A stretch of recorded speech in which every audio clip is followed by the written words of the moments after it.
Turn me up just a little bit. Yeah.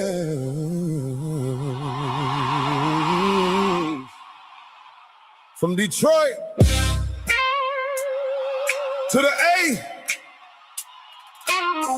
DJ Tony Tone, the blend master. You ever had to play dumb just to see who really dumb? So, yeah. This one right here for them folks. I'm playing the fool on these fools. Make them think I don't know they moves. While they talking, I just play it cool. But I peep everything they do. Hey. I'm playing the fool on these fools. Hey. Acting like I'm lost and confused. But I'm 10 steps ahead. That's the truth. Yeah, I'm playing dumb, but I ain't no fool. Hey, yeah. I sit back quiet, let them run their mouth. Same one smiling, be the ones with doubt. Trying to play slick, think I don't see. But I read body language better than speech. They whisper low when I walk in the room. Then turn around like, what's up with you? I just grin, sip slow, lean back. Whole time I'm at pinpointing facts. See, real recognize fake in disguise. You can't trick a man that done seen both sides. I ain't pressed, I ain't loud, I don't react. That's how you make them comfortable. That's a fact. I'm playing a fool on these fools. Make them think I don't know they moves. While they talking, I just play it cool. But I peep everything they do. See, I learned from the ones who crossed me before. Now I don't trip, I just watch a little more. They think slow, but I'm moving in stealth. You reveal more when you feel like it's safe. So go ahead, laugh, joke, play your role. I'm just collecting every piece of your soul, every lie, every slip, every fake handshake. I don't expose it, I just let it marinate. Cause time gon' show what I already knew. Truth don't rush, it just come into view. And when it hit, man, it hit real clean. I ain't gotta say nothing, you know what I mean. I'm playing the fool on these fools. Ooh, make them think I don't know they move. While they talking, I just play it cool. But I peep everything they do.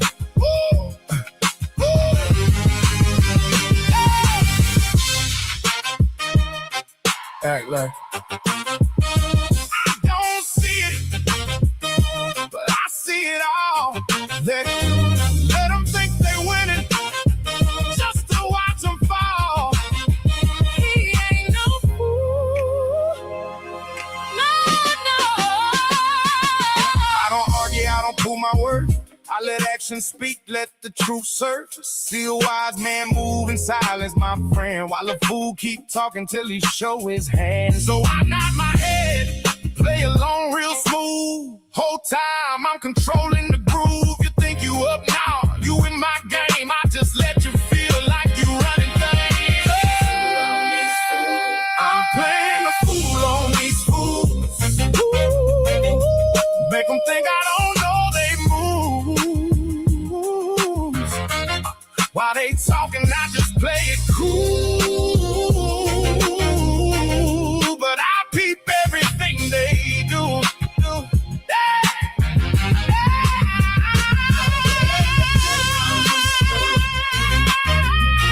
Acting like I'm lost and confused. But I'm 10 steps ahead, that's the truth. Yeah, I'm playing dumb, but I ain't no fool. Sometimes we gotta play the fool knows the fool.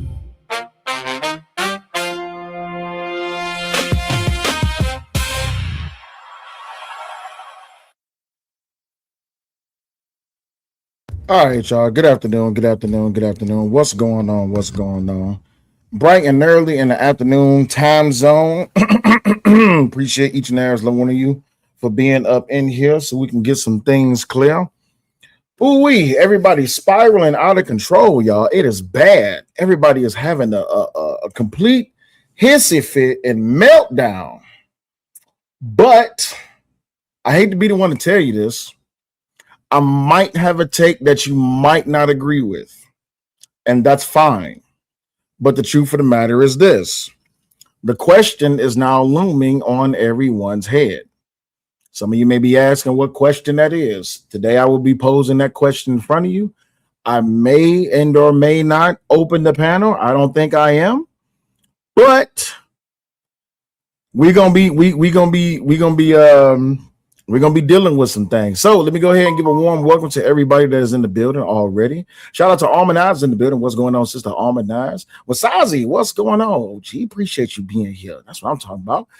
OGPO Words is in the building. What's going on, Powers 88? I'm gonna just call you Powers 88. Gigi has been lighting up a firestorm in the comment section from last night's stream. Gigi, but do my best. But I have to give unbiased and honest opinion on the content that we're going to be reviewing today. So I appreciate you being here and thank you for watching the content and actually, contributing to the platform by simply just subscribing and liking and commentating. Appreciate you. Sister Trees is in the bit. What's going on, Sister Trees? How are you? I hope all is good. And then I got a big supporter in the building. Shout out to my man's 3-man podcast in the mother flipping building. Who else we got up in here? Official. What's going on, Official? What's up, big dog? What's happening? What the word is? What the deal is? What it do? What's up in here? Brittany's in the bit and say hello. How are we on this beautiful Friday? We are well, and we're going to get into the good shit. Shout out to the plug. What's going on, Drip? Drip Nation's in the building. I am currently at beef with Drip because Drip has not sent me my song nor my intro when I come to his show. So, Drip, just let you know it's. We beefed out because we beefed out. Reese from Philly, not from Kensington Avenue. If you know anything about Kensington Avenue in Philly, you should know that Reese is not from Kensington Avenue. He is from Philly, all right? That is Reese from Philly, the Red Dragon. You understand me?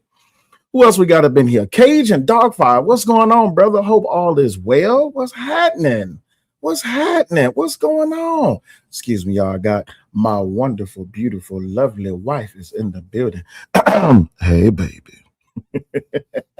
What's happening, baby? I hope all is well with you. And then we got one of the baddest modern motherfucking raiders in the goddamn space is in the building. And also, let me not forget, hold up, time out, because I got to go ahead and give my man a shout out. Big, bad mother flipping bull.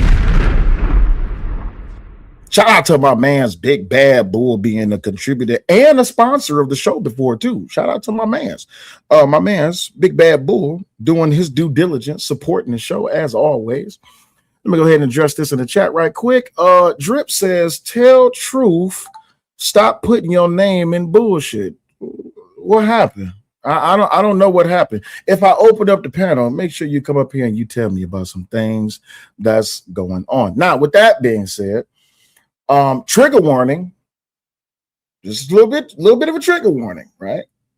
Because I gotta set the show up because I need to let y'all know where we starting at, right? Y'all need to know where we starting at, and it is very important to know where we are starting. And I want to start with this.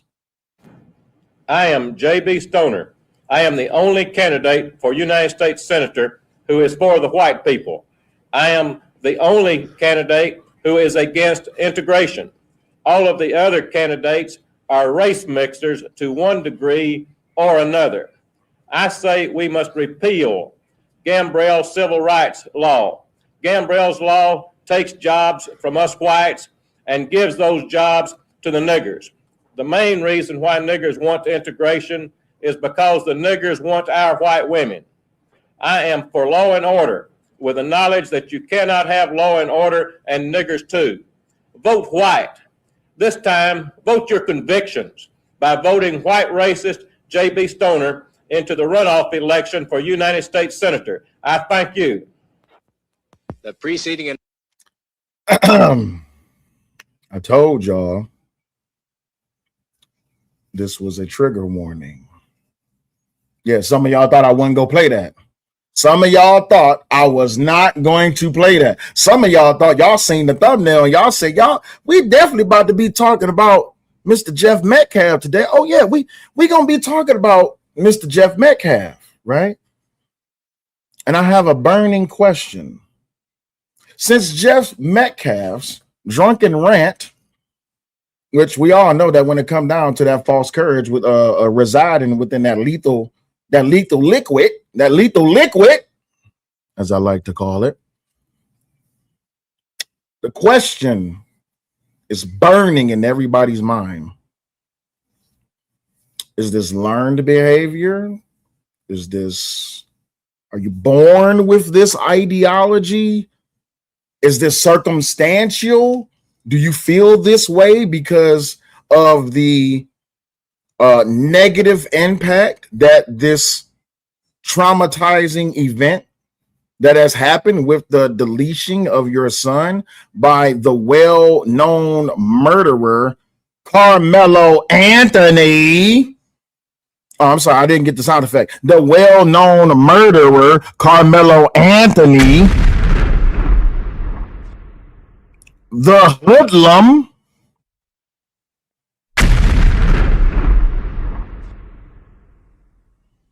the Mr. Hooligan himself. I just wants to know, is this behavior that we are going to be witnessing from Mr. Jeff Metcalf today, the watermelon felon? Absolutely, I love it. The watermelon felon himself. Okay, I need y'all to understand that even Carmelo Anthony's behavior was inexcusable. He is a murderer. He is a slayer of an innocent life. Yes, that man. I call him a man now because he ain't no kid no more. That grown man decided to take it upon himself to take someone's life. But as we go ahead and get started up in this thing, I just want to let y'all know, if you want to support the show, you can do so by Cash App. It is $SELLYOULIGHT, or you can go ahead into PayPal, which is Butterfly Progressive. If you need the link in the chat, just let one of the moderators know, or just request it in the chat, and they will send it directly in the chat so that you can click it and that you can be able to support the show. With that being said, Sexy Red is in the building. What's going on, Sexy Red? Said Carmelo parents did not receive a dime through the Help Me Fund. That's one way to look at it. Gospel Afrobeats is in the house. Gospel Afrobeats says that was an awesome response by Jeffrey, and it's nothing different than the type of statements from the other side. Come on now, Gospel. Hey, Gospel, I'm going to need you to be honest and tell these people. But there's still the burning question. And we're going to be getting to that. Let me go ahead and pull up the statements that was made, some of the statements that was made by Mr. Jeffrey Metcalf. And then we're going to be reacting, dissecting, and breaking them down in perpetuity on an intellectual level, historical level, so that we can find out, was Jeff Metcalf speaking facts, or was he being racist? Is he hurt? Is he still in a state of grieving? We're going to find that out. So, that being said, let's go ahead and let's get started. Let's move right on in for the win. I think I'm going to go ahead and switch cameras on that one. Yeah, I'm going to switch cameras. Hold on, y'all. There we go. All right. So now that we got the better camera angle, hopefully y'all can still see me. I'm going to start playing the video. I need y'all to do a little bit of engagement and participation. Please put a 1 in the chat if you can hear the video. It'll be greatly appreciated. Support somebody blindly, even though they did wrong. You're going to support someone who does something against the law. You're encouraging and saying it's okay because he's a certain color.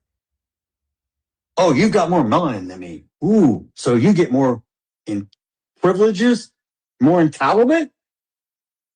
Because 400 years ago, someone actually sold you to us, and we took you over here and put you to work.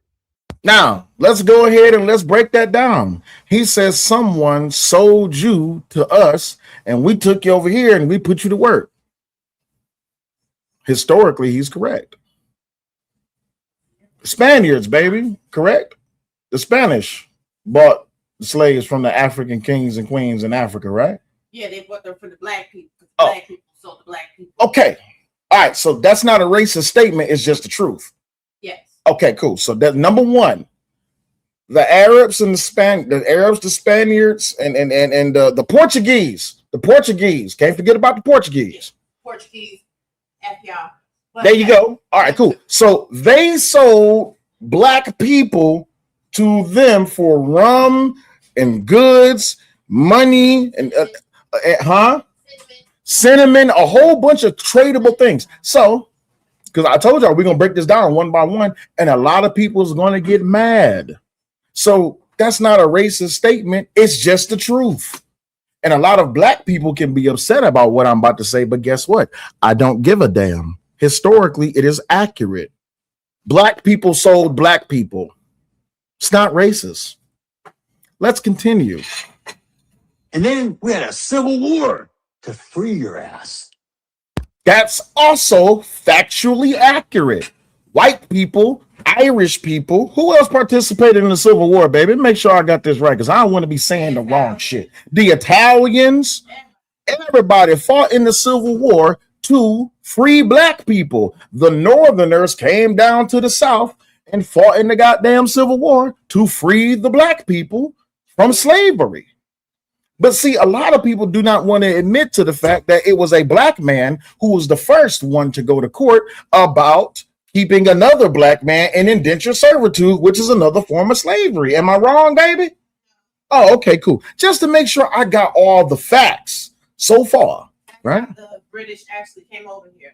Come on now. The Nina, the Maria, the Nina, the Pitts, and the Santa Maria, they came here through indentured servitude. There you go. All right, cool. So a black man was the first one to go to the United States court and say, I want to keep my nigga because that's my nigga.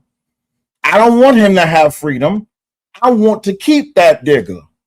Not only did that happen in here in what's now known as the United States of America, down in the Caribbean, if I'm not mistaken, in the islands, down there, they had slave traders too, right? You had black slave owners too down there too, right? Okay, cool. So they were selling to the Spanish, the Portuguese, and the Italians and the Arabs. They were selling niggas off there too, right? Okay, so 3 for 3 so far. Black people have a responsibility and should be held accountable for slavery, for their role in slavery as well. Come on now. See, a lot of y'all don't want to hear this truth, not only because it's coming from me as a black man who is studied, who is understood on what was going on, but y'all just don't like it because a white man has said it. I mean, is saying it. The problem is it racist because I'm saying it? Is it racist because he's saying it? Or is it racist because it's just the truth? Leah Beats says, and Democrat Andrew Johnson was the one that denied slaves their 40 acres and a mule. God damn. God damn. You mean field order, what was that, field order 15? Like field order 15, something like that. So you have a systemic movement and action to keep black people within slavery, but black people was a contributors to the system of slavery by selling black people to the Spaniards, the Portuguese and the Arabs and everybody else. Got you. But the party switch. Never forget the party switch. Don't forget about that. So far, we 4 for 4. Y'all let me know when I'm wrong, right? Y'all let me know when I'm wrong. Gigi say, apologies, hubby, telling me keep my opinions to myself. But let's continue. And now you want to talk shit? Oh, I've been so oppressed. You couldn't even vote 1960. Now, a lot of people want to get upset about the fact that, oh, you couldn't even vote. He would be wrong about that. Let me just tell you right now, he would be wrong about that. It's not that you couldn't vote in 1960. It's just that what happened was you had the Democratic Party that was telling black folks that unless you vote for us, we got some problem. So I hate to tell you this, Mr. Jeff Metcalf, you're wrong on that one because we was voting well before the 1960. And that's a historical fact, and it's documented that during those times of slavery that they was forcing their slaves on to vote on the ballot to vote Democrat. But hey, what do you want me to know? Oh, I'm bad. My bad. So we are 5 for 5. Let's continue. What's going on, Ghost? Look how far you've come. Look at all the free shit we give you. You're not oppressed. You're fucking entitled. Exactly. 6 for 6. Come on now.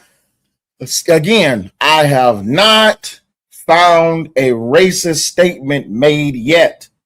Look at all the free shit that y'all got. I'm sorry. Here, let me switch my camera because now I need to go ahead and get up in your face and tell you the truth. Excuse me for a second, y'all. Boop, boop, boop, boop, boop, boop, bitch. So what had happened was black people was promised that if you just vote for us, we will give you EBT, we will give you low income housing, or EBT known as food stamps, we will give you free shit and we will protect you. We will give you a whole bunch of shit in the name of black people. All you got to do is vote for us. I'm sorry, y'all must have forgot about the 30s and the 40s and the 50s with the Great Migration. Oh, got you. Okay, cool. So, hold on, wait, I'm not done yet, because the Republican Party is the ones that was trying to front the bill for the civil rights for black people. And what did the Democratic Party do? They tried to stop the bill multiple times. So, got it. All right, cool. So black people was promised free shit. Amazing. Let's continue. I love this little history lesson. You know what DEI stands for? Yeah. Means I don't have to be fucking qualified. I just have to be a certain color. And again, still not wrong. That's exactly what DEI was. That's the modern day definition of DEI. But we understand that that's not what DEI was originally imposed for. DEI was for white women. As a matter of fact, food stamps was for white women, right? So the truth of the matter is that he would be wrong on that. Well, he's telling a half truth. But in the modern day time, but when it comes to DEI, there's this entitlement that just because I have melanated skin, I need to be given, if not a fair chance, but a more superior chance at a position at a job just because I'm black.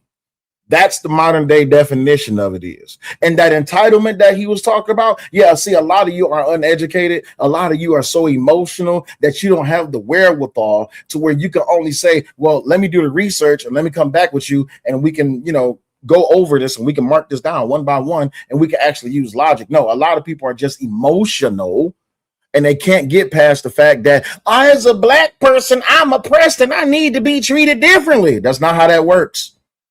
That's not how that works. Let's continue. Now, I'm still waiting on a racist statement. Or race or gender. Mm-hmm. Whose broad ass idea was that? I don't know about you, but when I grew up, there was no participation trophy. Absolutely. There wasn't a safe space created for me because my feelings were hurt. We had to take actual responsibility for our own actions. Wow, what a concept.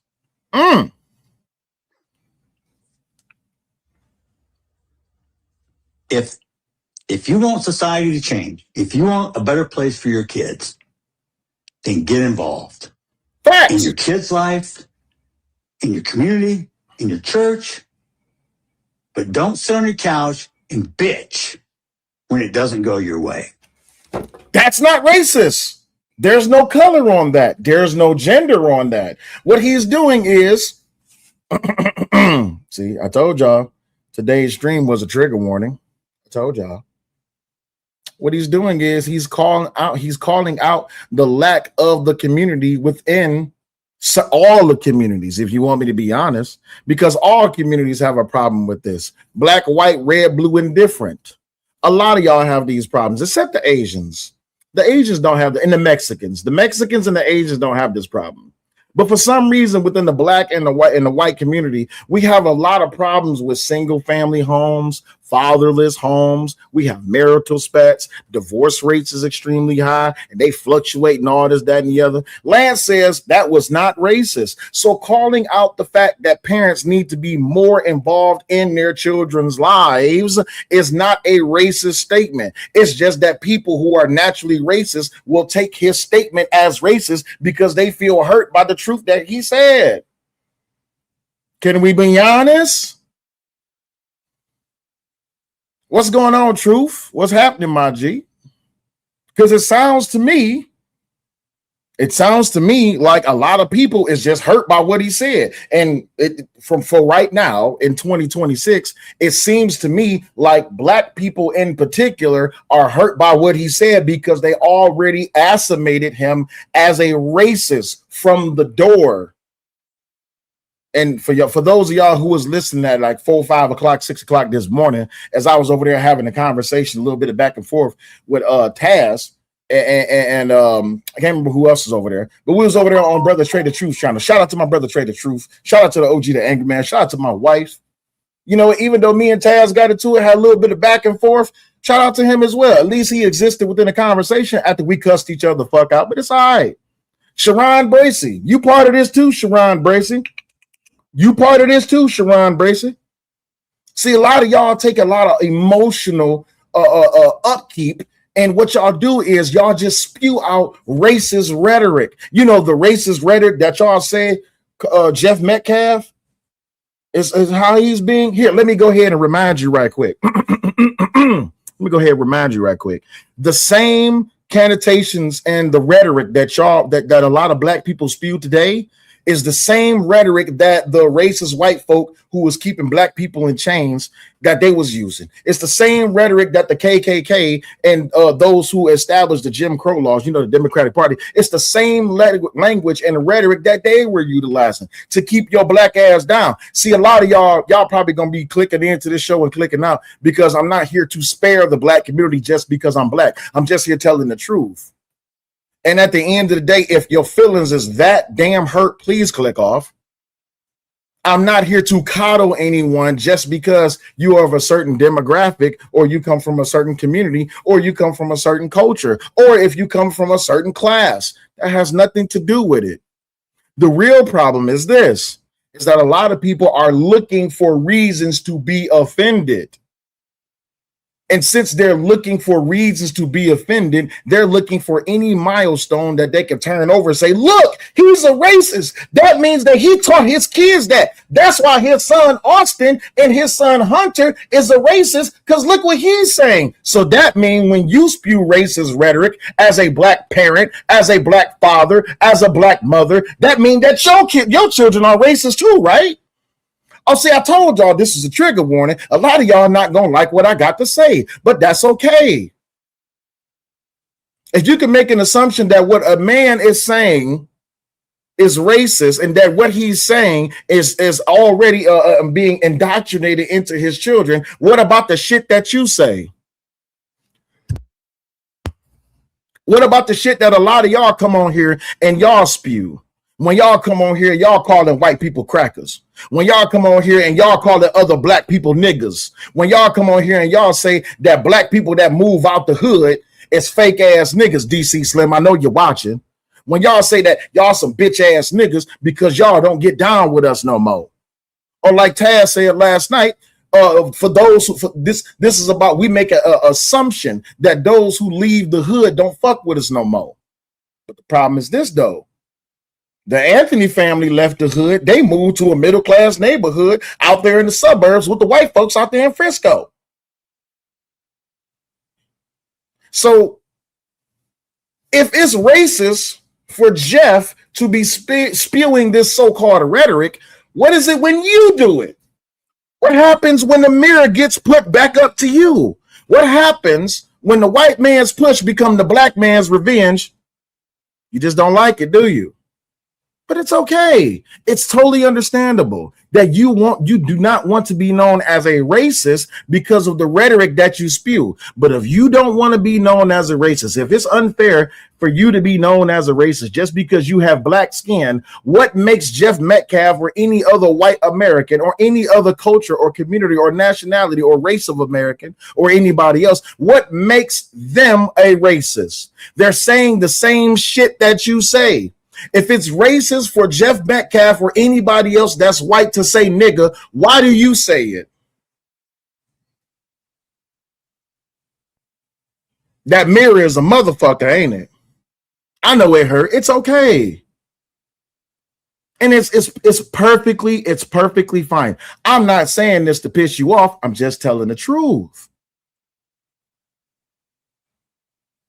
But anywho, let's get back to it because I'm not done yet. Let's get back to it. Let's continue. Next question. Oh, hold on. Wait, time out. Hold up.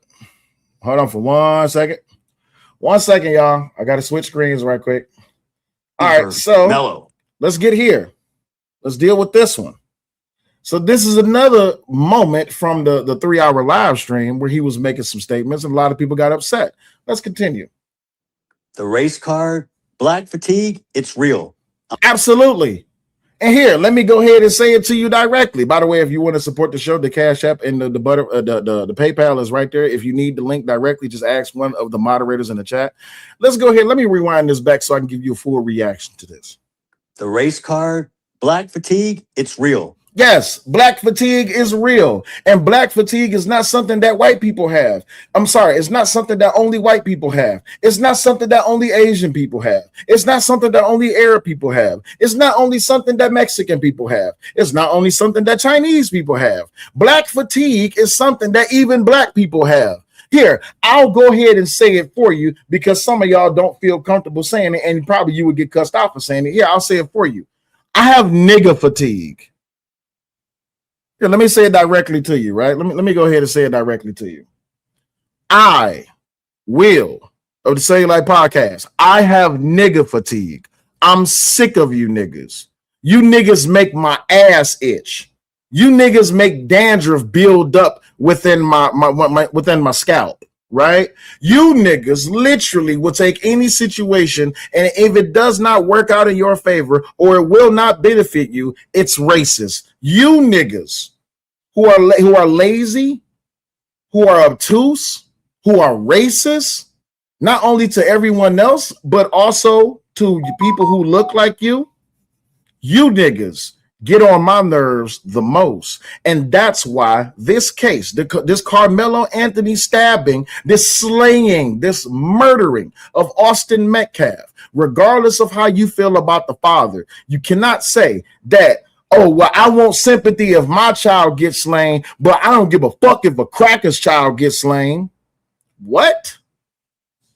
Please let us know please let us know what degree, because we know what flavor of racism that you have. Let us know what degree of racism that you have. When you only support Carmelo for the simple fact that he's black, not for anything else.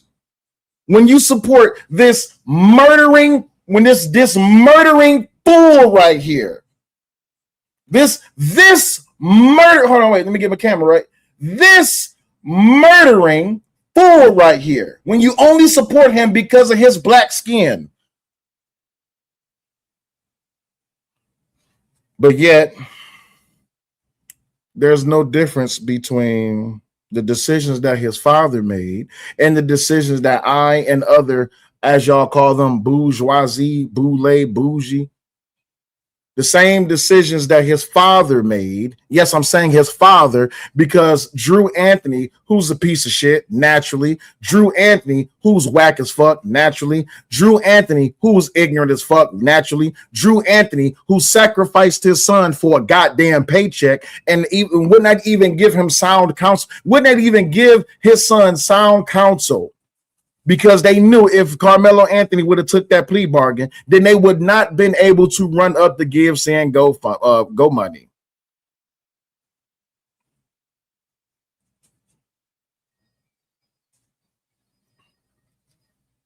But again, I see is in the building. What's going on? He says, when ignorance and arrogance intersect, you get extremely racist and slow and low budget EBT minded bottom feeders. Fact. That's why we call it the EBT community. Absolutely. Gospel Afrobeat says the appeal stands no chance, by the way, due to the Strickland two-pronged test that covers ineffective counsel arguments. Facts. Sean Leslie said, it's crazy. I haven't seen anyone pull up the actual law that got Mr. Anthony convicted. Read Texas Penal Code 934. We are a land of laws. Here, I got one even better for you. And I'm so glad that you even brought that up because as I've been arguing since, I don't know, what was it? Last year when this case first hit everybody's radar, I said from jump that people need to go read. I said from jump that a lot of people are misinformed. That when you actually read 9.3282, an unlawful use of deadly force by the victim, you cannot sit here and say that that the white man's push is kryptonite to the black man's position. You mean to tell me a white man's push is that damn deadly? And y'all tried to use the excuse of epilepsy? Let me ask you a question. Why is epilepsy a factor when it comes to him murdering Austin Metcalf, but epilepsy wasn't a factor when this boy was playing track and football? Has nobody answered this question? Has nobody answered this question? 9.31 B4, Taunton refusal to leave. He provoked the very push that he was looking for. 9.31 B1, challenges were verbal and he escalated to use deadly force. And again, people keep saying this was racist. No, this was Carmelo going to show everyone he is a nigga and he not to be fucked with. Because guess what? That's something that Carmelo learned from the black community in online spaces, that I'm not to be fucked with. That I don't give a fuck who you are. I don't give a fuck what you look like. I don't give a fuck how much money you make. The truth of the matter is that as a black man, people can't tell me what to do. And if you're going to touch me, you're going to FAFO. Here, let me go ahead and tell you that abbreviation. Fuck around and find out. Here's the problem. If you that much of a man, if you a real nigga, you did the crime. Go eat the time, big homie. Don't be crying all over the goddamn the defense table because you the one decided to take a goddamn 5.5-inch knife to a goddamn track meet.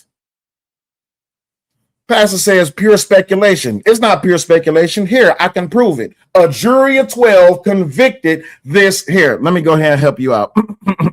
A jury of 12 convicted this nigga.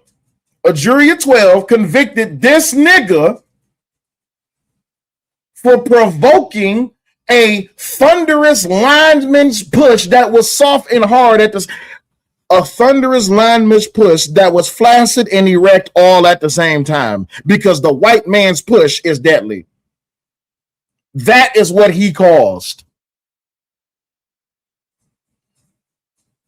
And yet now it's all, I find it funny that the same system that they say is racist, they didn't call the system racist when it was reported by Google. Oh, see, a lot of y'all that's new to this show, some of y'all might want to subscribe, because a lot of y'all don't know that we call this the receiptosphere over here. We bring receipts and we bring facts, right? See, Google, you fucked up. Let me tell you what Google, where you fucked up at, all right? Let me go ahead and help some of y'all out, okay? Where is my screenshot? Where is my screen? Baby, send me my screenshot. Send me my screenshot where Google fucked around and put that it was manslaughter is what he was convicted of. Yeah, see, a lot of y'all fucked up. A lot of y'all got emotional. That's why a lot of y'all was standing outside that courthouse and y'all was dancing and clapping and cheering and jumping and chimping out. You was chimping out all in the face of white folk. Yeah, that's why he got manslaughter 2-20. We gonna look out for him. We gonna be there for him. Because y'all was using Google, right? Because that's everybody's friend. Google gives you all of the answers. Google gives you all of the sources, right? That's where y'all got it from, right? Okay, cool. So since Google gave you the answer that it was manslaughter, right? Y'all said that it wasn't racist. Can you believe that? Womp, womp, womp. Can you believe that? They said it wasn't racist because Google told them it was manslaughter. Well, guess what, y'all? Watch this. Watch this. Watch this, y'all. Watch this. Watch this. Watch this. Watch this. This was during my stream the day of the sentencing and the verdict. Right there. It says it right there. A Collin County jury reached a verdict in the murder trial of Carmelo Anthony, finding him guilty of the lesser charge of manslaughter. That's what it said on Google. And niggas was chipping out. Nick, huh? You could go to the video at that point because we have it in real time. 88, like, oh yeah, the Muslims gonna hold him down in jail. He's gonna be here in a couple minutes. And then her immediately turned around saying, I got 5 sons. What I'm supposed to teach my kids? Right. This is racist. But my point is this, baby. If it wasn't racist for him to get manslaughter, why is it racist for him to get guilty? Because, honey, Take your time. this is the truth of the matter. They're not saying that Carmelo shouldn't have any accountability. Oh. What they're saying is he should get a slap on the wrist. Okay, gotcha. Even though Austin has a death sentence. Even though Austin has a lifelong death sentence, ain't no bringing Austin back. They wanted him to get, probation. Gotcha. To go out and kill again. Got you. Okay, so they wanted probation so he can get out between 2 to 12 or 2 to 10 or 2 to 8. And he could possibly go out and kill another white person. No, they wanted him with time served, even though he's been on probation this whole entire time. White boy, fuck it. Live your best life. Got you. Okay, cool. Okay, so when Carmelita, I said it. Now that Carmelita is serving his 35 that he earned. Let me go ahead and tell you, he earned that 35. This is not speculation, Pastor. This is not speculation. This is just the truth. But anywho, let's get back to the video because that's what y'all came here for, right? Let's get back to the video. Hold on. All right, let's go. Put a 1 in the chat if y'all can hear this. I'm sorry. You're the only one in your family without a damn record. I guess that's something to brag about in your culture. That's not racist. Everybody in Carmelo Anthony's family got a record.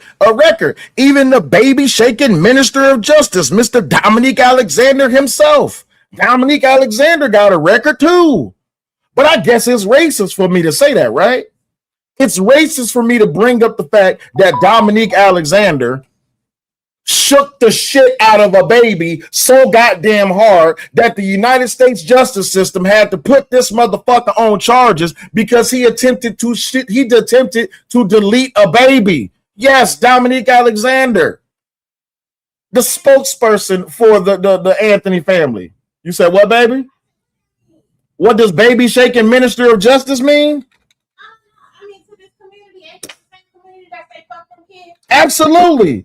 Because guess what? They don't care that Dominique Alexander almost shook a baby to death because this community don't give a fuck about its kids. And when I say this community, I'm talking about the black community. That's what I'm talking about. I'm talking about the black community. And if you don't know who the baby shaking Minister of Justice is, I'm talking about this legitimate fool right here. Yeah, this fool. This fool right here. This fool. That guy right there. Yeah. Here, let me go ahead and Let me go ahead and make sure that we can see this fool immediately. Yes, this fool, the baby shaking minister of justice. And yet no one gives a damn that this man assaulted a woman, stole a car, and literally damn near shook a baby to death. But y'all worried about, hold on, time out. Y'all worried about this motherfucker. Y'all so concerned about him. Y'all not concerned about the fact that this motherfucker was around a minor.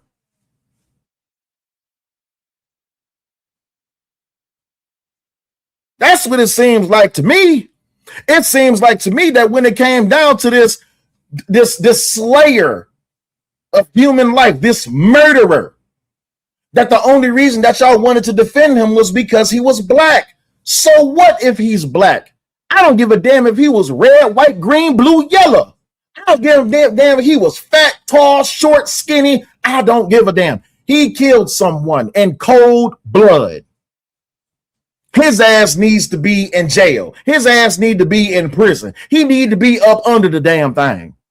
I don't have no sympathy. The only sympathy I got for this boy, this man, the only sympathy I got for him is that his ain't shit ass parents, yeah, I said it, his ain't shit ass parents left his ass at the goddamn courthouse when it was time for his sentencing. But it wasn't supposed to be about race. But that's why we have the question. Jeff Metcalf is now out here talking big shit.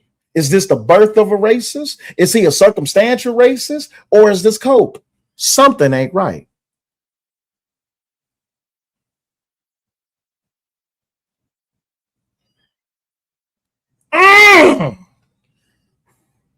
The watermelon felon. He ain't gonna be able to have a chance to eat fried chicken and collard greens no more. No, he ain't gonna get the good barbecue. No, he gonna get a different type of meat. He gonna get schmeat. That's what he getting. He getting schmeat. It's a mixture of soy and meat.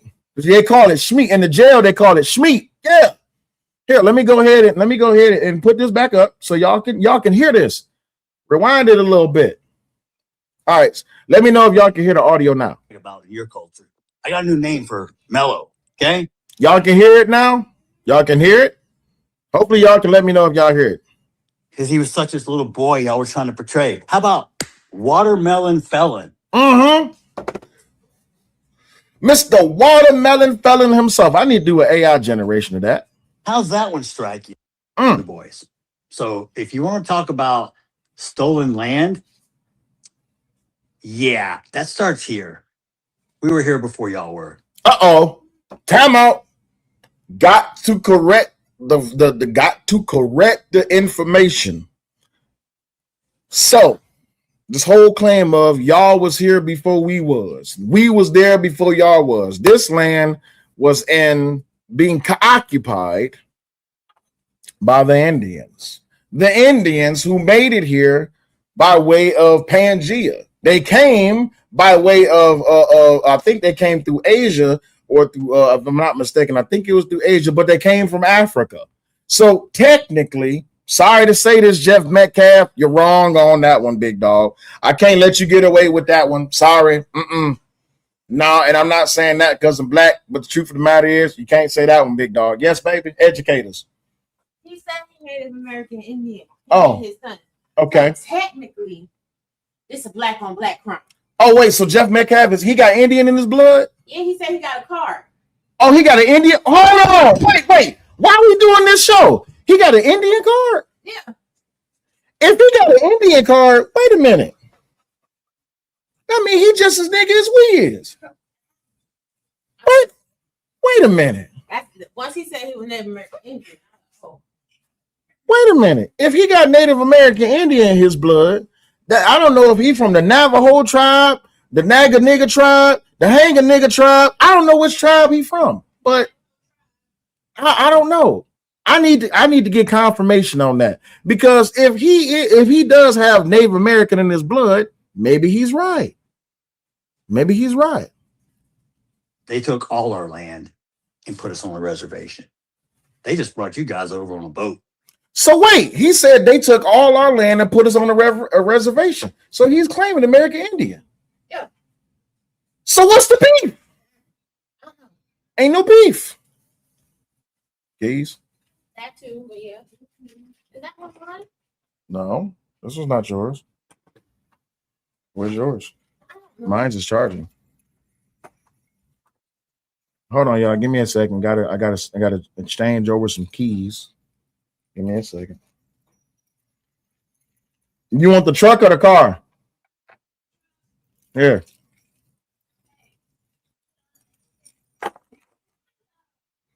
I don't know where yours is, baby. I don't know. Here, just take this one.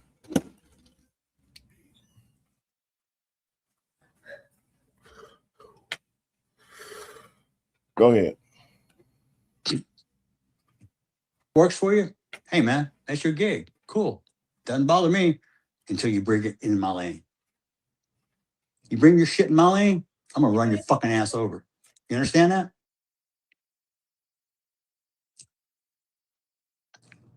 Don't underestimate an old man. Anybody seen Dirty Harry? Plenty. Yeah, Jeff Metcalf, you're a racist ass prick. Now, I'm glad that they included this because I need everybody to turn your volume up on max. And this is something that I've been saying for the longest. Over there on TikTok and on Facebook and on YouTube and everywhere else, you've had a myriad of people attacking the Metcalf family. And I'm not saying this to absolve him nor excuse his behavior.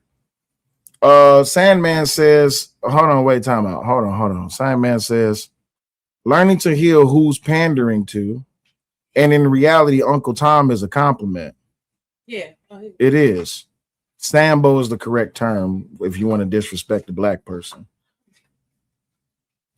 They got a jury of their peers. They chose to live in a white, rich neighborhood. I'm white, and I've only lived in diverse cities, mostly Miami. I've never lived in a white neighborhood before. Facts. So there's a reason I'm glad that this is here. So let me make sure I got this correct, because I need y'all to make sure y'all hear this. Turn your volume all the way up. Let me make sure my volume is all the way up. If you got an earpiece on, push your earpiece into your ear so you can hear what's about to be said. Yeah, Jeff Metcalf, you're a racist ass prick. This was said to Jeff Metcalf during a TikTok live stream.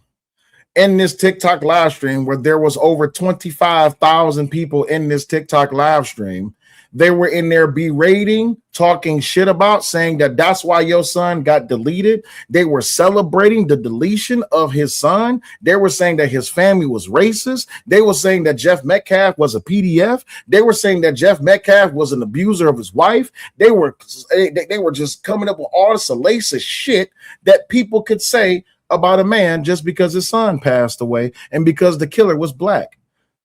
I want you to listen to the statement that was made and Jeff Metcalf's response.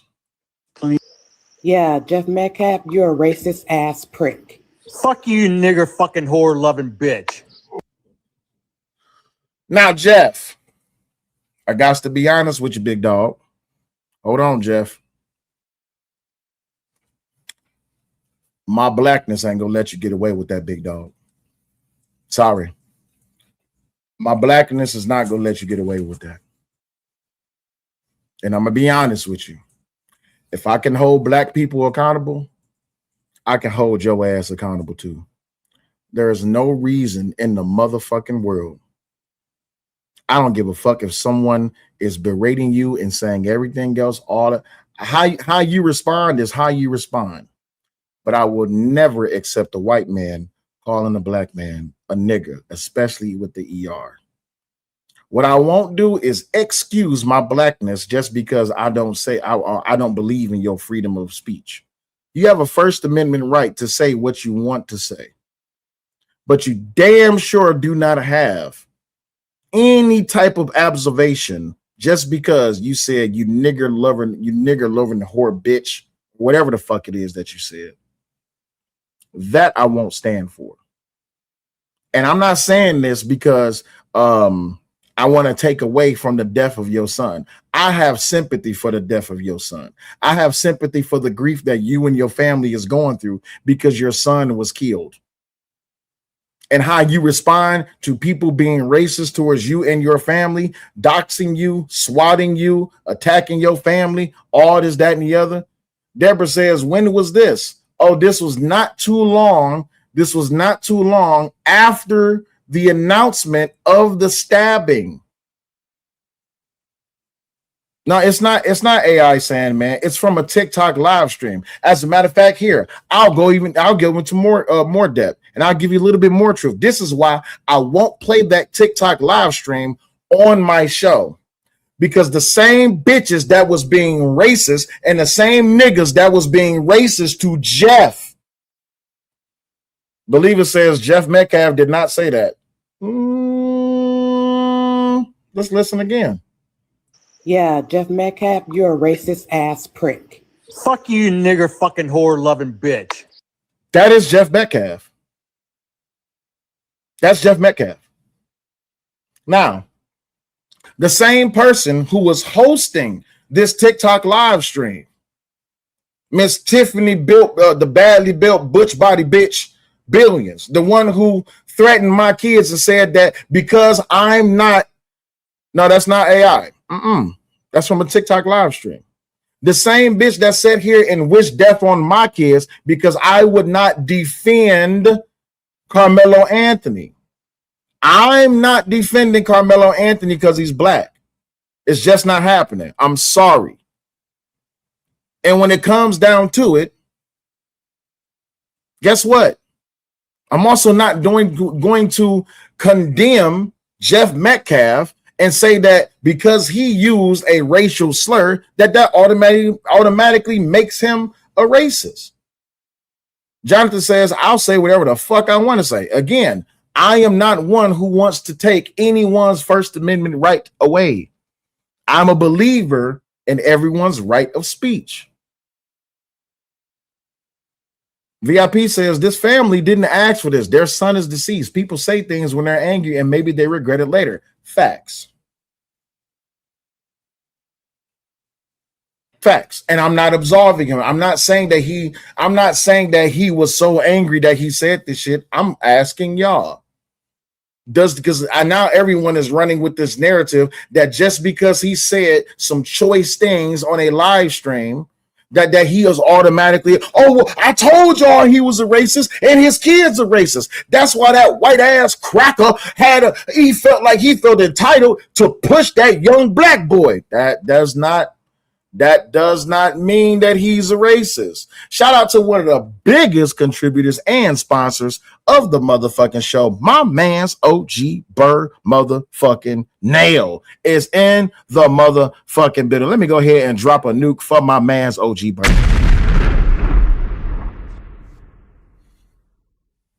Right. You can say whatever you want, but there's this thing called respect. Now, I'm not absolving Jeff. You said you need the yams. Come on, big. Listen, I got you, big homie. I got you. Let me go ahead and get the yams on the screen for one of the biggest sponsors of the motherfucking show, Mr. OG Burnell. Make sure y'all put ones in the chat for OG Burnell. Double tap the screen, like the stream, and all that good stuff while we go ahead and get the yams. Here's Charlie Wilson. Can I get to the yams? Sweet yams. Show me the way, 'cause I got bills to pay. Can I get to the yams? Sweet yams.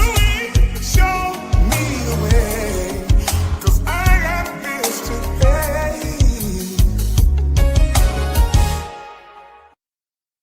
Big facts. We are in there with the yams, and shout out to my motherfucking OG for being a big sponsor of the show on the Cash App with the sweet yams. Let me go ahead and give them the yams one more time as we welcome to hell, motherfuckers.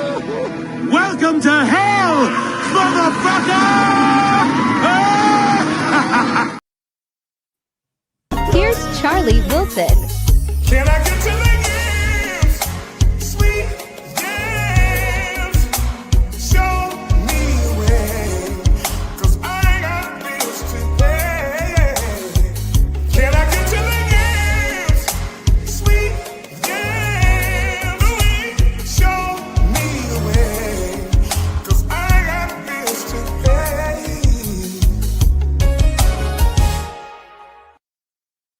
right, now we in this thing. If you want to be a big sponsor of the, you said play the one and the brother flying, I got you. Being a big sponsor of the show. If y'all want to be a sponsor of the show, make sure you hit the Cash App and or the PayPal. If you need the links or the names, just request it in the chat. The moderators, we got some of the best moderators in the house, y'all. We got some of the best moderators in the house and on the social media space. Make sure if you need them, you go ahead and you request them in the chat. Let me go, a brother flying through the motherfucking air. Better scramble like an egg before you get folded like an omelet, nigga. Ooh, that brother's floating in the air. How could his hands do this? Oh, someone get him out the air. Oh shit! Now we got some heavy names in the house. We got Uda the shooter. He says Charlie been sounding good for all these years. Salute to Charlie, Sale and Raw, and peace to the chat. Salute to my man's Uda the shooter is in the building, and he's dressed in the blue. Uda, you got the blue this time, big homie. You got the blue. You got the blue this time, big homie. You got the blue. All right. You says, where's the full video of him saying these things? If it's not available, yes, it's available. You can find it on Twitter. It is on Twitter. Just search up Jeff Metcalf TikTok live stream racist. That's all you have to do. It's on Twitter. You may be able to find a recording of it on TikTok. I'm just not playing it here on YouTube because I've already been demonetized. I'm not about to get terminated, although I am saying a lot of choice shit, but that's only because I'm here to tell the butt naked truth. I'm not here to tell the closed, soft truth. No. I'm here to tell the butt naked truth that a lot of motherfuckers would not be supporting Carmelo Anthony if he was white. If Austin Metcalf was black, let me get my thumbnail. See, I love my thumbnails, right? I swear, my wife is my greatest partner, right?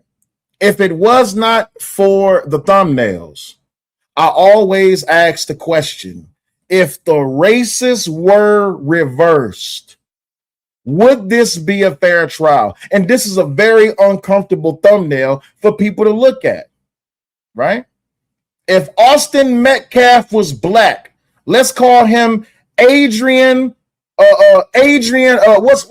Matthews. Let's call him Adrian Matthews. If Adrian Matthews was black, shout out to my motherfucking man's Cajun Dark Fire for being a supporter of the show. Shout out to my man's. Greatly appreciate you, big homie. This picture ticked off so many people on Facebook that it was reported, and Facebook made me take the picture down. I am now in Facebook jail because of this picture. I want y'all to know this, right? I want y'all to know this because, and I put the picture up on TikTok too. They told me take it down on TikTok. I put the picture up on Instagram. They told me take it down on Instagram. I can't put this picture nowhere except here on YouTube. This picture is so damaging to the racist victim or so-called oppressed narrative. This picture is damning. Or right. If the racist was the same, if this was black on black, no one would give a damn. If this was black on black, no one would give a damn. Believer says, does that really make Metcalf a legit racist though? No, I don't think it makes him a legit racist. And you know why I'm saying that? Let me go ahead and take this down. Let me tell you why I'm saying I don't think this statement or the other statements that he made him a legit racist. Because black people say racist shit all the time to each other. To all the black folk in this chat. Hell, you don't even have to be black in the chat. You can be whatever mixture or diverse race that you want to be. Let me ask y'all, have y'all not heard black people say shit to each other that was racist? We call each other nigger all the time. But if we don't want to be called a nigger or a nigger, why the fuck do we use the word? And then get in our feelings and get butthurt when people start referring to us or when they start using the word in their culture. I heard white people throw out the word nigger freely. Go ask the Thorpes. Go to any white establishment that you want to, and you will hear some white people using the word nigger. Go to any white accepted go to any black accepted white cultured person into the black community. They use the word nigga too. Why? Listen, why you think they gave Eminem so much hell? Because Eminem said nigga one time. Look, Savage says facts upon facts. White people use it too. But it's racist that they use it. It's just not racist when we use it because it's a term of endearment. But my problem is this. If you don't want to be called a nigga, why use the word nigga? Why you think a lot of white people don't feel comfortable using the word? Because they know that it comes with a consequence. Shout out to my brother, Omni. Let me read this message from Cajun Dolphin. He says, for my people need to know the difference of racism and racist. I think that's supposed to be racist. And shout out to my man's Omni. He said, for the diamonds, though. For the diamonds. Shout out to my man's Lawrence is in the building. What's going on? What's happening? Look, Wasaji said Mexicans use it all the time. All the time, Mexicans use it. So at the end of the day, if you don't want to create a racist, maybe you shouldn't be racist because no one's born racist. Why do y'all think I played that clip at the very beginning of the show? Some of y'all came in late, so y'all missed the clip. Let me play the clip for you. And you tell me, was this man born a racist or was he taught to be racist? Announcement was paid for by. I am J.B. Stoner. I am the only candidate for United States Senator who is for the white people. I am the only candidate who is against integration. All of the other candidates are race mixers to one degree or another. I say we must repeal Gambrell's civil rights law. Gambrell's law takes jobs from us whites and gives those jobs to the niggers. The main reason why niggers want integration is because the niggers want our white women. I am for law and order with the knowledge that you cannot have law and order and niggers too. Vote white. This time, vote your convictions by voting white racist J.B. Stoner into the runoff election for United States Senator. I thank you. That is the most honest racist. You know what? There's one thing I can appreciate about a racist. You don't have to question who they are. And I'm being honest by saying that, right? I really do love me a good old piece of humble pie of racist. I do. Because they're naturally racist. You don't have to guess whether or not you're gonna call me a nigga or not, right? Naturally, the way it works at races is they judge you by the color of your skin. And even though me and my brother Harwin, we battle back and forth all day, all night about the definition and the use and the etymology of the word racism or racist, racism is and racism and racist go one and one together. It has nothing to do with a position of power. Because let me ask y'all in the chat, can a homeless white man be racist to a rich black man? Can a homeless, drug-addicted white man be racist to LeBron James? I'm asking y'all in the chat. Can a homeless, drug-addicted, alcoholic, racist white man be racist towards LeBron James? Okay, so I'll give you another form of a racist. Senator Byrd, one of the most racist, racially elected motherfucker in all of history. Senator Byrd was a goddamn Grand Dragon. He was a Grand Dragon, a Grand Wizard in the KKK. But he also was a politician in the United States government. This motherfucker drafted policies. And also, he was a mentor and best friend to Joe Biden. But when Joe Biden set his ass up there and said, if you don't know if you want to vote for me or Donald Trump, then you ain't black. But you want to call Jeff Metcalf a racist? But y'all forgave Joe Biden, right? Because anybody but Trump. It seems like to me, y'all, not only do y'all have selective outrage, y'all got selective racism. That's what it seems like to me. Exactly. Or when Joe Biden said that he didn't want his kids to be growing up in a racial jungle. Oh, okay. Okay, no problem. Gotcha. But let's continue, because apparently the racist or non-racist angle that they're trying to paint about Jeff Metcalf is still on trial. So let's switch cameras and get right back to it. Let's listen to some more. He's an asshole. Or he's the greatest guy, he'll give you the shirt off his back. So they both can be right. Because I give what you get. Or what you give, or to me, I'll give it back.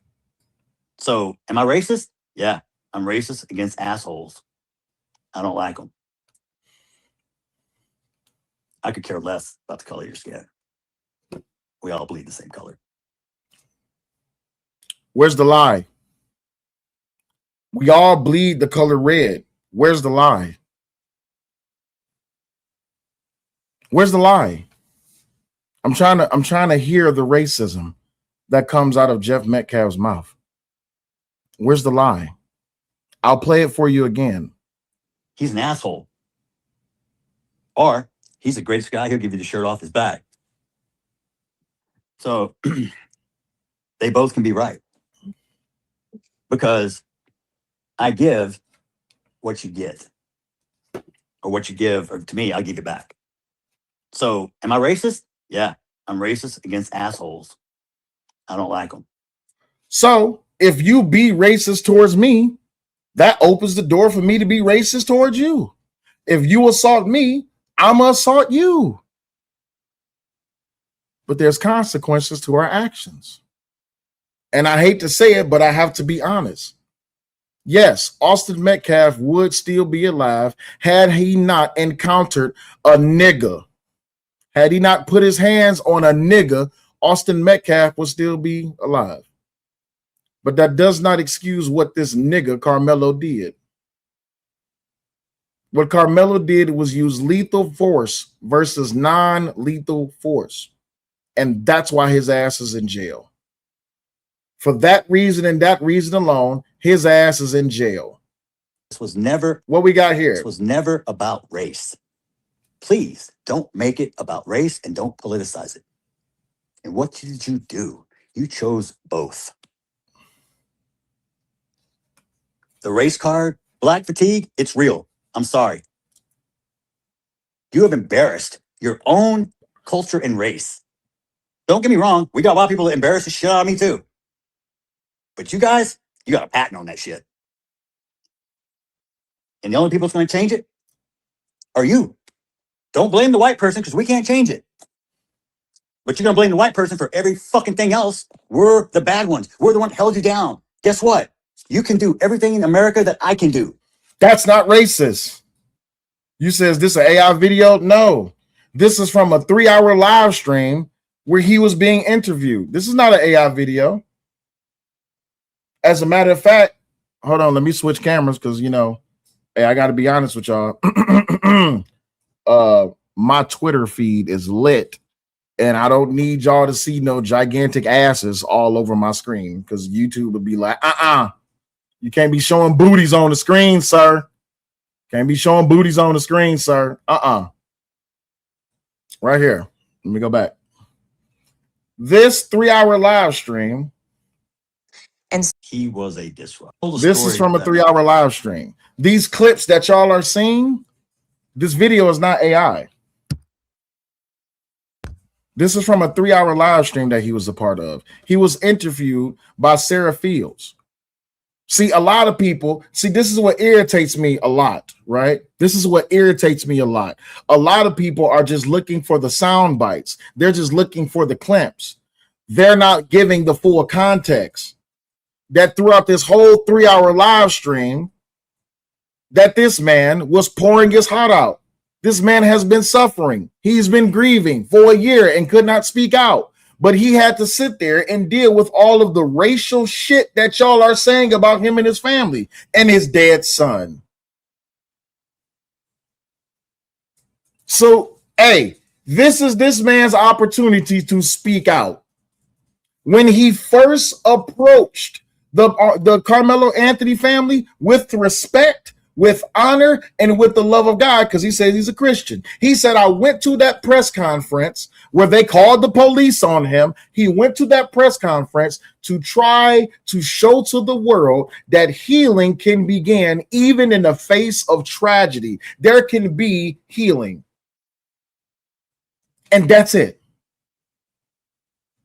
Again, I'm not taking his statements and saying that he's a racist, because we're talking about behavior.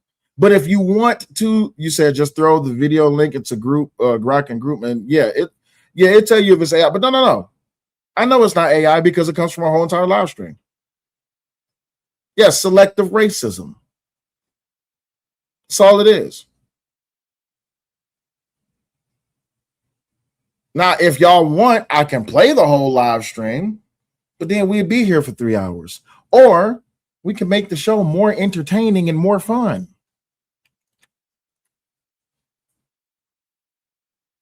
If you think Jeff Metcalf is a racist, click the link. Josh says, why did Carmelo have a knife on school property in the first place? Oh, I love to answer that question. In my belief, he had a knife on school property because he felt like in case any one of these white folk try to test me, I'm gonna stab the shit out of them. I need this knife for protection. See, that's how it goes in the hood. In the hood, you're not carrying that protection for people who don't look like you. You carrying that for protection for people who look like you. I didn't carry a gun or a knife in the hood for white folks because I grew up in Detroit, Michigan. I'm a Motown baby. Absolutely. 313, West End East. North and South, from downtown on Jefferson all the way to 8 Mile, from the east and to the west. Truth, I see you back there, but give me a second because I'm waiting to see if someone thinks that Jeff Metcalf is a racist. They're more than welcome to click the link. So give me a second. Let me cook. Oh, that was for the chat. I appreciate you, big homie. But yes, I believe that the reason he had that damn knife, hell, thankfully, it was just a knife. It was a damn gun. He would have shot multiple people. Hell, if he was a psychopath, it would have been a multi-casual event. It would have been a mass casualty event if he had a damn gun. Thankfully, he only had a damn knife. And I hate to say it, and I'm not saying this to be salacious, but only one person lost their life. And I hate the way that black people are spinning this narrative that, oh, we lost 2 babies that day. No, you didn't. You didn't lose 2 babies that day. You didn't lose 2 people that day. You lost 1. Another one sacrificed his freedom. He sacrificed what it is that his family gave him, which was life and freedom and the pursuit of happiness. Plug says, are the transcripts available? They will be soon. Appreciate you, Mr. Frost. They will be soon. And the day that I get those transcripts, I'm going through them line by line. It could have been anybody to put a hand on Carmelo Anthony, and that nigga would have chimped the fuck out. Yeah, I said it. I said it. You'll be okay, I promise you. I'm not a racist. I just don't like niggas. I can't stand niggas. I've been had nigga fatigue. And the way that y'all have treated people, not only white, but also black people, the way that y'all have drawn lines in the sand for motherfuckers like me and motherfuckers who look like me, motherfuckers who got the same goddamn skin color or share the same gender or the opposite gender, but still got the same skin color, the way that y'all have mistreated black folk over this goddamn nigga, to hell with y'all. And I mean that with every fiber of my being, to hell with y'all. Fuck Carmelo. And I don't take that back. I've been seeing what y'all been saying in these chats. I've been hearing what y'all been saying on these panels. Fuck Carmelo. And fuck his family. Primarily his father. Fuck his father. Maybe says, does racism allow for murder? No, that was the whole argument that black people were saying about the KKK. I love that you put that comment in there. Thank you, maybe, because the truth of the matter is, when you listen to all of the reasons why black people have been saying that Carmelo should get off, it's all of the reasons that the racist white folks was using in court to justify them killing black people. You cannot transfer a statement or a position of racism to another culture and then say it's not racist. It's still racist. Black supremacy is no different than white supremacy. It's still racism.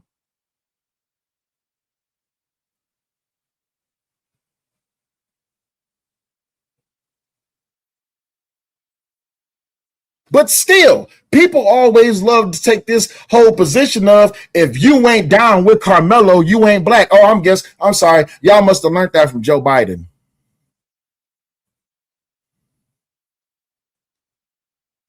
That's where y'all learned it from your social media influencers. To the point to where you have motherfuckers like this, and I hope y'all got your eye on the screen. Put your one in the chat if you got the eye on the screen, because I'm about to show you exactly why I say fuck Carmelo and why I say anybody from the Black Caucus hood establishment. Let me show you why. Because of shit like this. Because of shit like this, the Black Tucker Carlson Jr. You want to talk about racism? Here, let me show you what racism looks like.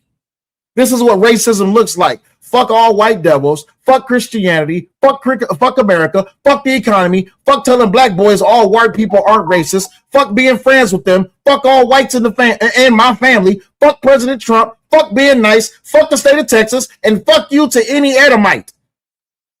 This is what racism looks like. That's racism. Sean says, I don't think race was even a part of this case until adults got involved. Hey, Sean, I don't think race was ever a part of this case until niggas got involved.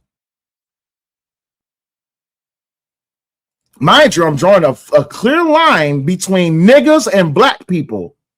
Black people did not make this case about race. Niggas made this case about race. But oh, it gets worse. I'm not done. And by the way, fuck you, Black Tucker Carlson Jr., because at the end of the day, I know I've seen all of the shit that you post as well. Right? You post shit like this. This is what you post. This is what you post. This is what you post. But you niggas won't go and tell Black Tucker Carlson that he's racist for posting this, right? Cool. No problem. What else we got? What else we got? Here you go. Here's another one. I got you.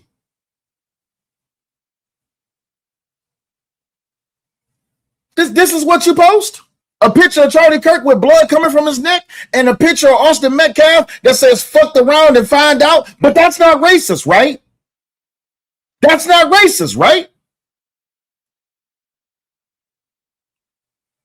That's not racist, right?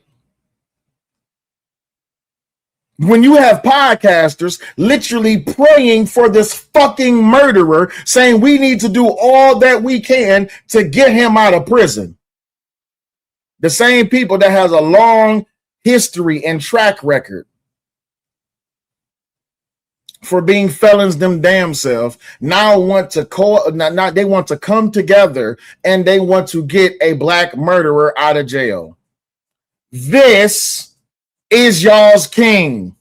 Here, let me solo this picture out so y'all can see. To all of the niggas, this is y'all king. Y'all have crowned Carmelo, King Mello, King Nigga.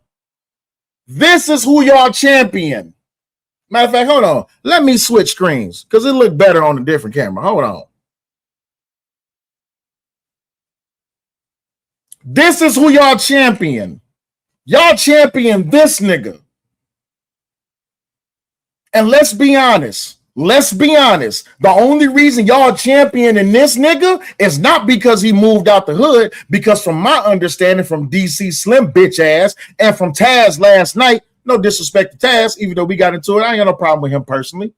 No, This is y'all's champion because he killed the white man. And yet y'all get upset when people have shit to say about niggas. Look at the nigga shit that y'all do.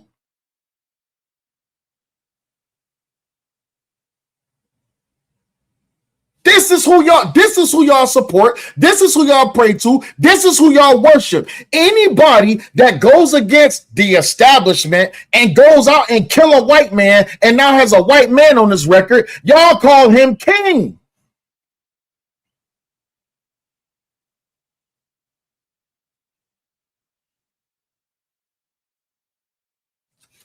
But when a black man kills a black man, y'all ain't got shit to say. When a black man kills a black woman, y'all don't have shit to say. When a black woman kills a black woman, y'all don't have shit to say. When a black woman kills a black man, y'all don't have shit to say. When black men and women kill children, y'all don't have shit to say. Because y'all's position is fuck these kids. But when a black woman in Africa dies and she's with a white man, y'all automatically assume that the white man killed her because he was racist. Fuck out of here. The fuck out of here. Fuck out of here. There's one specific picture I'm looking for in perpetuity to this whole entire podcast. And I found it. And yet you say you don't want people to look at you as racist.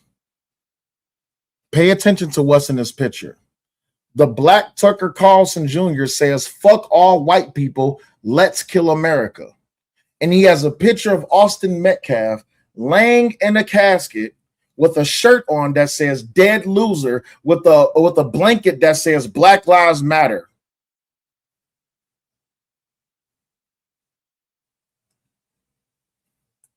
This guy.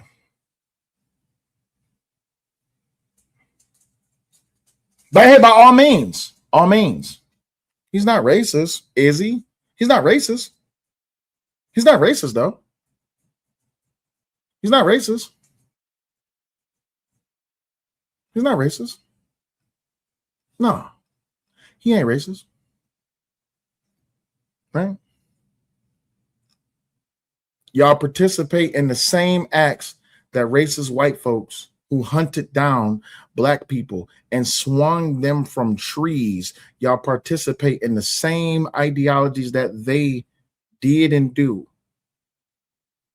If white supremacy is racist, black supremacy is no different. Period. And that's just the truth. That's the honest to God truth.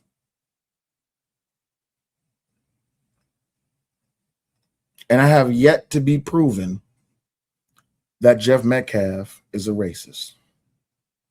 Still have yet to be proven. Somebody said, how do I support this show? You can support the show by hitting the Cash App or the PayPal. Mods, someone needs the Cash App or the PayPal in the chat. Can you please drop the Cash App and the PayPal links in the chat? Someone's looking to support the show. Greatly appreciated. What happened to just being good people? What happened to just being American? What happened to just being human beings? What happened? What happened? What happened? I just want to know what happened. Y'all make it hard to accept nigga behavior, especially when all y'all do is do dumb shit like this. Y'all have a goddamn collage of slain black people. Hold on, let me switch cameras. Hold on, let me switch cameras. Make this better. And I'm still waiting on anyone who wants to come up here and tell me that Jeff Metcalf and his family a racist. Still waiting. You want me to gain some type of sympathy behind this picture? Here, let me tell you the sympathy behind this picture. If y'all can see my mouse on the screen. This young man right here, Ahmaud Arbery, this man right here, he was killed. He was hunted down by two or three racist white motherfuckers. Has my sympathy. Where's Sandra Bland? Is Sandra Bland in this photo?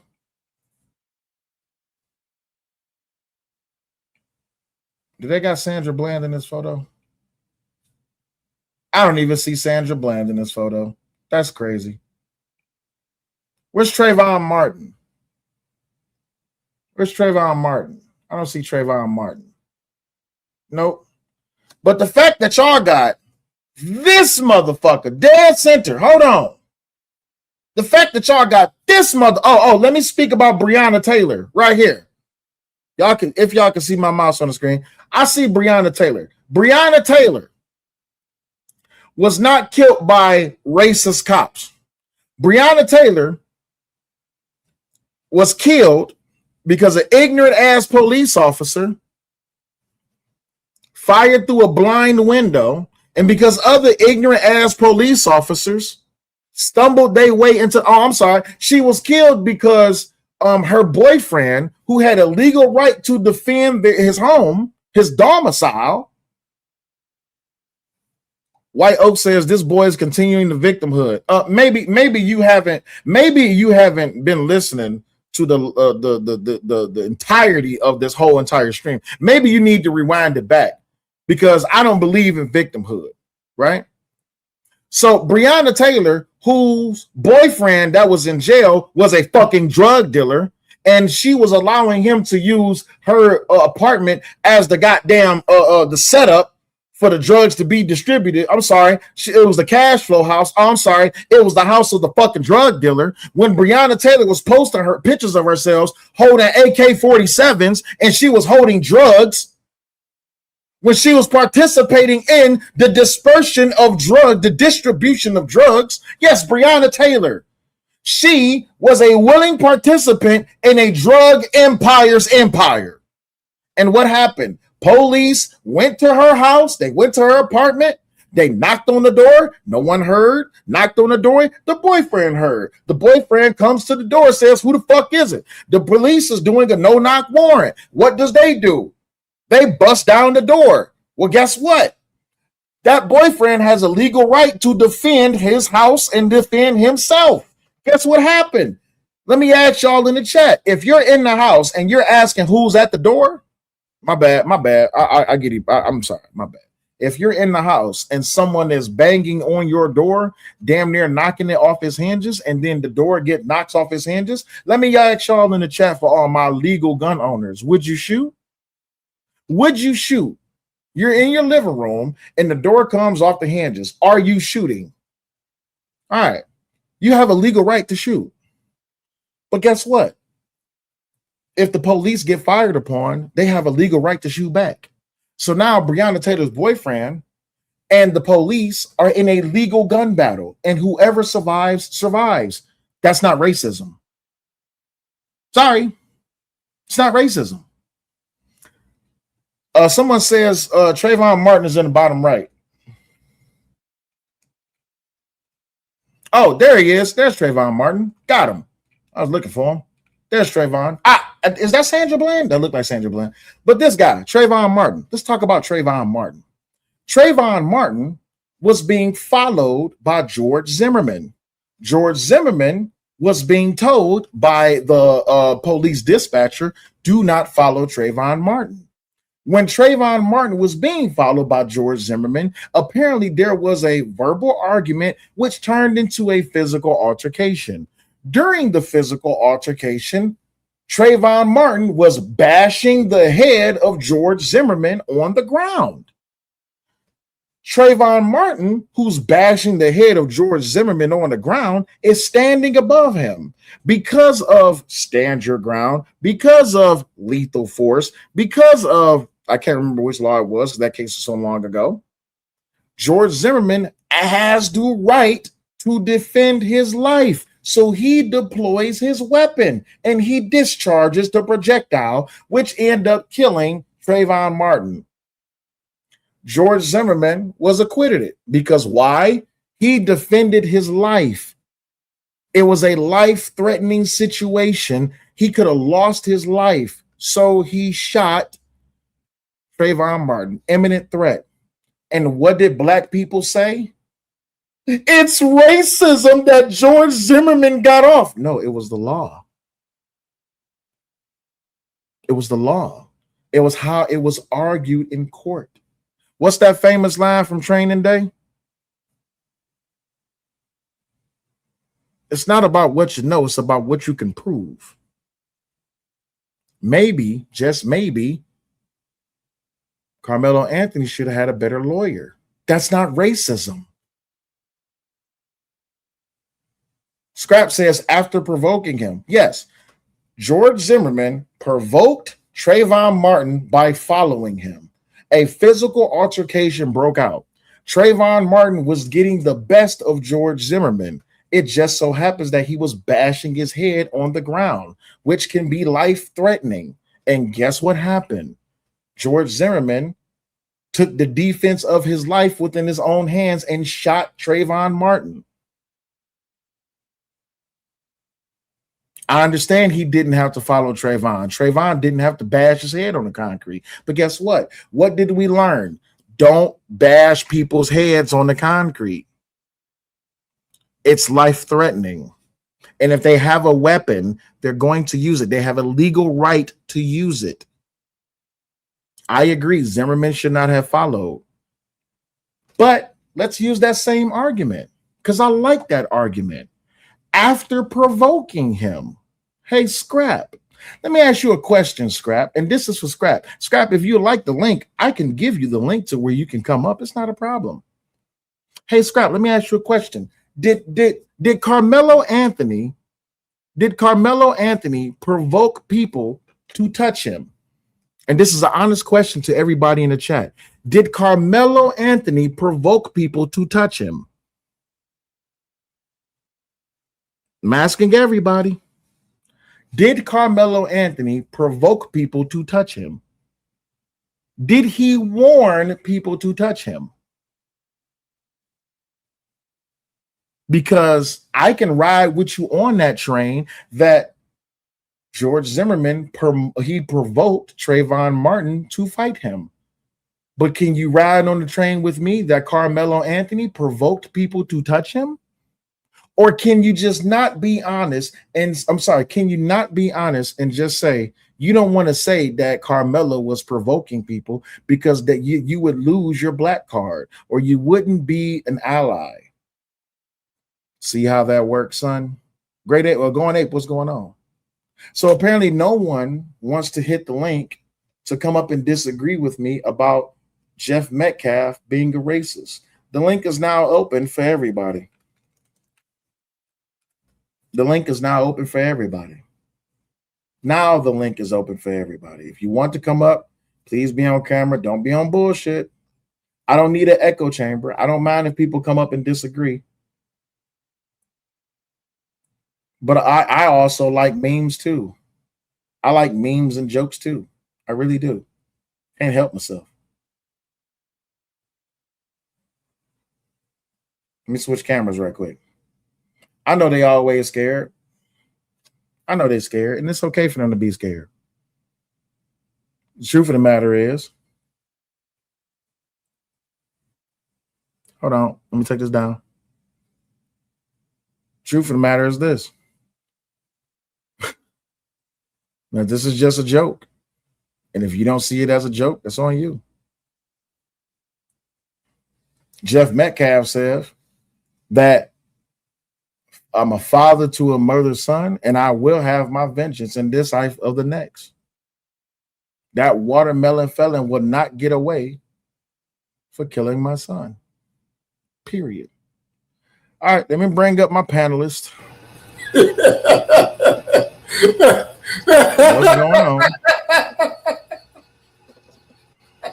What's going on? How may I be of service? Are you here to agree or disagree? It is entirely up to you. I'm here to agree with you, man, for everything. Okay. I appreciate you agreeing with me. I Let me feel ask you a question. Let me ask you a question. Why do you agree? Do you one think Jeff Metcalf is a racist? And if not, why? Not at all. Not at all. And I watched the end of the podcast last night, and yeah, I'm really happy that you did it yourself, and yeah, you did it right. Yeah, because the man is just grieving. Yeah, it's not about race at all. A person lost their child. That doesn't have to be racial at all for this type of like deep emotional response. But yeah, people make it a white and black thing, and I hate that. I hate that happening all the time.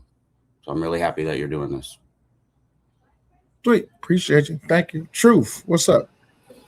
Yeah, as always, brother, you know I gotta show respect and love and appreciation. How you doing today? I'm all good, but I do got to confront you about something right quick. Brother Drip said that I need to tell you to stop putting my name in shit and getting me mixed in with drama. Are you out here throwing my name around, sir? No. Okay. All right. Well, if you are, right, just do me a favor. If it's not a social circle or a podcast or a content creator that you don't see me frequent, don't say my name in my chat and don't say my name in their chat, because more than likely they're going to say some ill shit about me, and then I might have to either hit their panel or I might have to go live and I'm going to start disrespecting people disrespectfully because they disrespect me.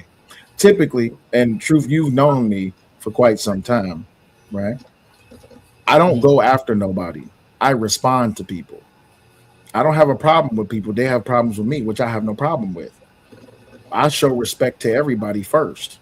Even when I've had problems with people, I still show them respect first. And I give them a golden bridge so that they may escape. But when they choose to disrespect me, I'm going to disrespect them back. Brandon, what up, though? Yeah. So the only thing I've said is I said if anybody wants to know the truth, wants factual information, please see some. No. Well, and I appreciate you saying that. I even appreciate you for the free press, right? I like free press because it's cheap, and I'm not paying you to say so. I'm not paying you, correct? I just want to put that on record. I'm not paying you to say these things. Yeah, no, I'm doing that out of my willfulness. You ain't asked me to do it, you ain't told me to do it, you ain't paid me to do anything. Right. Anybody that's providing decent information and the podcast is right, I'm going to continue to do that.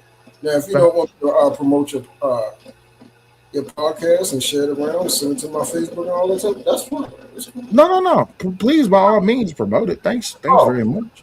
But no. But you know, don't. When people say they don't give a fuck about what I gotta say, just leave it alone. Just leave it alone. Because the truth of the matter is, if they actually wanted facts and evidence and an argument that was actually, this was a very good 9-hour live stream from over a year ago when the story first broke. Next time, bro, if it's anybody on the here, you actually got my heart line. We family. You hit me up and ask me, am I doing absolutely something? You got lames out here sowing discord. And, wow. I'm going to deal with that soon. I appreciate what it was. The statement was made in public, so I had to address it in public. You see what I'm saying? Yeah. It's all good, you know. It's all good, bro. Big T says, what sucks even more is that they are turning an innocent man into a racist by torturing him. What do y'all think about that? Say that one more time. What sucks even more is that they are turning an innocent man into a racist. So that's what I wanted to talk to you about. First and foremost, what you showed today was probably one of the most disgusting things I have ever seen in my life, bro. I'm not even funny. It actually kind of scared me. It comes from a dark place. Yeah, that actually kind of scared me. And they get mad at us for because they see us, you know, partying and laughing about his pictures in jail and stuff like that and everything like that. but y'all actually use pictures of a person passing away inside of a casket. I couldn't even get creative like that. I wouldn't even think to even go that route. And that's why I said you can go one route, they're gonna make sure they do their best to go to hell. You feel what I'm saying? I don't And, know how he can even get away with that when he says like let's burn America and stuff too. Like how does how is he not flagged as like a terrorist or something? Yeah, people in that too. Yeah, I was about to say that, brother.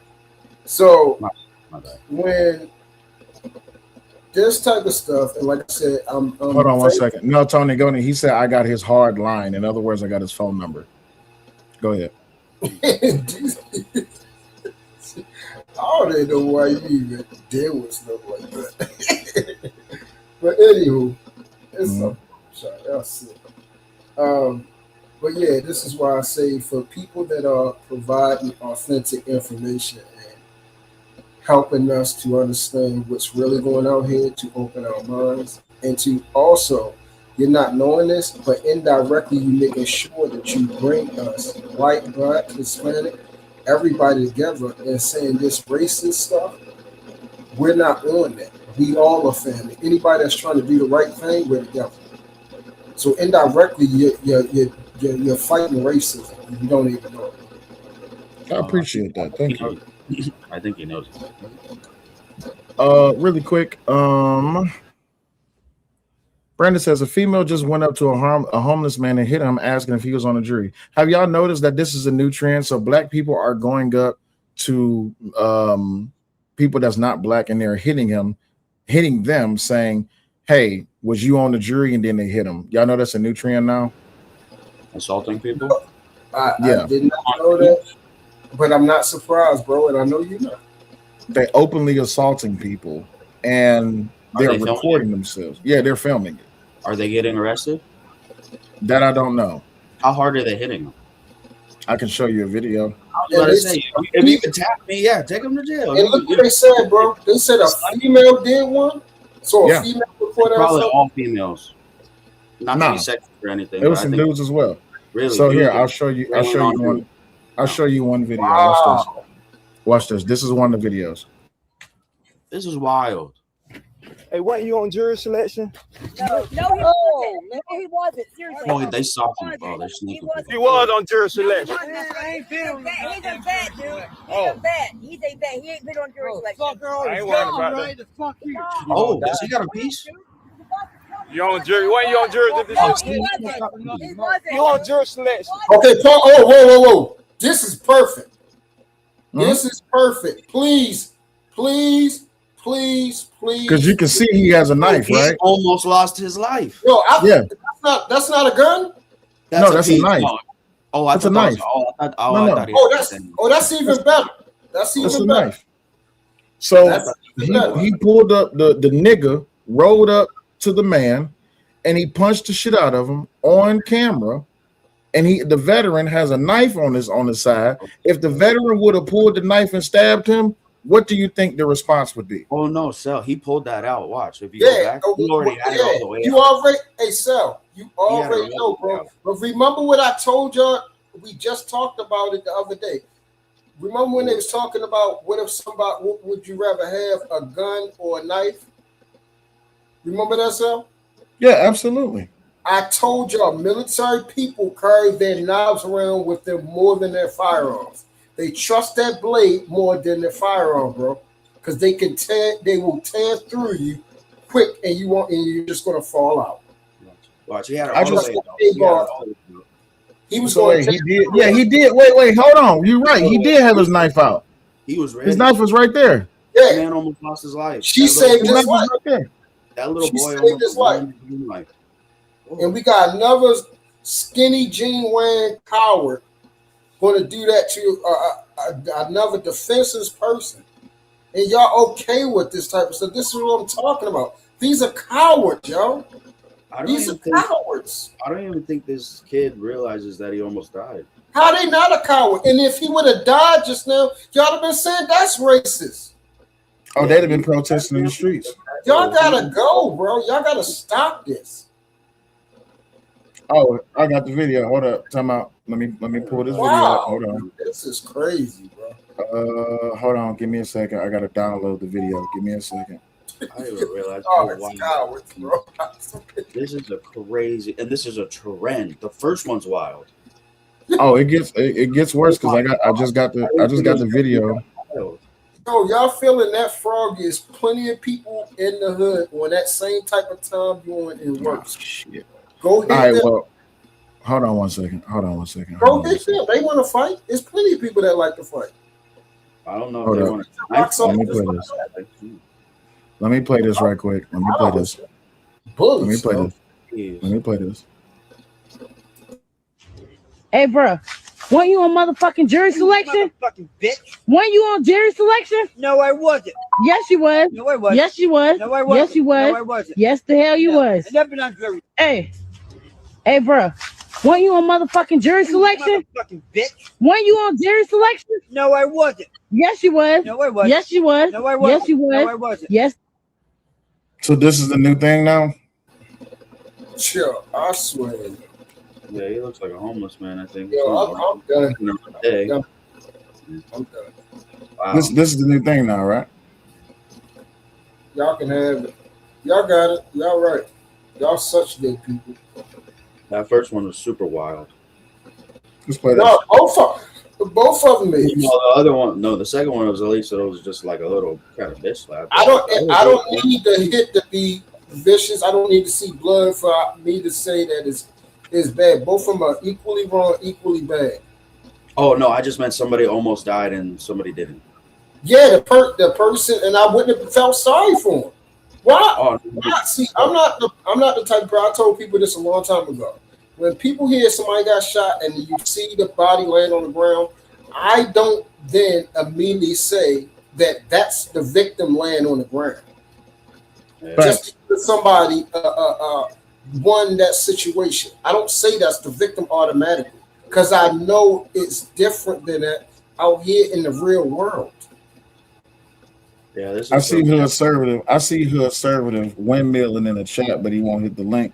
But is this what we coming to now? Because now y'all just creating situations for people to just defend themselves, and then y'all want to get out here and protest and say it's racism, right? Hey, bro, weren't you on motherfucking jury selection? Motherfucking bitch. Weren't you on jury selection? No, I wasn't. Yes, you was. No, I wasn't. Yes, you was. No, I wasn't. Yes, you was. No, I wasn't. Yes, the hell you was. I never been on jury. So now y'all just gonna run out here and start randomly attacking people? They should all be arrested. Like I'd be mad if they don't get arrested for this. This is literal I'm evidence. embarrassed, bro. I'm embarrassed. This is literal evidence. Oh, these is niggas. Funny. That's what these they're all off as tomfoolery. Yeah, wow, you recorded it. Because they're gonna compare. It doesn't matter, and we talked about this too, Sal. When we talk about dealing with other black men and how they behave and everything like that, we all get grouped in that. The same thing goes for black people. No matter what, we're all going to get grouped into this stuff. No, you gotta see the other new trend too. So now there's another new trend. People are using AI to transpose themselves, pissing on Austin Metcalf's grave. Oh, what? Oh, okay. Yeah. It's AI, right? It's not. I mean, it's AI, but it's a multitude That of still people doesn't matter, bro. No, actually, literal pissing on graves. I think that's Bro. That's the low. That's the intent of the heart matters more than anything, my G. Yeah, no, yeah. This is still mean as all hell. Yeah, quite literally. I'm just saying. Yeah, This is what y'all glorifying though, right? Well, people think they're so safe on the internet. Right. Oh, little do you know, they really think they is safe. They love this thing. They love the internet to be able to do the most wild, the most trifling, disrespectful, say all types of stuff that they know they would not say to you. Yeah. They know, because they won't even get the third syllable out. It will be crash and teeth and blood is falling out the mouth. Yes. Well, no, actually, just disengage. That's what pisses you off. You can ignore people in real life. But like that's what's because in real life. Hold on a second. I need to play something. So did y'all see the video that I played at like 5 o'clock this morning on Trey's channel where Big Bad Boy, you ain't shit. Where Jeff Metcalf was talking, he almost slipped up and called Charleston White a nigga. Did y'all see that video? I want to see. I was up last night with you. Yeah. All right, watch this. This morning. All right, watch this. The porn industry didn't take your wife. You lost her. You fucking short, fat, pudgy, small, dick, angry man. This fucker died from a pencil poke. They come from a loving mother. Their mother did everything they can to distance themselves from that fucking man that we see on TV talking without his family. See the difference between this little short Fred Flintstone motherfucker? He's alone, angry, no support system. But he got a new truck thanks to Austin Metcalf death. Got him a fucking new truck. But you know who don't see him around? He don't have a wife. He don't have a girlfriend. He don't have a brother. He don't even have a son that hugs him to show that someone's comforting. You know how miserable he gotta be? He's worse than Carmelo. Because Carmelo is surrounded by a support system. I got a Muslim nigga that run the prison where he's at right now. Been down there 27 years. He's protected. It's gonna take a guard to kill him. Won't no inmate do it. I guarantee it. Metcalf, when I look at you, where's your wife, buddy? So is it okay for Jeff Metcalf to call him a nigga? Hold on. No, it's not okay, but it's understandable if that makes sense for the ignorant people that don't know terminology. I don't give. It's not okay for him to do it. It will still be wrong, but it's understandable why he would go to a racist slur towards, especially this guy, because Charleston is a known racist. He thrives in the fact that he deleted a white person, for those who don't know. So that's why he supports Carmelo, because Carmelo actually is Charleston. And Charleston and Carmelo is Charleston when he get older. Hopefully he reform himself.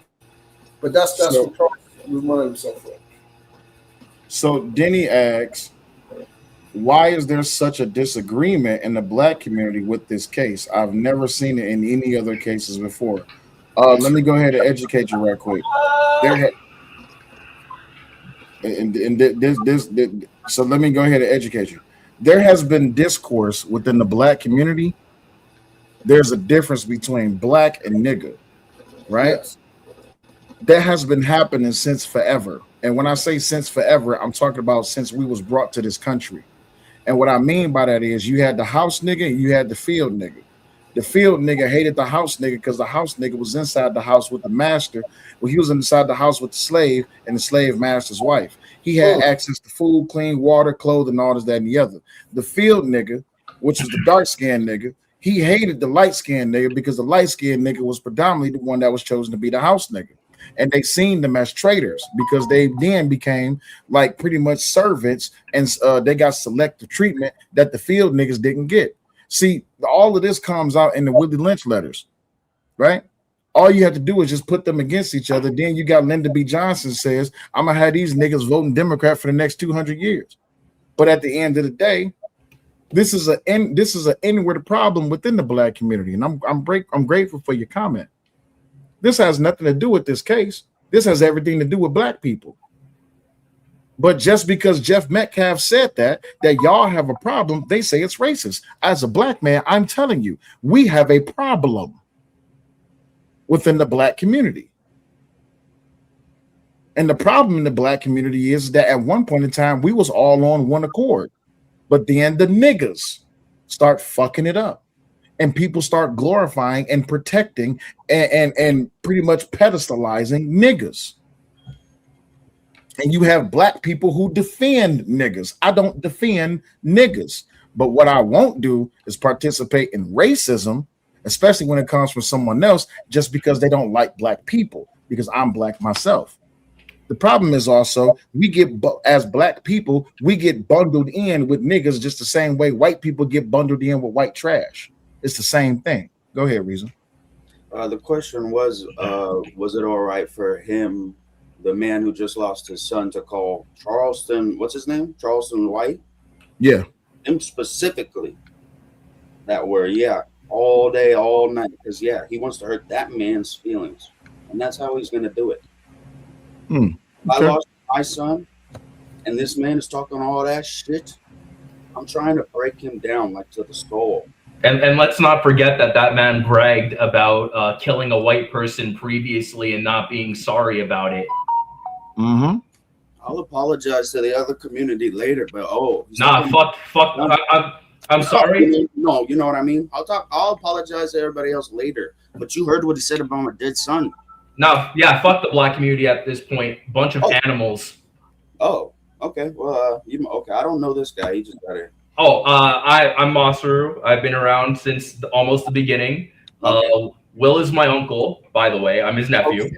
Oh, anyway, but that's no near or there. Hi, uncle. How are you doing? First off, it's good to see you again and talk to you again. Mm-hmm. But I know we have to talk later. You're on borrowed time, motherfucker. You're on borrowed time. We'll talk. Listen, we'll talk later. Okay, you promised me we would talk later. As long as you behave, you can keep that nephew.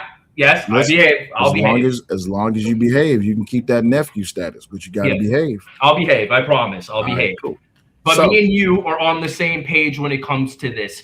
The whole AI showing people pissing on McCraft's grave, way too fucking far.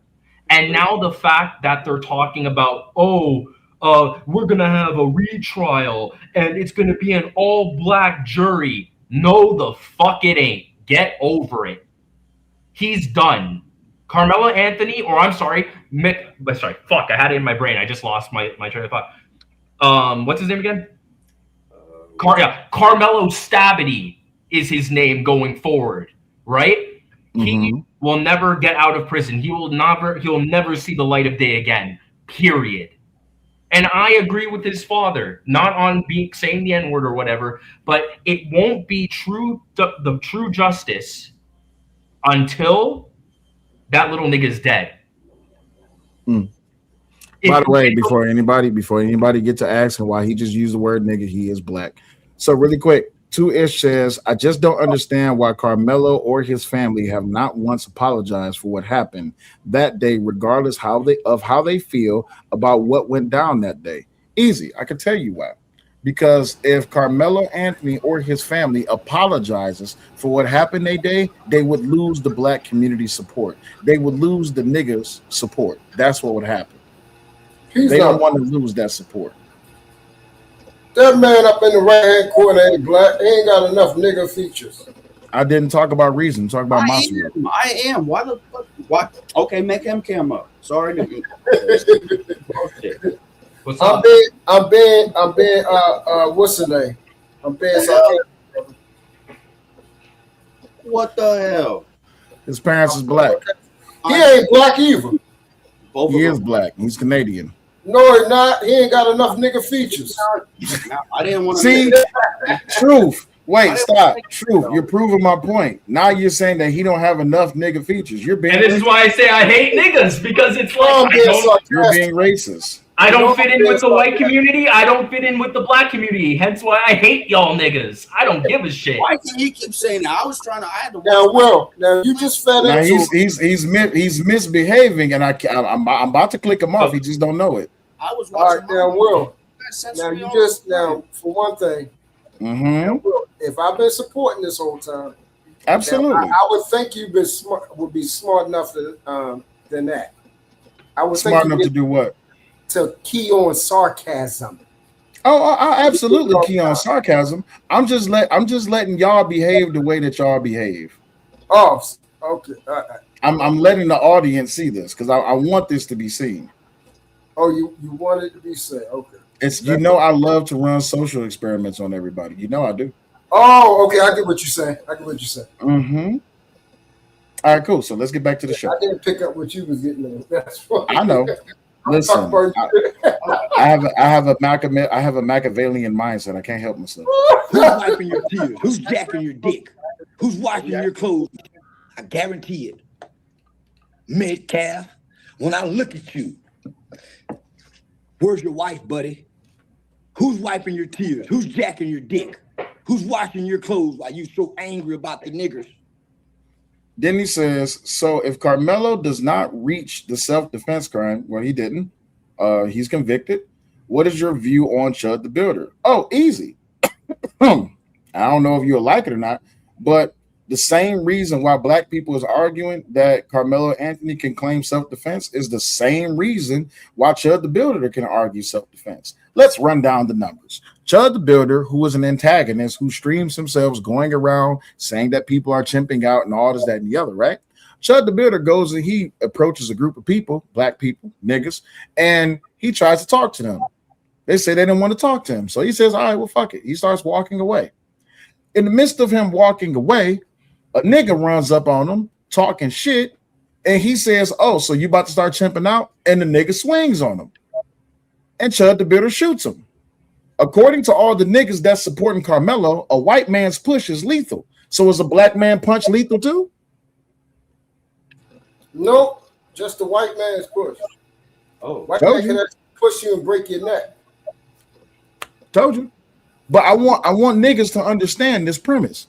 If a white man's push is lethal to a black man, then a black man's punch is lethal to a white man.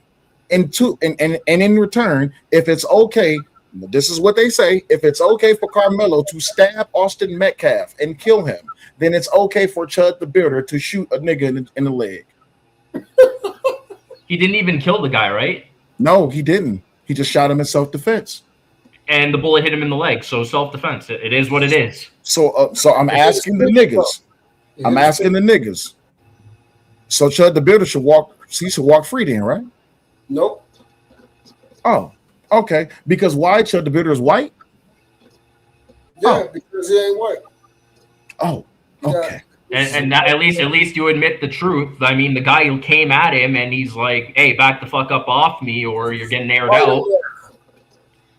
Period. White nation. So let's continue. You lost your wife, not the BBC. The porn industry didn't take your wife. You lost her, you fucking short, fat, pudgy, small, big, angry man. Little Michelin man. Little Michelin man. And you thought your boys was something. So they met a little bitty nigga like me. It's always the little levy dog. It's always the little boys like David to kill Goliath. Your son was a Goliath. That other motherfucker that watched his brother die in his arms, he's a fucking coward. Damn. He's a fucking coward like you, boy. I want to challenge you to a boxing match. Short fuck. I would like to fight you on Aiden Ross brand wrist. About a week ago, Aiden Ross told me whenever I'm ready to fight again, I can come fight. I want to fight Austin Metcalf dad on brand wrist or in a UFC fight match. I want to. Worldwide Live says y'all are losing your minds and it's ridiculous. He murdered Austin. Quit trying to twist everything. Here, let me go ahead and give you the truth. He didn't just murder Austin. He provoked Austin. As a matter of fact, he was trying to provoke everybody that was around him. I don't think it had to be Austin. It could have been any person that touched him, and he would have stabbed the shit out of him because he's a nigga naturally. And I'm talking about Carmelo Anthony. Yeah. So there's my response to your comment. Appreciate you being in the chat. Hey, so Voorhees though. Absolutely.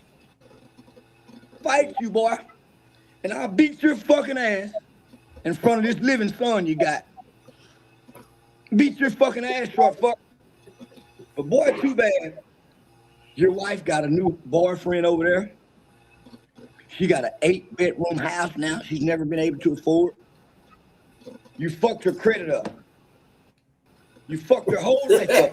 But she's still hurt by it. Mrs. Metcalf is so fucking hurt, she won't even get on camera with you. She won't even share time or camera time with you, boy. If nothing else, Carmelo Anthony's father and family is still intact. The wife is still there. The mother, oh man, you lost your family, buddy. And because of that, you lost your son. He talks a big game for being as skinny as a toothpick. That's the truth. A better husband. I think that's you could have stayed in the house with him. She couldn't take it anymore. From what I hear, She was tired of justifying the black eyes and bruises. Austin pleaded with his mother to leave you long before now. He was the most angriest. Wait, hang on. Pause this real quick, Unc. Where is he getting all of this information from? What are his sources, or is he just making shit up? This is all the shit that niggas have been saying about Jeff Metcalf and the Metcalf family since last year when he was under a gag order. That's all. Literally, Charleston White is repeating everything across that black social media has been saying about the Metcalf family. That's literally all he's doing. So they're breaking the law then. Not exactly. I think the gag means they just can't talk to each other, right? The dad and the two dads. Yeah, that's but we're not supposed to talk about the case in public. Well, hold on. So we got to make sure we call this down the line. Technically, the gag order is he can't speak about the case. Drew can't speak about the case. Can they talk to each other? Yes, they can talk to each other. And they have had multiple interactions across social media, which did not break the law. Now, the gag order is his family, the Metcalf family, was not to approach Carmelo. That does not include Carmelo's family. Yeah, so it doesn't include third party either. Yeah, right. Does not include that. So when Drew Anthony was going on that fat bitch Tiffany Billions live stream, and they was over there saying racist shit about the Metcalf family and about white people in general, that's their First Amendment speech to be able to say that, right? Not if it's hate speech. Even if it's okay, so let's do this. Well, they should. Oh no, is hate speech free speech? It is under the law. It is. No. You said hate speech is not free speech? Nope. You're okay. Yeah, you are allowed to. You're allowed. No, I'm gonna be serious.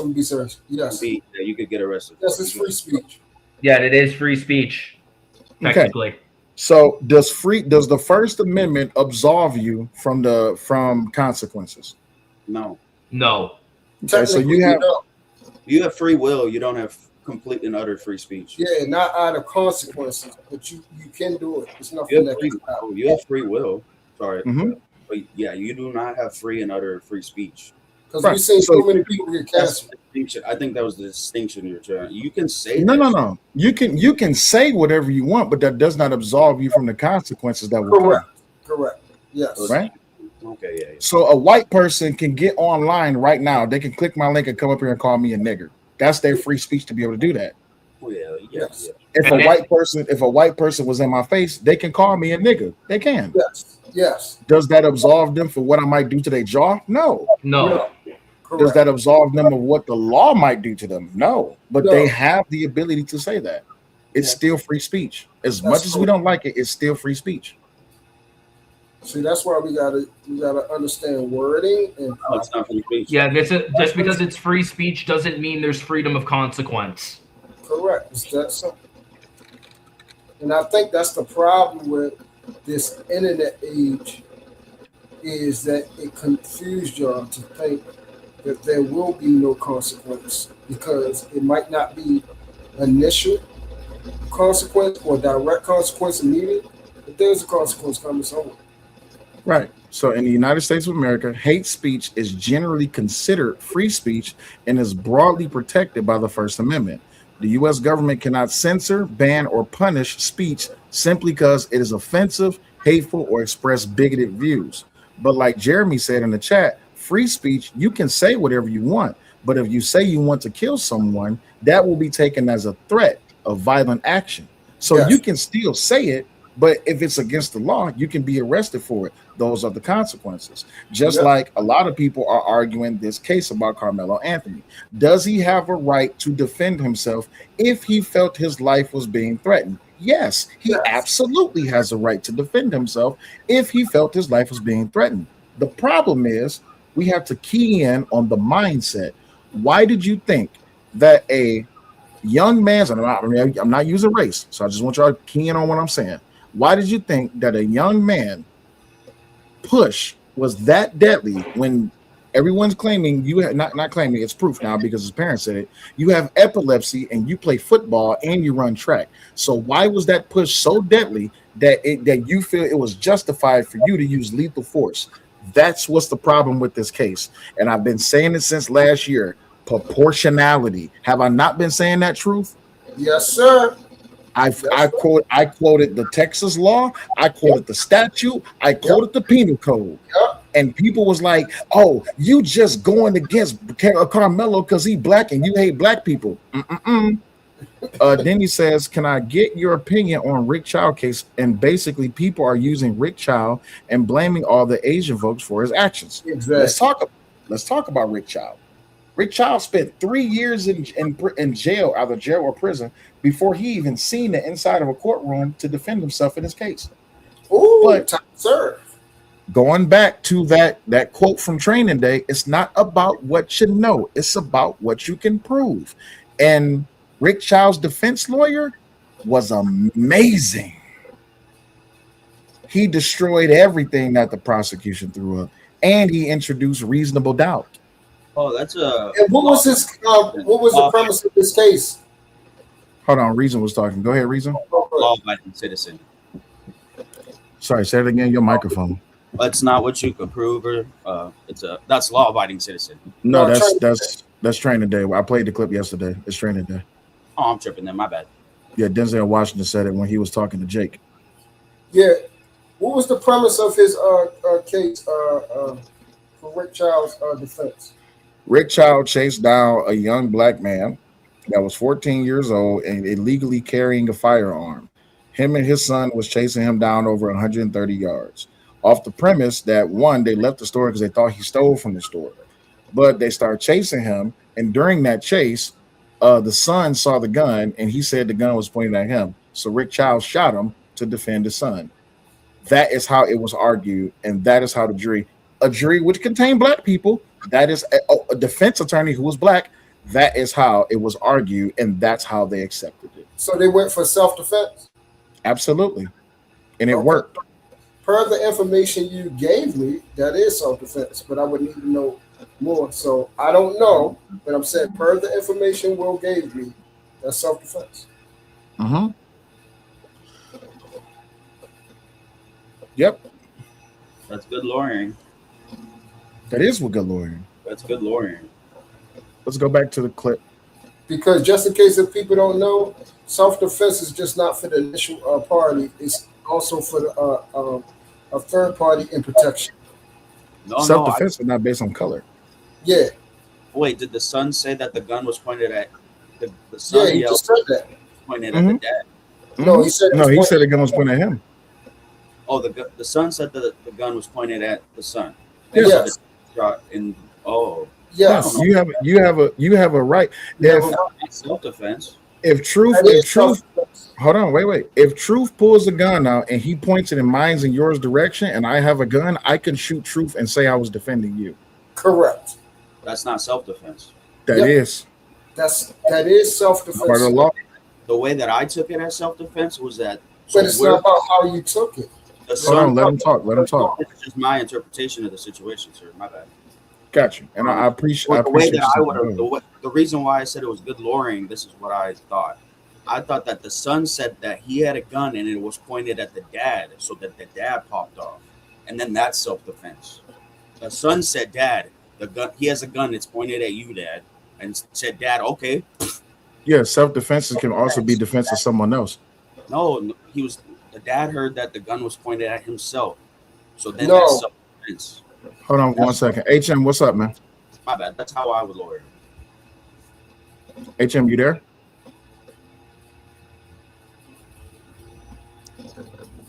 HM, you there? HM, can you hear me?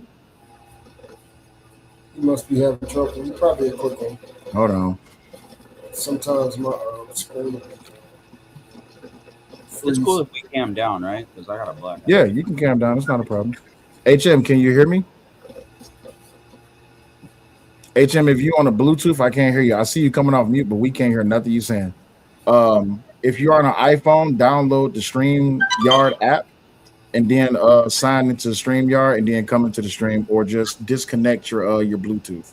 Type something in the back chat. I think he can hear me. It's just that he's coming off mute, but we can't hear him. Yeah, that's what I was saying. Type something in the back chat. Hey, can you hear me? There we go. We can hear you now. What's up? Just listening to the stream. So I had to tune in case you guys want a perspective from a law enforcement officer in regards to what we can apply as far as free speech. So let me ask you a question. First, we're gonna talk about the free speech thing. Is hate speech free speech? Yes. Okay. And you're a law enforcement? Yep. Okay. So hate speech is free speech. So Reason, did you get that? Yes, sir. I'm listening. All right. Now, question: if me and Reason is standing on the side of the street and Truth pulls a gun out and aims it in our direction, and I have my gun, I can shoot Truth, right? Oh, I'm sorry, my Bluetooth kicked back in. Last thing I heard was if someone pulls a gun out. Yeah, if me and Reason is standing on the side of the street and Truth pulls his gun out and points it in our direction, I can shoot Truth, right? No, unless you're trying to defend yourself. Yeah, well, that's the premise of the question. Okay, yeah. If he pulls a gun out on you, or if you pull a gun out on someone, then you can defend yourself if you believe he's going to cause you deadly harm. Yeah, me or someone else, right? Right, you are a third party, so if it's a third party as well. Even if you believe that he's going to cause you serious physical harm and not death as a result of your actions, you would still be able to use your firearm or whatever means possible to defend yourself. Correct. Yourself, right? For self-defense. Well, yourself and the third person. A third party. A third party considered Yep, yourself and a third party. Correct. Can I ask the officer? Yeah. Officer, if I was defending somebody else and I went to court, I would still be under self-defense. Well, it depends on the totality of the circumstances, right? So if based on your actions, you're doing it to, again, defend yourself or defend someone else. I'm defending somebody else, not myself. Yeah. It would still be self-defense in court. Yeah, you'd be able to use that force because you're trying to defend someone as who self-defense. Deadly force is to defend. No, it's the semantics of the lawyers and all this. That's what I don't know if you were here earlier, but it would not be self-defense. I could not be able to justify. The cop just said you could, brother. No, hold on, wait. Let him finish and then let HM respond. Understanding me clearly, dude. If I'm in court and I'm trying to justify my use of deadly force against another person in public, and I tried to say I unlived this person because I was defending somebody else, I cannot use self-defense.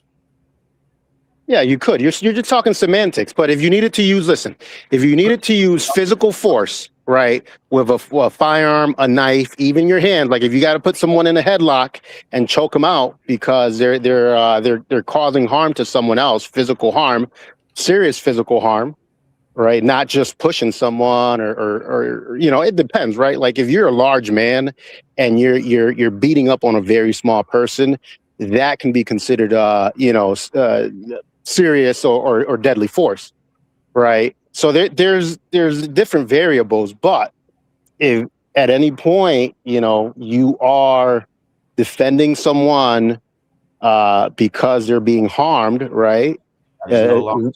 You are able to defend that person or yourself and use deadly force. Say in court that self-defense. Yes, it would be self-defense. Yeah. Now, listen. Different. Hold on, really quick. I'm gonna just end it with this, right? There's caveats, right? Because states call it different things depending on the statutes, how they write it.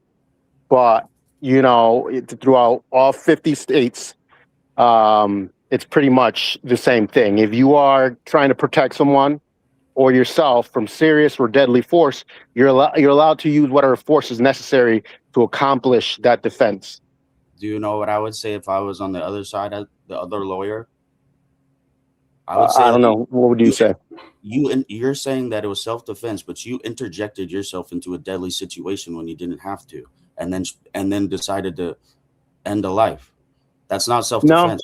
No. You can interject as long as right, it's an active situation and someone is in imminent and so hold on, you're not letting me finish. Now you're just cutting me off, right?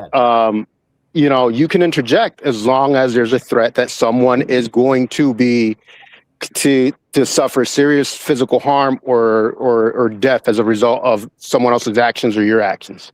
So yeah, you can interject yourself. You know, it's an honorable act, sir, but it's not self-defense. All right, man. Listen, you can argue the semantics, but the result in the end is the same. You can use force to stop someone else from using serious force or deadly force.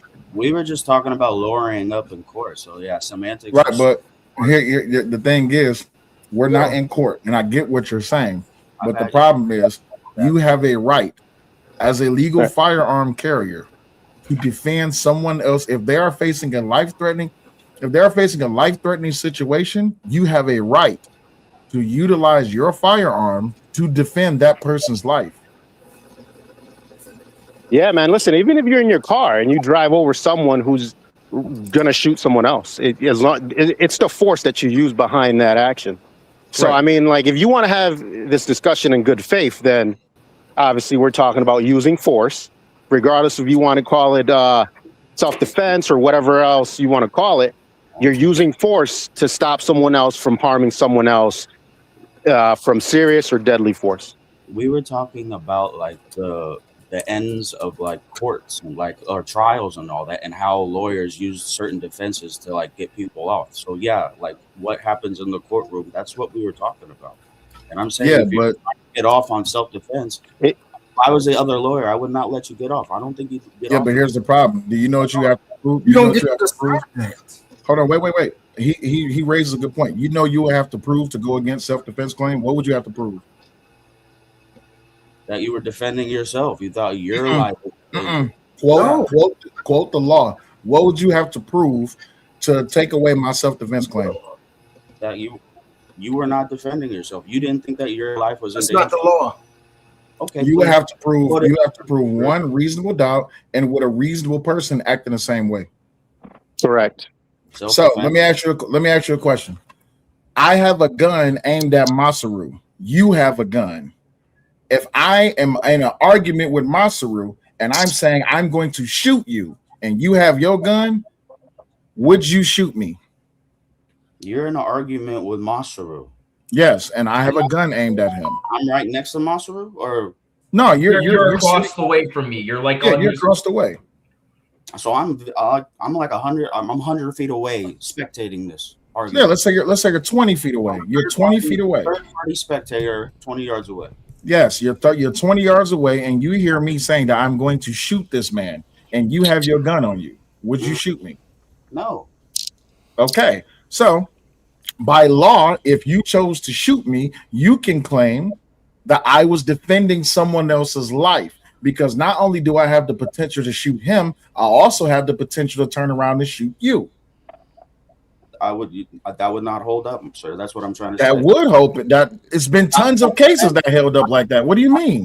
Not under the self-defense. Yes. Oh, Jesus Christ. I think he's just arguing semantics. He's having a bad faith conversation. You know, like there's really no point of going through this over and over because he's going to play the same. I could see the argument because in his mind, he's probably thinking, it's not my fight. Why would I get involved if it has nothing to do with me? Exactly. I'm trying to go home. That's not how. I understand you're trying to argue the semantics of it, but it would still hold up in court. And I asked you, you would have to prove reasonable doubt or that a reasonable person would not take these actions. A reasonable person, if they are armed with a firearm, would take if they're a Second Amendment believer and they have this firearm, they know that it is within their right, pertaining to the law, that they can use lethal force to stop deadly force of someone else's life or their own. I know that. How do you argue with an officer and he's not a lawyer? Because he's not a lawyer. But neither are you. That doesn't matter. Yeah, neither are you. But he knows the law. I don't have to be a lawyer. I don't have to be a lawyer. Okay. I don't have to be a lawyer to enforce or understand criminal statutes. Exactly. Lawyer than me. So if somebody trying to harm you, if somebody's trying to harm somebody else, hold up. New player to the stage. Hold on, new phone. Who this? C Diff, what's up? Yeah, what's up, man? Okay, I don't know who you are. This is your first time up here, so I got my banner up. You cool? Yeah, I'm cool, man. All right, cool. Just making sure. All right, cool. What you got for us? I'm gonna let you go first because you're the new person to the stage. Hey, man, how you doing, man? Just talking about the crimes of excuse me for saying Carmelo Anthony. I'm just saying. Go ahead. Go ahead. I'm listening. The I was just Audacity saying. show. That's familiar for some reason. It's Cajun, man. Oh, Cajun Darkfire. Okay. Oh, it's Cajun Hang Darkfire. on. Oh, Wait, yeah, is Super Predator Omni? Hey, my man. Respect the surname, sir. My bad. That's Mr. Super Predator himself. You see the picture? You see the name? Super Mr. Predator from the 1900s. You know what I'm saying? Super Predator Democrat via the Democratic Party. You know what I mean? That's what they called us back then. Facts. But going back to the argument really quick, I'm gonna get to you in a second, Catching Darkfire. But going back to the argument really quick, reason I understand you're trying to argue the semantics of it, but when it comes down to it, you have a legal right to do so, and it's how you argue it in court. It's not about what you know; it's about what you can prove. That's what I'm trying to. But all of a sudden you're saying we're not in court. I'm trying to. Yeah, I'm playing the devil's advocate as the other lawyer, and then somebody's hopping. Yeah, but you're arguing in bad faith, but based on semantics. And you're supposed to have conversation anyway. What else does a lawyer do? You're being willfully obtuse for no reason. Mm-hmm. Oh my goodness! What else does a lawyer do other than argue semantics? So, all right. So let me ask you: Do you concede?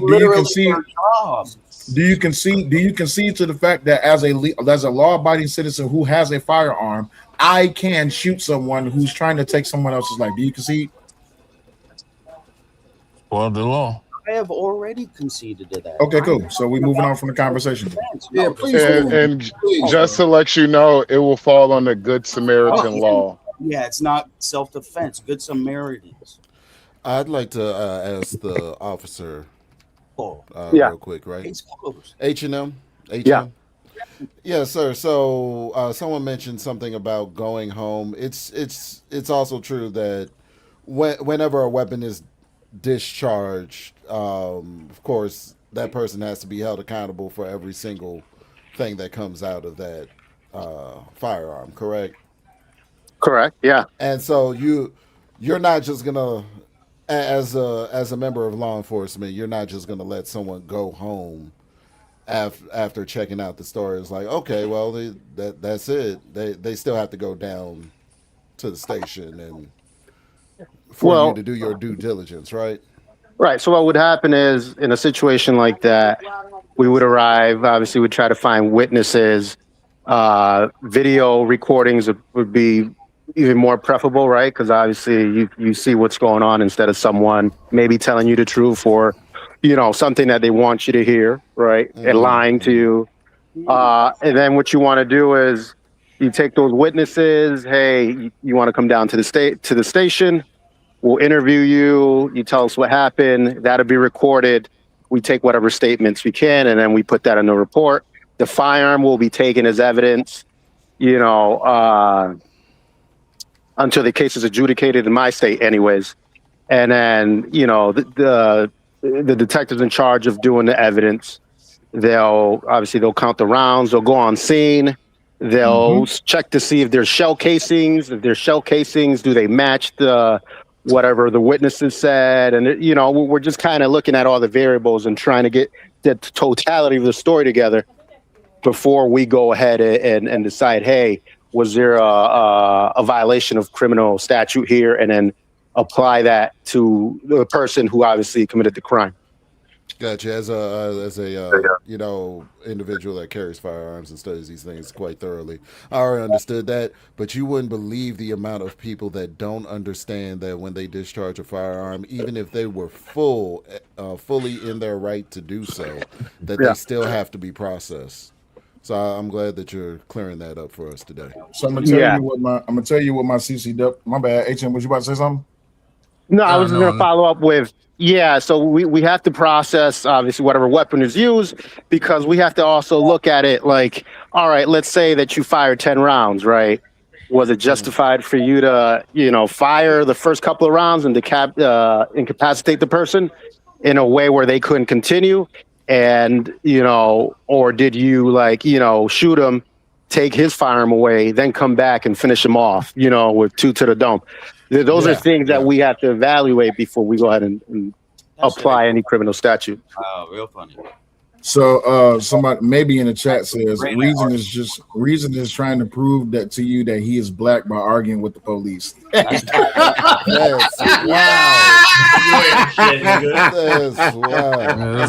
That was one time, bro. You might be right. You might be right, dog. I'm gonna make this comment and I'm gonna make this comment. Then what up, Hood Server? I'm gonna bring in Cajun so we can continue the conversation. Then I'm gonna bring in Hood so he can bring in his portion, right? So my CCW instructor told me this years ago when I first got my license. He said if you ever have to discharge your weapon, it's a few things you need to make sure of. One, you got to make sure that you call the police directly afterwards. But the first call you should make it to your lawyer. Call your lawyer, let them know, hey, I just shot somebody. Just let you know, be prepared. Need you to meet me down at the station. Your very next phone call is the police. I just shot somebody. I'm at the scene. Here's the address. I'm wearing this. This is the weapon that I have. I'll be waiting y'all when y'all get here. When the police show up, put your gun on the ground and just know that you're getting handcuffs put on you. Don't be offended. That's what he told me. Yes. The next thing he told me is that just understand that your gun will be held by the police to the end of this investigation. So if you have more than one gun, make sure you only use the one gun. Simple as that. And it would be very, very wise to have more than one gun for circumstances just like this. Because let's say you get something off, you get something off, you're in a situation. Now you don't have no gun if you just got the one gun. Having a pistol is faster than reloading. Hey, secondary is always better than reloading. And then the last thing he told me was make sure you're using the right ammunition. Now, this is something I had to learn, and just a little bit of a lesson for all you 2A holders out there. You have to make sure you're using the correct grain of ammo. If you over penetrate, you can be held accountable for that bullet. So make sure you're using the right ammo. But I'm not gonna tell you what I carry, but I'll tell you what I used to carry. I used to carry FMJs everywhere I went. I used to. Let me hit you with a hollow point real quick. Hollow points is not as dangerous as FMJs. You think you're safe behind a car? So hollow tips. All right. So people need to learn the difference between hollow tips and FMJs. Hollow tips are made to stop within the body because they have a hollow tip and they're made to open up once they make contact. FMJs are made to go through. Good to know. Absolutely. Yeah. And when they say FMJs, he means Full Metal Jackets. Full Metal Jacket, 5.56 blackout. Yeah, absolutely. You mind if I add on to that as far as like us in law enforcement? Absolutely. You're the law enforcement. You tell us, please. So as far as officers, sometimes obviously we get into situations where we got either a firearm, discharge a firearm, and a lot of the times people say, well, how come they're not shooting people in the arms or the legs or, smaller targets? And the reason is that we go for center mass because it's the biggest area, and we are accountable for every round that comes out of our firearm, right? So if I shoot and I'm aiming for someone's hand, I miss and it hits a little girl that just happens to be in the background, I'm responsible for that. Absolutely. So that's the truth. We have to, I know it's sometimes on TV, it looks like it's easy, but it's really not. People are moving quickly. You got your nerves going, the adrenaline going. It's a very really tough process. It's so I know sometimes people say, well, shoot him in the leg. We just can't. We're not trained to do that because we're responsible for every round that comes out that firearm. Absolutely. All right, that's the truth. And then trained to put it down, center mass. Mm-hmm. And then also, you never know when a calm area, a quiet area, can eventually just instantly turn into a firefight at any moment, right? Right. It's And you lastly, never expect it. don't let nobody load your firearm because fingerprints do exist on shell casings, unless that person is entrusted with and they understand the responsibility that they're taking up by doing that. If I go down in my house, my wife has legal standing to pick up my firearm and to get the shooting, and my wife understands that she's going to be asked questions behind her getting the shooting. But yeah, that's that. So And really then- quick, Sorry. let me move on. But first, let me go ahead and welcome. Hey, baby, Hey, love. how you doing? Fine, you. I'm watching the kids. They're having an interesting exchange. Oh my gosh. Oh Lord. Okay, cool. All right, so Cajun Darkfire, you came and you bring in a position of conversation you want to have. The only thing I was saying that most people need to understand about the presence of basically having firearms, everything's supposed to match depending on what kind of fight that you had to deal with. I'm like, if somebody want to fight with fists, equal with fists, and if it's with knives, then you have a knife. But I mean, if you have a gun, you have a gun. But nobody don't understand it's an opportunity that people try to do things. Mm-hmm. Absolutely, but there's caveats. So in the case with George Zimmerman and Trayvon Martin, it started off as a physical confrontation, but the problem was that Trayvon Martin, by the way they argued it in court, he was bashing his head on the concrete. That in turn was lethal force because you can suffer serious damage, brain damage, spinal damage, all this, that, and the other, nerve damage, cognitive damage, life-threatening damage. By that alone, you have a right to shoot him because he's bashing your head on the concrete. You know, that reminds me of something I want to talk about. Excuse me, everybody. Didn't George Zimmerman get on the stand? I'm sorry, say it again, baby. Didn't George Zimmerman get on the stand? I believe so. Didn't Kyle Rittenhouse get on the stand? Yes. Yep. The only person from that little meme they put that didn't get on the stand was Mr. Chow, and Mr. Chow's son spoke extensively about what happened at the scene, so he didn't have to get on the stand. So when people make that comparison in that little meme, like Carmelo Anthony should have got on the stand, he should have testified. Let me explain something to you from a perspective of a court of law. As a Black person that's potentially committed crimes in America and been in front of all white juries and got it acquitted or charges dismissed. You are responsible for your defense. Not even your attorney is responsible for your defense because you're paying them. You have to get on top of the stand and explain it and sell it. Like, no matter whatever y'all want to talk about, Carmelo Anthony failed his damn self. And if I was his mama, I would have punched him in the throat in the back room. Like, oh, you're not getting on. You thought you wasn't getting on the stand? Get your ass on the stand, little nigga. Damn, man. You know what I mean? You're getting on the stand and you're going to speak because. But mama, I don't want to. Okay, well, that's your business. You're going to be all right because there's 21 people that have testified and they have sunk your battleship. And right now, it's the bottom of the ninth and you have nothing to lose. That's a fact. That's a whole actually, Ron. I hate to do this. I hate to bring the community politics and the you know what I'm saying, gender war politics into it, but I really blame the father. Absolutely. I can't get over, just even in the interview, even in the post-trial interview that they did, I can't get over how weak he sounded.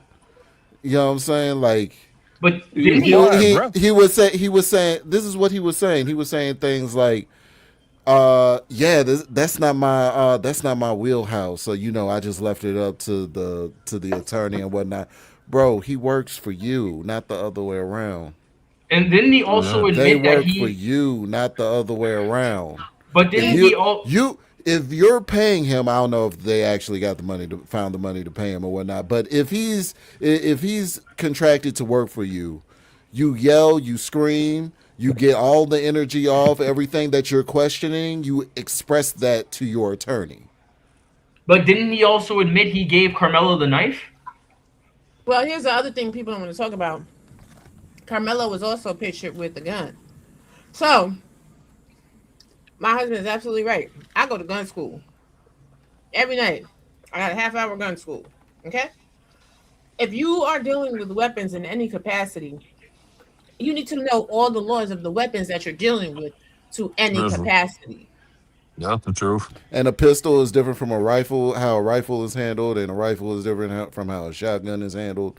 They all have their own nuances when it comes to the law. Right, and all And that you is only different from how a knife is handled as well. And I'm gonna need y'all to stop. You're right. The knife that Carmelo Anthony had, in fact, was a tool. It was a survival tool. You can buy those in the camping aisle, in the camping and hunting aisle at Walmart. I really hate that argument. I really do. Because the moment it Every goes knife into is a survival tool, bro. the moment that any sharp object goes into the body of another human being, especially the heart of another human being, and that person expires, it is at that point a weapon, whether or not it was illegal on the grounds or whatever. It was a weapon. Y'all want to hear something funny? There's somebody on YouTube. There's somebody on YouTube right now saying that Carmelo Anthony suffered from a brain traumatic injury. Then where the freak was the defense to bring the experts to say that he had CTE or BTE? Was it the goofy dude from last night? Yeah, yo. I swear. Because Did you that can't epilepsy bring CTE up because Did that CTE epilepsy stop him from playing football? Nope. Oh, okay, cool. Was it Sharon again? No. Listen, here's the thing. Where were the experts? Where were the psychological experts? Where were the medical experts? Where were that? Where was any of that? Nowhere to be found. Nowhere to be found. So then why are we talking about it? Exactly. Because they're trying to go ahead and have a little defense for the acquittal. I mean, not acquittal.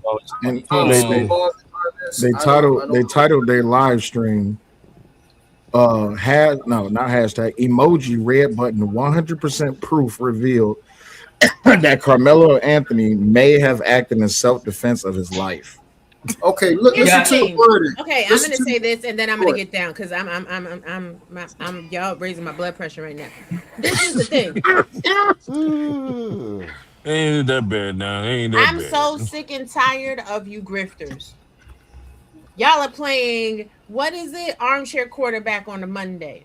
The game is over. Are y'all stupid or are you slow? The game No, they're just trying. My bad. Sorry.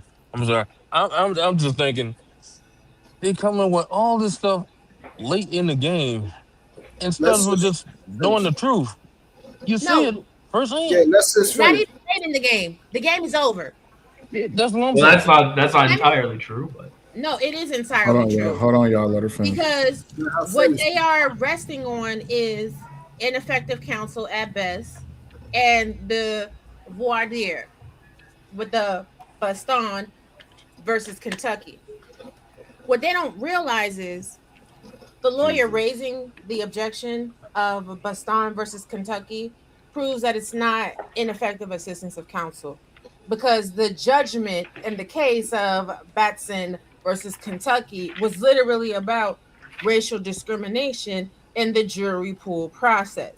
So Right. by raising that objection and the trial judge hearing out the arguments and preserving on record that there was justification for a race neutral strike of those jurors on appeals, they're not going to win.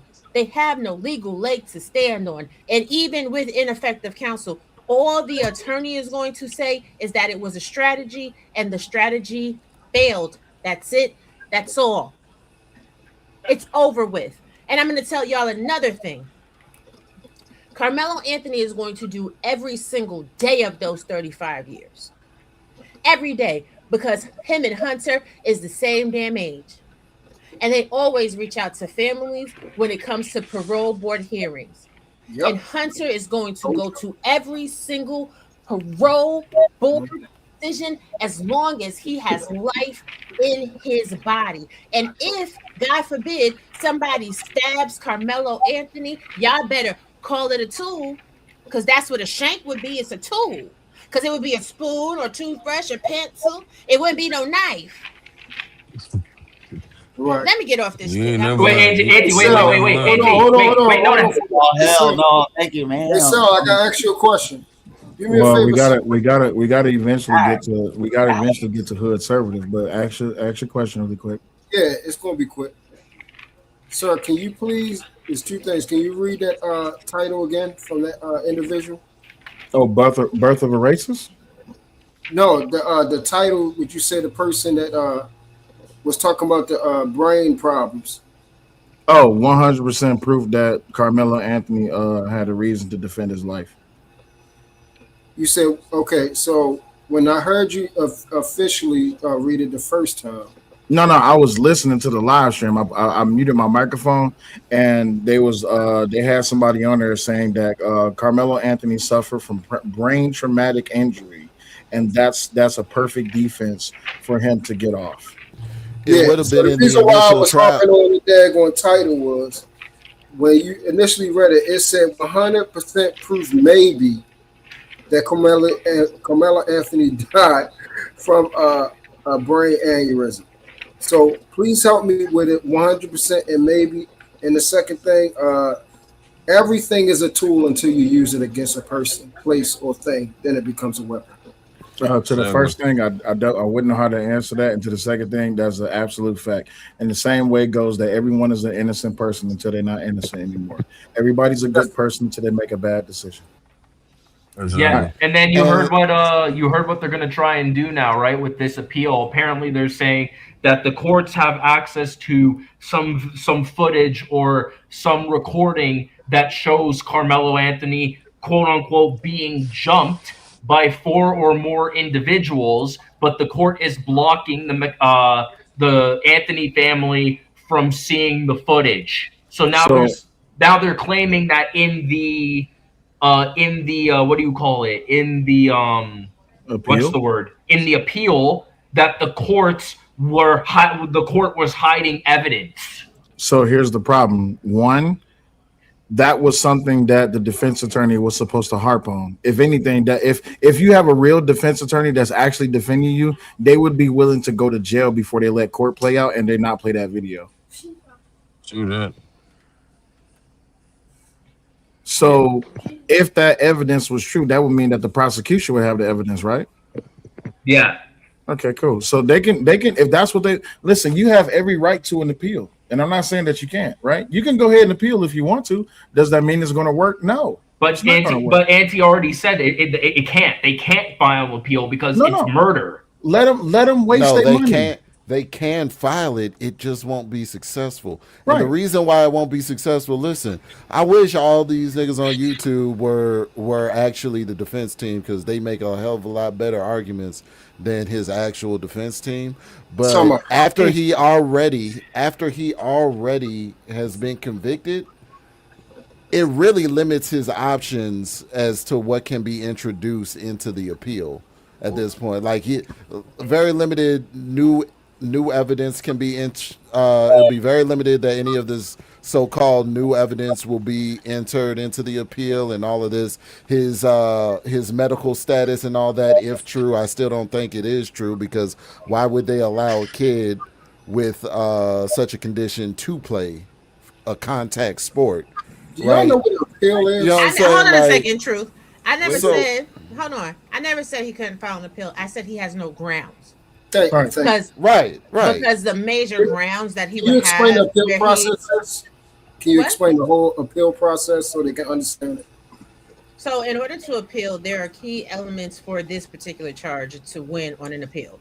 One is ineffective counsel. One would be for the jury process. Okay. And one would be for the venue. Either way it goes. The way things are set up, as far as this case goes, the lawyer consistently proved that he was doing his job. He just didn't do it well. Because the best evidence for the state is the indictment statement that Mike Howard made on his page. He felt that all he needed to do for this case was introduce reasonable doubt, and that was going to be enough to get Carmelo Anthony off. But in order to introduce reasonable doubt, what you have to actually do is do your damn job. Big facts. And Really let's quick. hold on a second. Let me say this too, because I'm getting my black ass back down. But so y'all complaining about 35 years, he should have got 99. Facts. He should have got the death penalty. And And I'm gonna guys- need y'all to stop trying to incite a race war. Because y'all out here talking about something, the only good cracker is a dead cracker, and what y'all gonna do to these white people? And when they start doing more shit to our kids, then what? Then what? They're I gonna was cry listening harder. to Ty Rivera the other day. He was like, man, listen, somebody said we ride that door, and he said it's gonna be packed up by noon. Like, are y'all serious? Do you understand what a small minority of the population that we are? Crazy. Y'all trying to go to war with people that's it's not trying to ridiculous. go to war with you. You trying to make every single white person a racist, when the reality is, throughout the history of these United States of America, white people have fought for our rights right alongside of us. They have spilled their blood on this land for us too. So are there some white people that are racist? Sure. Are there some black people that are racist? Sure. And y'all No. racist ass motherfuckers is out here making it bad for everybody. All y'all Well- shut the fuck up. Yeah, well, I wanted to say this real quick, man. I'm sick and tired of people saying racist for every damn thing. Just say bigot. That's all you had to do. Is everything is a bigot. Everybody using that as a go-to. No. Just to call somebody something. Just everybody's a goddamn bigot. I mean, it's mostly personal. Not. You're not doing anything to change somebody's life. It's Words just. matter. Definitions matter. It's racism because it's based off of race. But No. who is affecting the most? That's the word. What if it's based off of reputation? Is it still racism? It's literally off of race because everybody is basing. Yeah, it's the. I mean, it's the. Yeah, in that point, yes. Okay, so don't change up. Don't bring bigotry into that because that's just an. Because but it fits better. No, for your narrative. So here's the thing, Jesus Christ. I have figured it out. On these panels, most people are just trolling. Let's really keep it a stack. People don't give a fuck about the case. They don't care about the community on either side. They don't really give a damn about the law. They don't care about race relations or societal relationships. All they care about is trolling to make a point to push their own fucking agendas. And the fact that y'all are trolling and playing games based off of one boy losing their life and the other boy going to jail for what's probably going to be the rest of their life is fucking pitiful to me. Let me go. To follow up on that, I personally believe he shouldn't have gotten 35 years. Hell, he shouldn't have even gotten 99 years. The moment the trial ended and he was branded a murderer, it should have been a public execution. You can't do that. I wouldn't have One, he said was all tried. that, bro. But, One, you that's can't do that wild. because he was tried when he was 17. Two, Right. The death penalty does not mean that death for No, everybody. he said a pup like he meant like reputation. I'm a pretty good listener. Reason I heard what he said. Right. Okay. I heard what he said. I might have been a misunderstanding. No, you good. I heard what he said, but the thing is, I'm a believer in extremism, but also I'm a believer in the law, right? So at the end of the day, he's 17 years old. Since we can't put him to death, put him behind bars for forever. He can be somebody's girlfriend for 99 years. Fine, fuck it. But if we're talking about morally, I don't disagree with him. If you take my son's life, I'm definitely coming to take yours. Period. I believe in eye for an eye. You kill my son, you shouldn't get a chance to live. Right. All right. So before, if nobody else has anything else, Hood Conservative, finally we can get to you. What did you have? You know, I want to kind of double back a few minutes to that conversation about racism. And especially in regards to this whole Carmelo Anthony trial and all that people are saying, and just the way black people are showing out. And kind of like, if you were to sort of, I keep seeing this meme pop up. If you were to try to explain the behavior of black people today to an actual real life racist from 100 years ago, he wouldn't believe you. Because like the way black people are showing out, it's just, you know, it's depressing as hell. And it's making me question a lot of things. And then also, I think the way black people are using racism to kind of give themselves cover to just show out and say and do the most egregious, atrocious things. It makes me believe that black folk in particular have so disabused the concept of racism that the word is practically meaningless. Like, and as cachet, the word going forward is going to have less and less effectiveness for black people, meaning that you calling somebody racist and then getting whatever emotion you expected to get out of that, you're going to start to see what they call diminishing returns on that, because you niggas have one just, the boy who cried wolf thing, right? You used it so much in cases where it shouldn't be applied that it's a credibility issue. Why's your bro? It's a credibility issue, and two, the reputation of black people. Once upon a time, and I joked about this a lot recently, black folk had basically two kinds of reputations for the most part, outside of, the criminal thing. There was like the guy who was like wrongfully convicted or somehow otherwise abused by the system or racism in general. Or there was like, the erudite scholar who was here to explain away all the wrongful convictions and tell you how everything is racist. And those two images of black folk have been totally obliterated by the internet image of black people. And it makes me wonder, like, going forward, can you actually use the racism charge with your reputation being such that it is? Like, people are just becoming more and more upset and tired of black people. Like, you calling somebody racist isn't going to get you the thing that you thought, because we no longer have the power of racial sympathy. Yeah, like it's happening. Yeah, like we're seeing it happen in real time. People that weren't racist or people that just didn't care are slowly and suddenly now just being like, we can't coexist with you. We want nothing to do with you. Like, you need to go. Fuck off. Like, your way of life and our way of life will never be on the same page. You gotta go. Did you guys see that clip of Hotep Jesus talking to some white guy? I forget his name. Fuck Hotep Jesus. I know I don't like him like that either. Jesus. But he is making, and see, he represents in his own world. He's sort of a right leaning. At least he's not a liberal per se. So he's sort of kind of like on the black right. But he said something that's like, if you think about what he's laying out to, he's explaining to the guy that, long story short, black people will attempt to kill you over the slightest physical touch, right? If you touch me, I get to kill you. Like, that's a lot of black people are repeating that sentiment. Like, if you touch me, it's whatever. And I don't think he understands that for the vast majority of like civilized people, the world that most good people want to live in, you are now declaring yourself unfit for civilization. So what Hotep Jesus is doing is declaring that black folk are uncivilized. I mean, black folk are somehow unfit for civilization, and you're just going to have to deal with that. You're just going to have to suffer that. And at some point, civilization might say no. Like, that's the challenge you're laying out. And I think it's a dangerous gambit to put forward. No, well, Hotep Jesus is proving is that niggas is not fit for civilization, not black folk. There's a difference. No, there is a difference, but he said what he said, and that's the argument he's laying out, right? Yeah, there's a difference. You can play that all you want, but what he's putting forward is that we are this way, period. Yeah, and most people can't tell the difference between a nigga and a normal black person. It's all the same. I don't know. In what way? I disagree with that. I'm trying to think. In what way, man? In what way? Why don't you elaborate that? Exactly how it means. If you put two black people together, you don't know which one's gonna. You don't know which one is going to crash out. It's very hard to distinguish.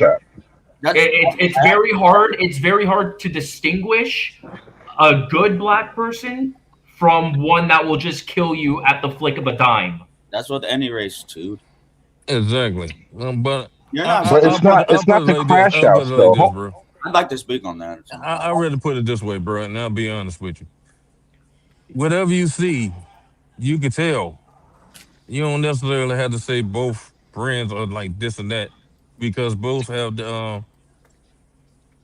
ability to actually do the same things. So it's not like you can just clearly look at somebody and say, well, he's terrible, and the other one is just nice and subtle, because both be able to do the same thing. So Right. It's not the so-called crash out because right, that's a state of mind. Most of us are like one bad day away from crashing out. We could all be like a bulldozer guy or whatever. The killdozer guy. That's my favorite crash out ever. But like the thing is, it's not the YNs, it's not the crash outs, it's not the bums, the crazy niggas on the train. It's the black professionals, so-called elite class, who give people intellectual and political and social cover. Black folk don't police black folk. And I would much rather police ourselves than have policing handed down to us. But nobody ain't listening, bro. Yeah, that's a horrible idea. Like when people say, "Oh, we the black community will police ourselves," what you actually mean to say is, Hey, hold on for a second. George Montgomery in the chat, you said trauma. This is unbelievable. If you want to join the conversation, the link is there. All you gotta do is click it. You can join the conversation. You know why it doesn't work? Why policing ourselves doesn't work? You know why? Does anybody know why? Why does black people policing themselves don't work? Because you gotta be accountable. They will never hold anybody to accountability. No, it's not that. It's a top-down thing. It's not that. It's because you can't whoop me though. Facts. That's the same problem, though. Really, bro? Saying you can't whoop me is an inability to deal with or accept accountability. It's not that far apart, just linguistically different. I have a question for the panel, real quick. What do you guys think will happen if people decide to be like, fuck it, we had enough, bring lynching back? You wouldn't want to do that. Well, there'd be a lot more murders around. You wouldn't want to do that. So here's the thing: if like you bring straight up started off, right? If you bring lynching back, all you're doing is proving you said, how do you get in? If you're on, so you must be on the vertical side.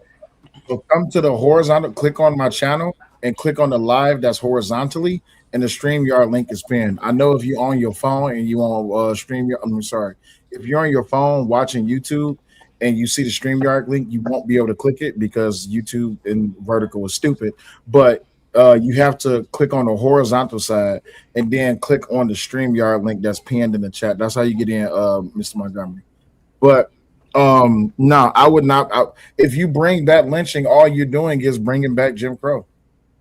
How? You really want to open up Pandora's box? In the Wild West, they did public hangings. Right. You wouldn't want to. Yeah, that's in the 1800s. Well, that was more a function of time and population. Like really small towns. It takes 6 months to drive to the capital, shit like that. Right. So you leave Pandora's box closed. Why would you want to devolve in a society to try to prove a point? Because that's how it feels. That's what it feels like the black community wants. Is they want to. Right. With every single thing that our community is doing that shows to the rest of the races that we can't be trusted, that we can't be lived with, that we can't live in unison together with our kind. Every step we take, we're moving 5 steps back. And eventually it's going to get to the point where lynchings and hangings and all of that shit is going to come back because people are sick and tired of it. All right, I don't think it's going to come back in any official capacity. Let me just. All right. Well, it's a new person on the panel. Krieger, you there? Come off mute, G. Krieger. Yeah. Yeah, can you hear us? Yeah. I just have one question, bro. Sure. One question that I feel like everybody's overlooking, bro. Okay. All right. Now, I want y'all to pay attention to what's going on now. What was he convicted of? First-degree murder, right? There's no now, with first-degree murder, you would have to prove intent, right? Now, did Carmelo Anthony pick up that pocket knife? Just give me a second. Did Carmelo Anthony pick up that pocket knife that morning to go to school with the intent to kill Metcalf? He didn't. It was a moment. It actually happened, classified for like heat of passion, kind of like when you come home and you catch your wife with another man and you kill him right there. Almost like the same thing. So I think he was wrong. You don't have to. You don't have to yell. Give me a second. I'm almost done. You don't have to yell. You don't have to Yo, yell. that's the whole. All right, hold on. Yeah, but you don't have to Okay. yell. We can hear you. You don't have Just to give me yell. a second. I think he was wrongfully convicted of first-degree murder. He should have been convicted of the lesser charge of manslaughter by the letter of the law, by definition. Now you're on your computers. Google first-degree murder versus manslaughter and see if Carmelo Anthony's case Texas- qualifies for first-degree murder. In Texas, they Well, don't we have have a first degree no, murder. Hold They on, just have wait, murder. hold He on, was convicted of first-degree murder, sir. wait, hold on. Listen. So the jury instructions was handed out, and they were given the option to where they can down charge it to manslaughter, or they can acquit. They can even accept the claim of self-defense. But to do that, there's qualifications that you have to meet, and those qualifications was not met for him to be charged with manslaughter. Those qualifications was met by the jury's discretion that he met the qualifications for murder. So that's why he got charged with murder. That's why he got convicted of first-degree murder. But that's what Yeah, I'm you're saying. right, my By bad. the textbook definition, because I'm looking on my laptop computer right now, first-degree murder versus manslaughter in Texas. There's no first He was degree murder. wrongfully There's listen, he was there's wrong no- for what he did. There is no first degree in Texas. There's no first degree murder in Texas, just murder. Well, do they have manslaughter? Yes, they have manslaughter. Therefore, he was wrongfully convicted of murder. Then it was he manslaughter. wasn't. However, it comes down, bro. Like you guys is like according being to- hard headed. We're all intelligent, grown ass men here. Okay, so all right, so you're looking at your computer, right?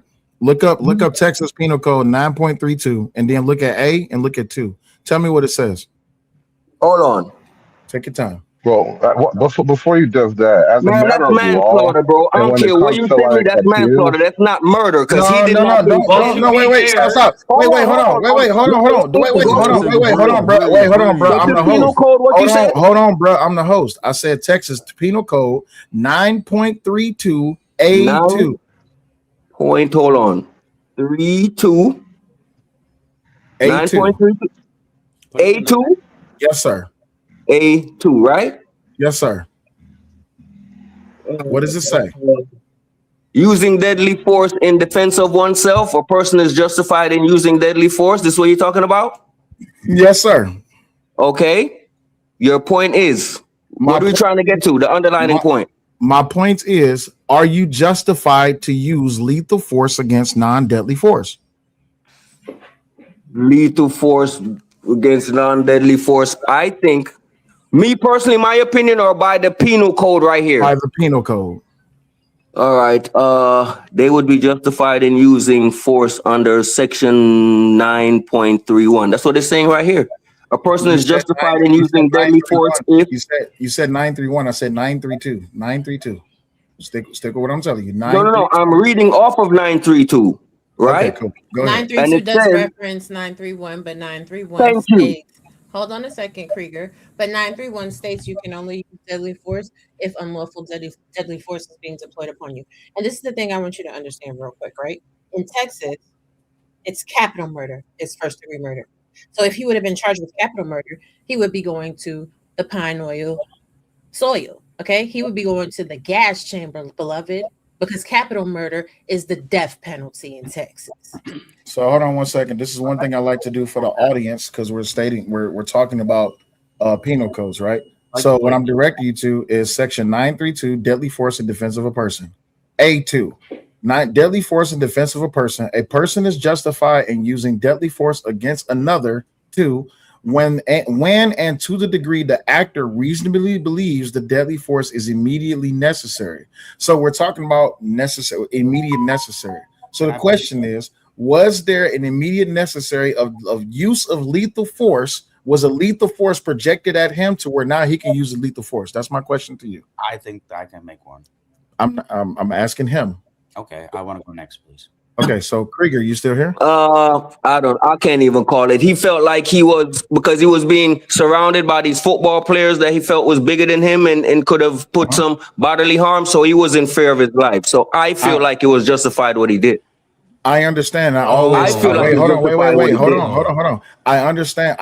Now, don't take this as disrespect of what I'm about to say. I understand that people have their feelings, but we're talking about removing. By the way, I'm from Florida.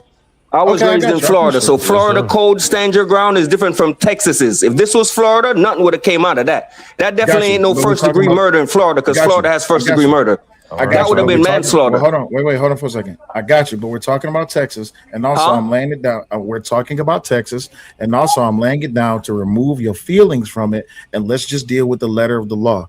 The letter of the law states that you can use deadly No, I force. ain't got my feelings into it, man. Come on, now can you hear me talking But you loud and all this other shit, bro? Ain't no feelings, bro. What kind of feelings? You said, I don't even know Carmelo Anthony or Metcalf. Listen. You said I feel. That's why I said remove your feelings from it, and let's just deal with the Can't hear letter you of 'cause the you keep law. breaking up, bro. You keep breaking up and cracking up, so I can't even Okay, listen.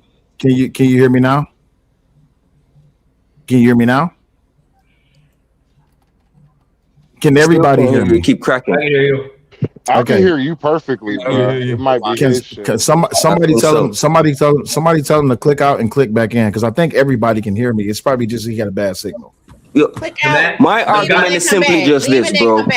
The man was yelling in my ear the entire time. Couldn't hear a word he was fucking Krieger, saying. Krieger, click out and come back in. If you can hear me, click out and come back in. Your audio might be messing up.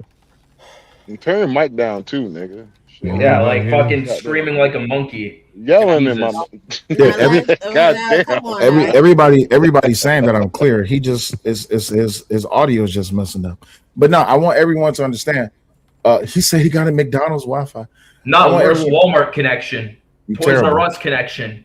You're terrible. So I want everybody to understand this is why if we're going to have these conversations, you have to remove your emotions from it, especially if you're talking about penal codes and statutes and laws and policies and all this, that, and the other. Regardless of how we feel or how we perceive the law, we have to understand this is what the letter of the law that even the jury was given instructions to consider. All right, he just came back. Give me 1 second, y'all. All right, Krieger, can you hear me? He just dropped out. All right, so Reason, go ahead. You said you wanted to make the argument. Yeah, just devil's advocate stuff. Like I'm not. So wait, I'm not in the mood for devil's advocate. Are you arguing because this is something you just believe in, or you just want to argue?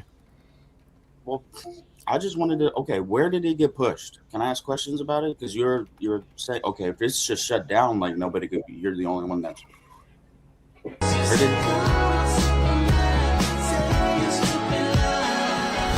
Emotional, damn it.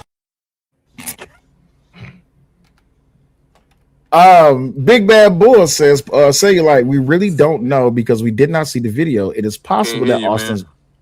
Y'all can't hear me? I can hear you, Uncle. We can hear you. Somebody ask Cajun if he can hear me. Cajun, can you hear? Cajun, can you hear me? God damn it. Y'all gotta get y'all Cajun. Obama. Y'all gotta get y'all Obama phones together before y'all click the link. Uncle, can you hear me? I can hear you. Everybody can hear. Yeah, All so right, it's just this man's Walmart internet. Okay, got it. All right, so everybody in chat can hear. All right, so 1 second, I was trying to read that. Big Bad Bull says, we really don't know because we did not see the video. It is possible that Austin's body leaned into the blade. We would need to see the video in order to make a fair assessment.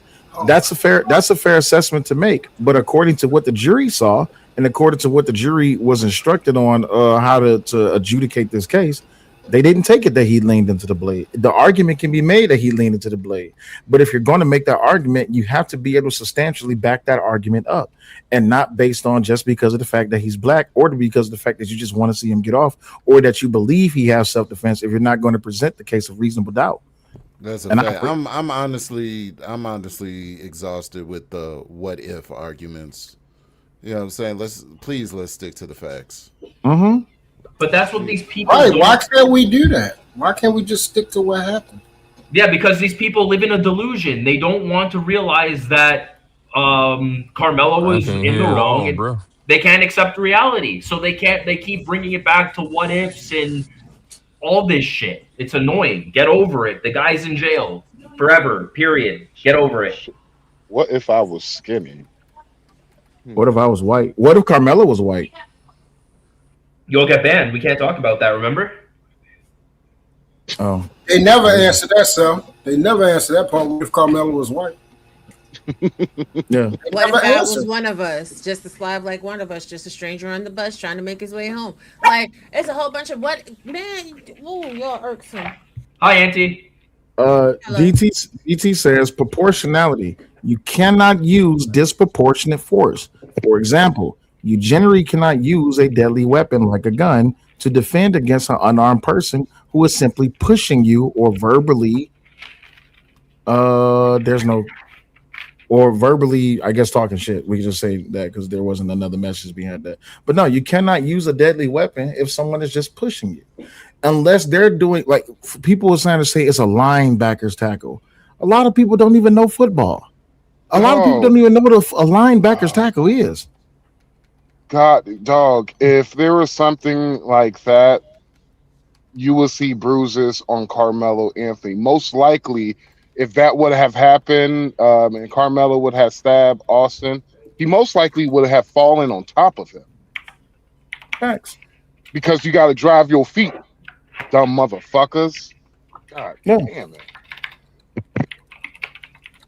I'm trying to figure out. Now I'm over here typing up. What is a lineman's push?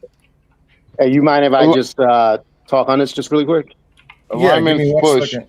Give me 1 second. Let me play this. Hold on. Let me play this video. This is what a lineman's push is. No, put this up. This is what a lineman's push is. Yeah, you stupid motherfuckers. You gotta drive your fucking feet. Oh, so you mean he said blue 32 before he? Come on, dog. Come on, man. People are just making shit up as we go, apparently. Red 6, red 5. All right. Hot. 1 second. HM said that he want to speak on this. Go ahead, HM. So I think what a lot of people fail to realize is, right, if you're going to defend yourself with serious or deadly force on someone, then they have to be doing something that is going to either maim you, cause you to maybe pass out as a result, like maybe somebody's punching you in the head numerous times. That could probably be a reason why you could use deadly force, but it really depends, right? Like if someone could hit you in the head and you could die from that, right? But that has to happen. It can't just be someone pushing you.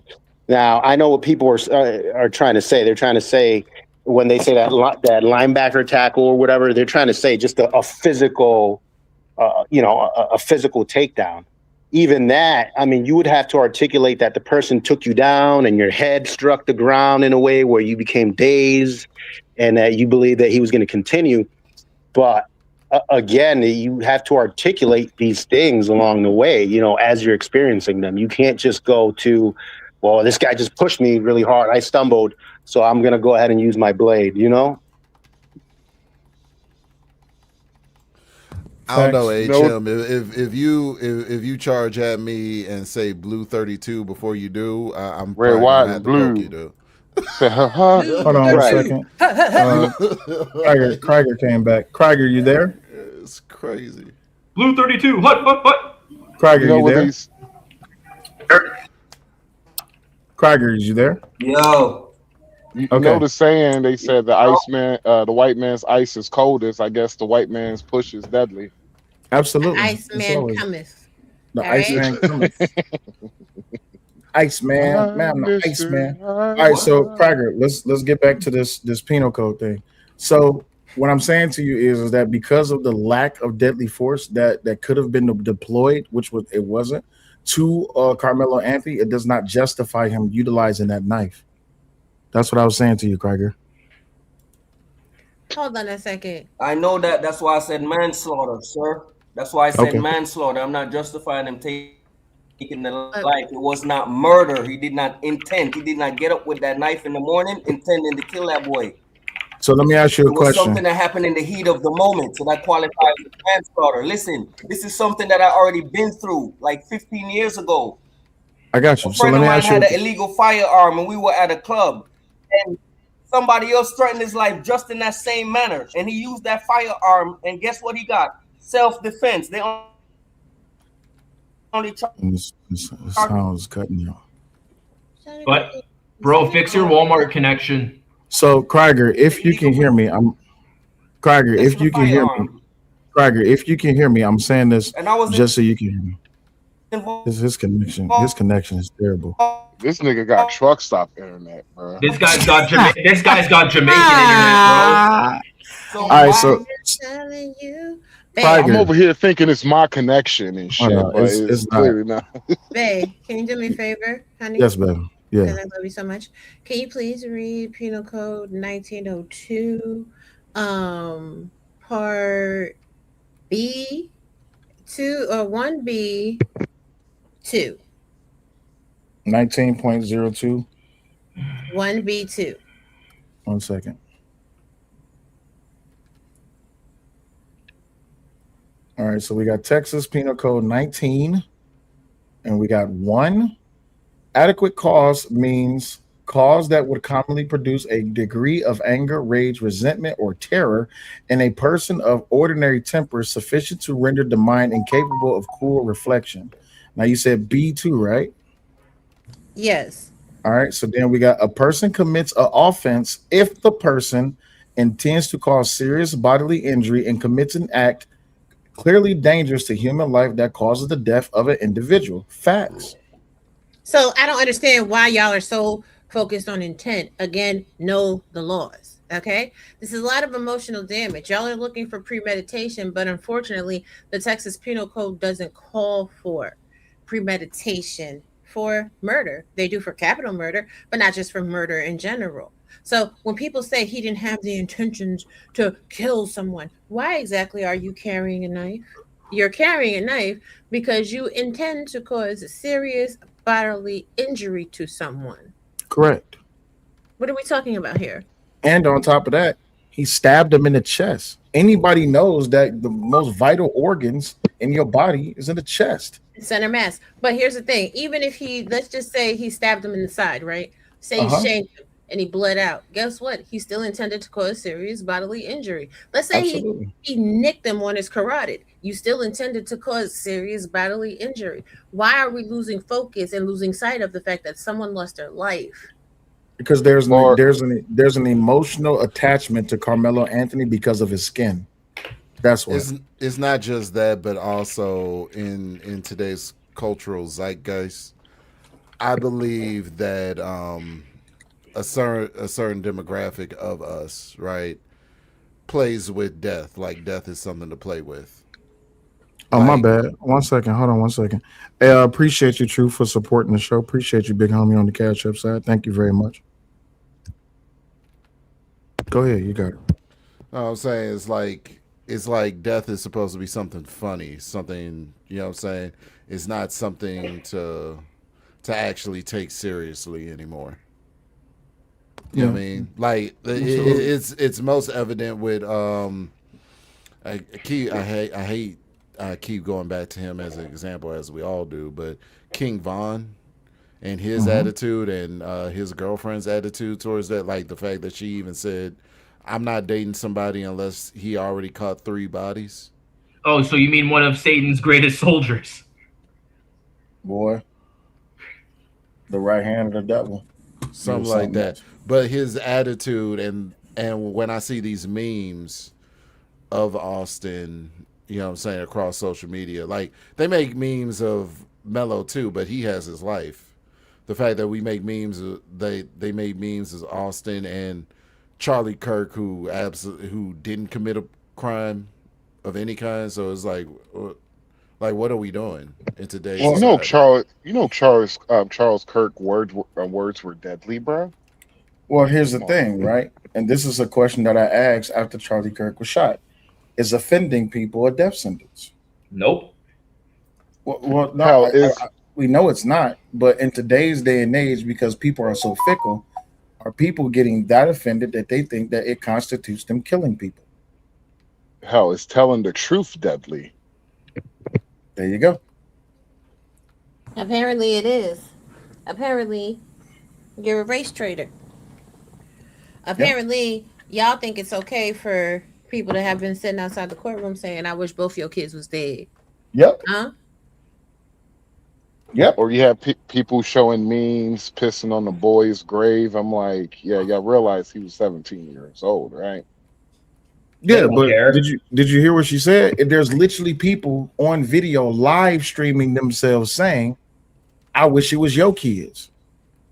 Big content creators saying this. No, after the verdict dropped, there are Black people that were outside of the courthouse telling Jeff Metcalf that they wish both of his sons were dead. Fucking despicable, bro. Fucking despicable. And now people are starting to wonder, why do white people, why do Asian people, why do Spanish people, why do they all hate us? It's because you do shit like this. And then you want to become the victim in the same breath when you're out here saying, I wish your kid was dead. I'll piss on your kid's grave. No, go fuck yourself. Yeah. Tony Williams, you said, please think about that. Think about what? Yes, but he swung his hands. Once they attack him, he don't know where that knife was going to go. And I understand that. I can even accept the fact that he did it accidentally. But if you did it accidentally, why'd you have your hand on the knife? Right? I'll do you one better. Why did he have the knife? Why did he have the knife? I'll do all of y'all one better. Why was the knife fully deployed? Right. Because he had it ready to go from inside the bag. Then that's premeditation. There you go. And according to what the school said, he was on in-school suspension. He wasn't even supposed to be there. Oh, really? So he just showed up? Yeah, he wasn't supposed to be there. Of fucking course he was. Typical. Yeah. But it all boils down, and like this is the part of, like, I'm gonna be honest with you. I'm almost tired of talking about Carmelo because there's no getting through to people. You see what I'm saying? It's tiresome to keep on having this argument over and over and over again. And the crazy part is that, you know what I noticed though? This is what I noticed. What I noticed is this. Have y'all noticed there has been no dick and pussy conversations?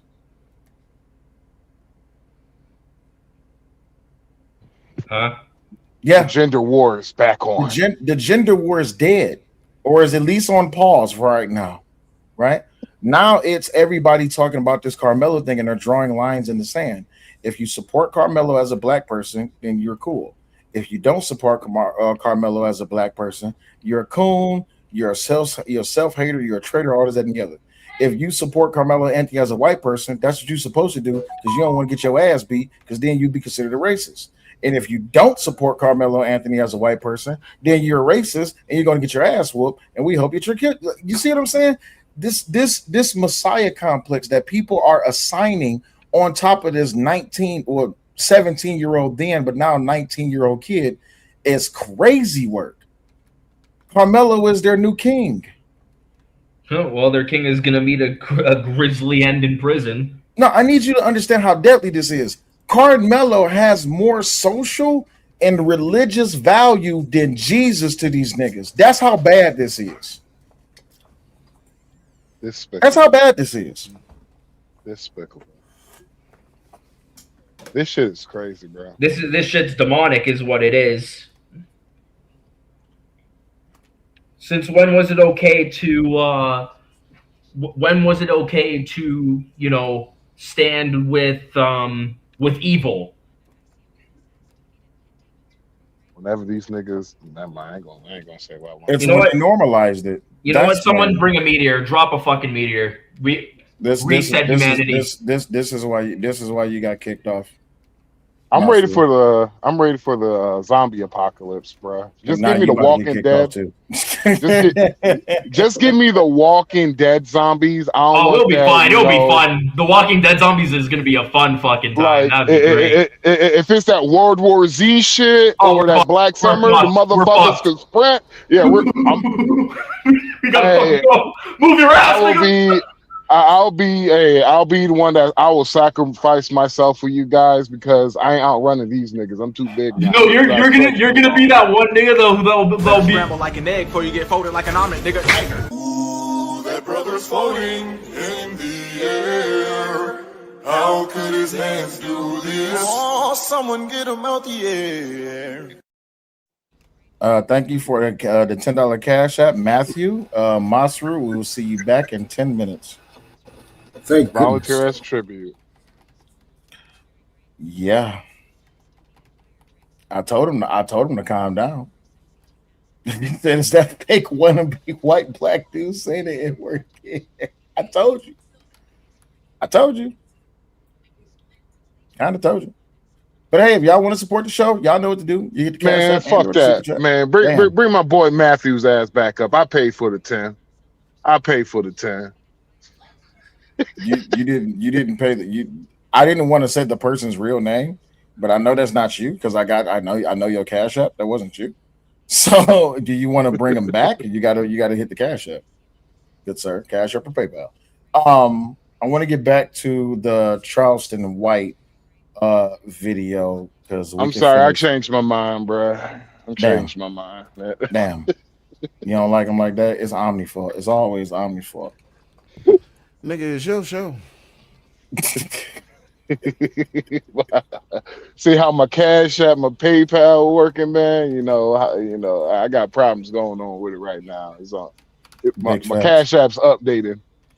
Big facts. But yes, this is their king, ladies and gentlemen. And I hate that this is who they have given the new Messiah complex to. Because at first it was George Floyd. George Floyd was their king. And now they have a new king, which is damn, I almost said Trayvon Martin. Jesus Christ. Carmelo Anthony. Big bad boy. Unfortunately, I hate to tell you, but he is black. I mean, as much as he sound white, unfortunately, he is not. Unfortunately, fortunately enough for him, he is black. He just has a very white voice. I can't help it. Nothing I can do about it. I'm sorry. Look at AI how it says Saint Carmelo. This is not a saint. I hate to tell you that. But let me get back to this Charleston White video because I find it funny that no one was talking about this Jeff Metcalf video until I said something at 5 o'clock in the morning. That's crazy work.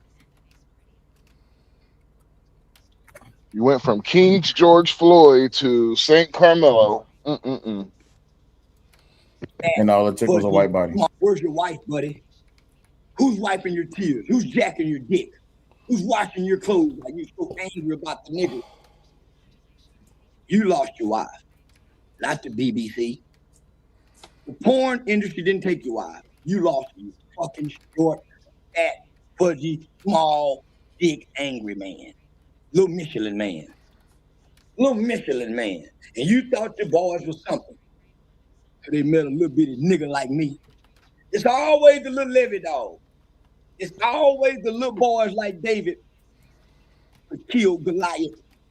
Your son was a Goliath. That other motherfucker that watched his brother die in his arms, he's a fucking coward. He's a fucking coward like you, boy. I want to challenge you to a boxing match. Short fuck. I would like to fight you on Aiden Ross brand wrist. About a week ago, Aiden Ross told me whenever I'm ready to fight again, I can come fight. I want to fight Austin Metcalf's ass on brand wrist or in a UFC fight match. I want to fight you, boy.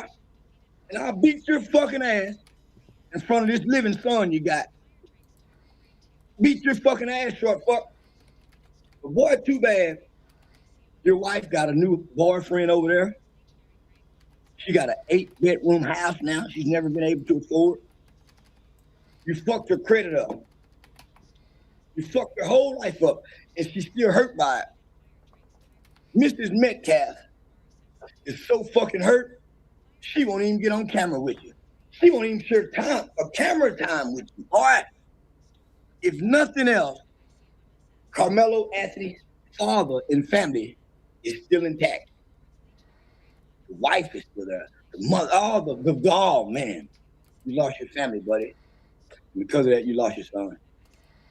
Had you been a better father, a better husband, you could have stayed in the house with him. She couldn't take it anymore. From what I hear, she was tired of justifying the black eyes and bruises. Oh, and by the way, Charleston White is challenging. Austin pleaded with her.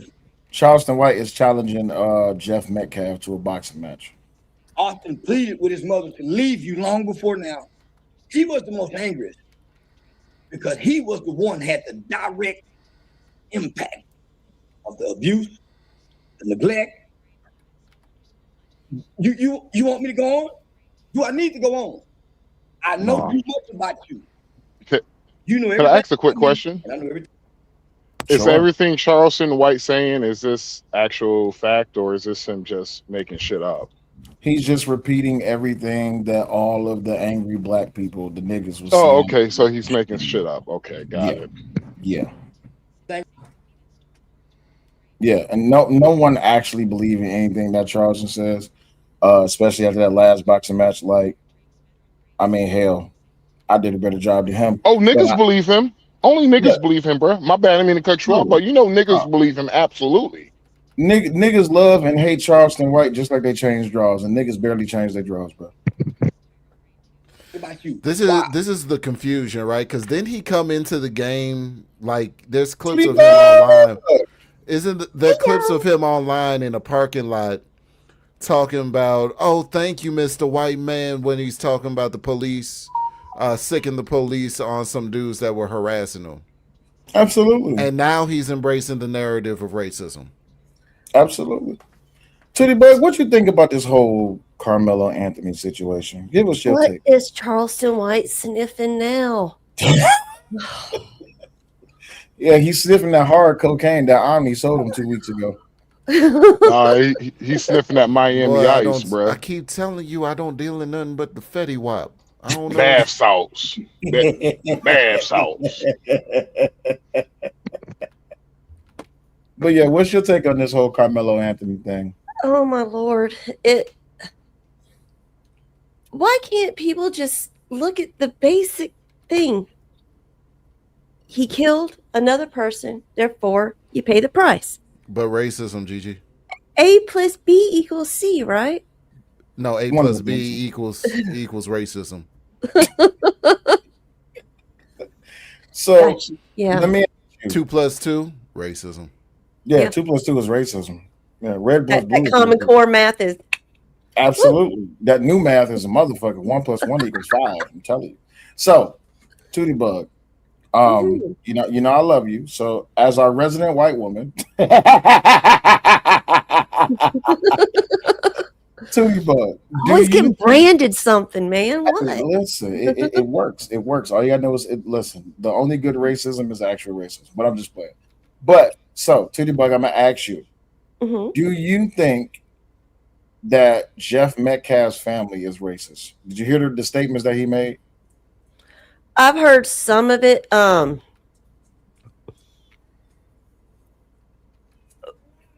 Has he done anything else since saying that he just went there to have a prayer with them after the messaging and everything, and now he's actually coming out saying, "Look, y'all, this has gotten out of hand, and what they're doing is being racist and whatnot." So I don't think what Jeff has been saying, no, from what I've heard, no, unless there's something that I haven't heard. Okay, so paying attention to the trial. Have you paid attention to the trial?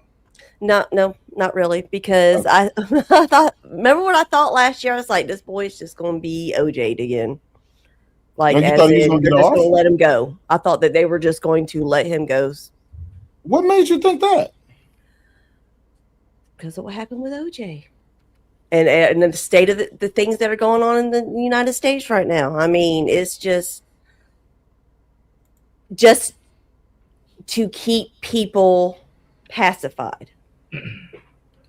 I Not get it. So as- this would have been a political sentencing, not real sentencing. Yeah. Okay. I mean, honestly, I thought that he was going to get off somehow, some way. I did.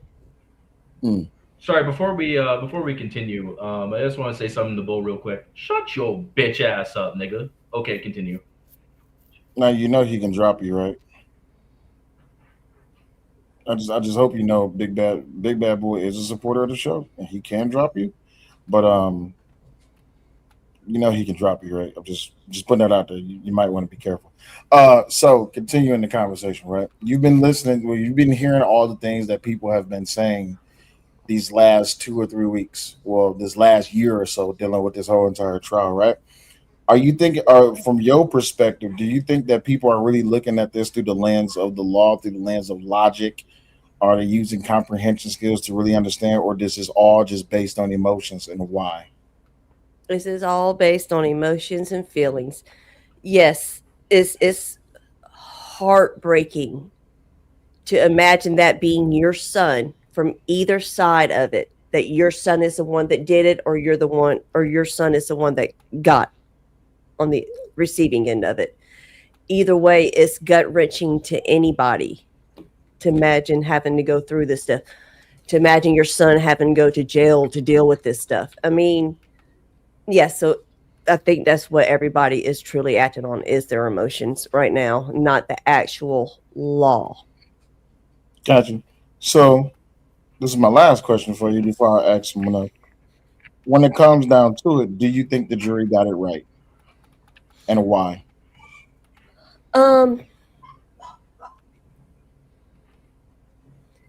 Okay, I talked about this morning, that they could have done their sentencing anywhere from 0 to 99 years, correct? Wait, hold on 1 second. AI says how much to drop for 72 hours. So it is $20 for 15 minutes. It's $50 for an hour. It's $150 for the entire show. It's $250 for the entire week. And you can also ban someone out the chat. So, and you can permaban somebody, which Masaru has been permabanned before. That's why I'm kind of funny that he's acting this way. You can permaban somebody from the channel for $500. But go ahead. Okay, yeah. This morning Damn, I need was Masaru saying to come over to my channel sometime. Man, fuck you, Omni. I'll do it anyway because I love you. Fuck you. I am the 3-man podcast. I'm struggle streaming, so hit your boy up, nigga. Just say. I know that's right. Nigga, fuck you. You're supposed to pay me $10 to get back on here. Fuck you. I'm barely light skinned now, and because I'm supporting the Austin Metcalf family, they call me a coon now. So I'm 2 steps away from being a white man, you know. So yeah, can't help it. How did he get back if he was permabanned? Someone paid $500 to bring him back. Oof. Yeah. Because I'm him. I'm just like that. Hey, Almond. Oh shit! That nigga said I'm him. He just like that. Yeah. It was I don't want to say the person's name because I'm not trying to put nobody on the spot, but somebody paid the $500 to bring him back. But so now you was getting through your speech, but go ahead, Titty Bug. Did the jury get it right? I was saying, okay. Most, I guess you can say, court penal systems, whatever. Nowadays, they've kind of adopted a thing where you get a sentence. You usually do like half of your sentence because of overcrowding or whatever they want to call it nowadays, right? So if you take in consideration that the amount of time that they prescribed for him, that they said 35 years, how old were the boys? 17 years old, 17 and a half years old, correct? Yeah. Does that seem like half time of 35 years? So at 17, he got 35 years. He can go up for parole in 17 and a half years. Mm-hmm. So by the time he get out, he'll be, I'm bad at math. He'll be in his 50s, if I'm not mistaken. 17, 35, 35. No, he'd be 30. He'd be 36. He'd be 36. He's 19. Yeah, 36, 37 because he's 19 now, right? Well, that's if he make parole. But if he had to do the whole entire 35, pending that he was on good behavior, let's just he'd be 54 then. Yeah, he'd be 54 when he gets out. But Austin, as a parent, my head's math would have been like he needs to do at least the amount of time the boy was alive. Okay. As a parent, that's how we were talking to some of the things this morning. And believe it or not, a lot of people, that's how their heads would think about this, how they know the penal system works nowadays. He's got to get at least something in. But do we actually think his parents care at this point, considering the fact they all? Oh no, I don't think his parents. Or whose parents? Carmelo's Carmelo. parents? His parents walked Oh out. no, Before... his parents tried to ditch him from the get go. Yeah, he outlived it. He outlived. They moved the hell out of Texas on the get go as soon as they got the money to. Okay, I'll say it to your face. Hold on, no. Hold on, because I do got respect for Big Bad Boy, and it is a respectful thing. So just don't say the word. All right. Nah, fuck that shit. Now you're going against. So the host just of the don't say the show, word, okay? So yeah. Fine. If since you're my uncle, fine. I won't say it. But to him, I don't give a shit. Out of the respect for you, I won't say it. Thank you. All right, so continuing the conversation. I'm trying to have a productive conversation. We are like 4 hours in almost. Half of giving him a sentence that goes with the kid's age that he deleted, which is Austin. I think that can be fair, but then I have to ask you the uncomfortable question. If this was your kid, would you be okay with this sentence? If this was your kid that he deleted, would you be okay with this sentence? Hell no. There you go. Of course not. Of course not. What parent would? You know? Mm-hmm. If it would have been my kid that got deleted, I would be in jail myself. There you go. That's just all there is to it. Yeah. I would myself be in jail if anybody would have done that to my own. He wouldn't even have made it to trial. He would have been dead long before trial. Exactly. Right. And then the other side of the coin is, if this was your kid facing this charge or being in this conviction, would you say that he got too much? And that's the one that tugs at a parent's heart, that I honestly can't answer that. Yeah. I can't. Would you say he had a fair trial if this was your kid? Oh,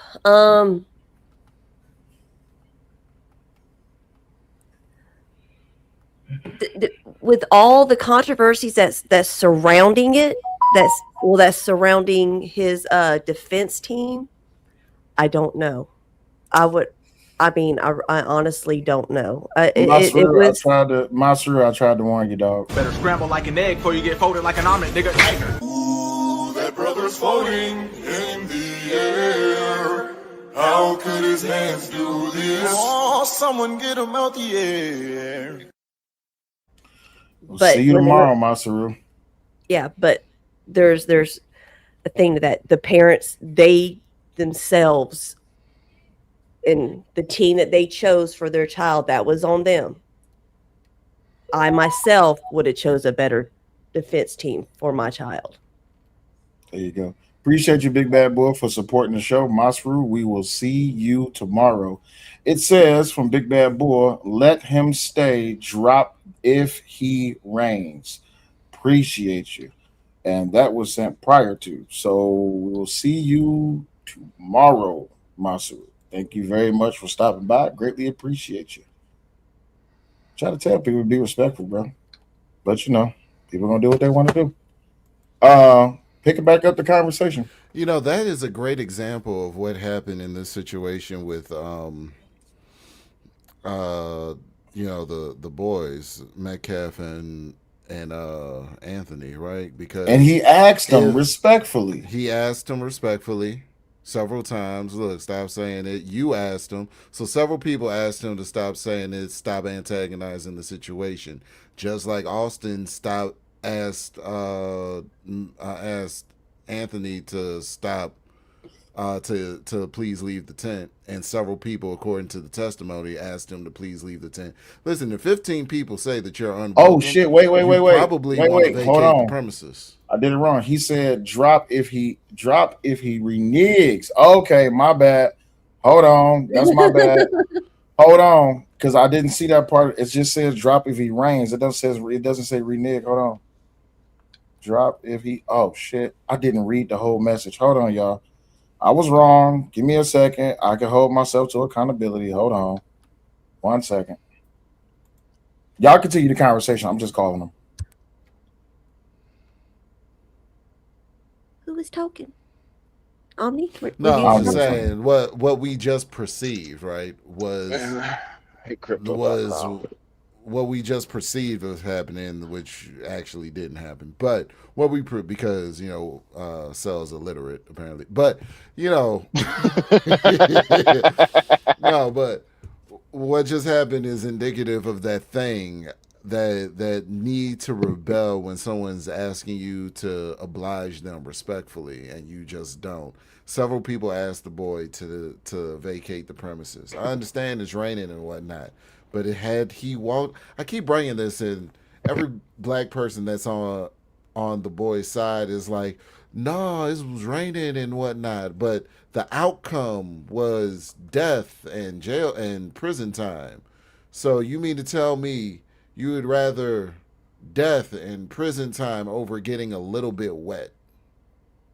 Yeah, I want to know what that in that moment, what caused it to escalate so badly that he felt the need to stab somebody over being told to get out from underneath that.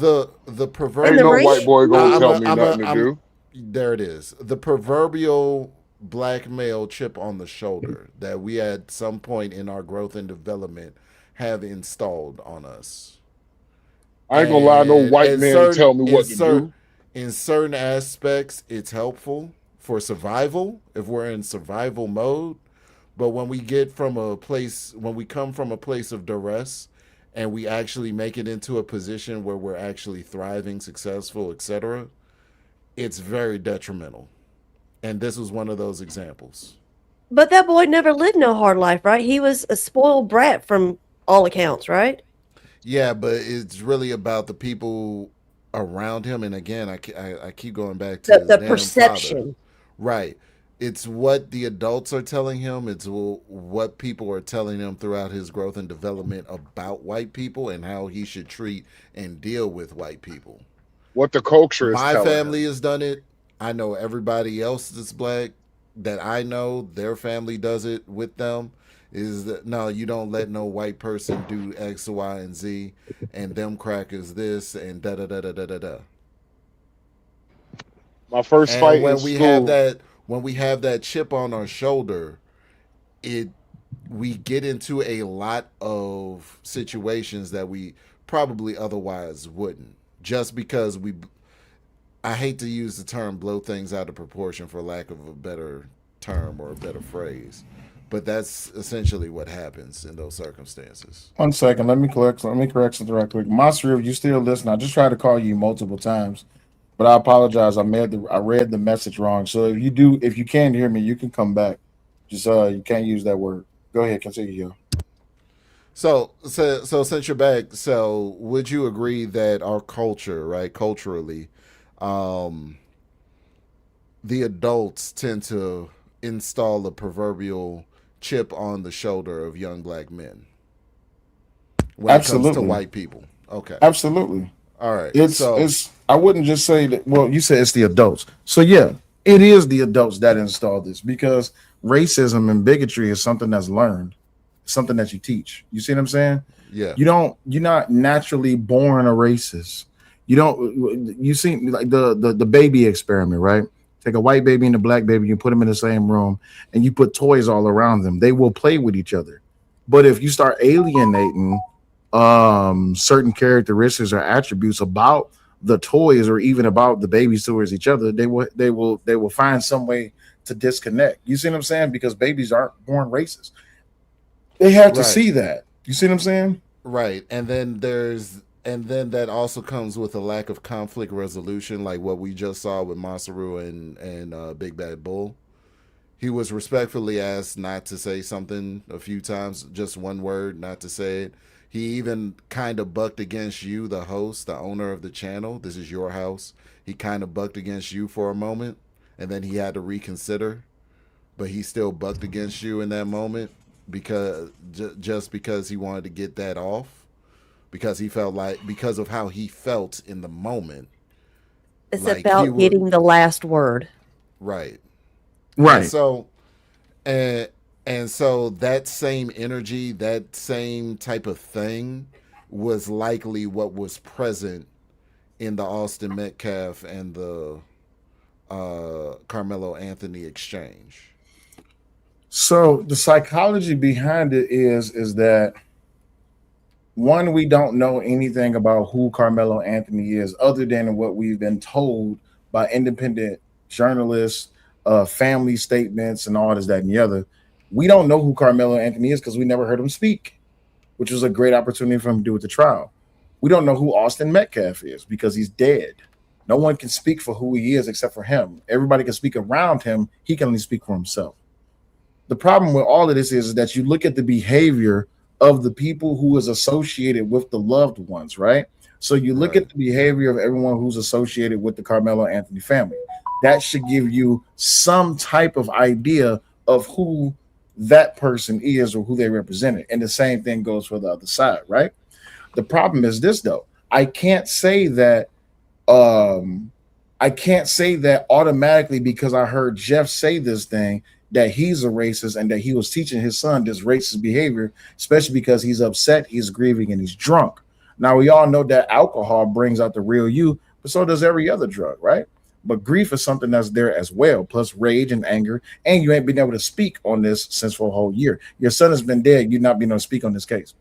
Now, the other side of that is that when it comes to the Carmelo Anthony family, I would not have that sentiment for them if it was not for Drew Anthony going on social media and participating in the racial bigotry himself.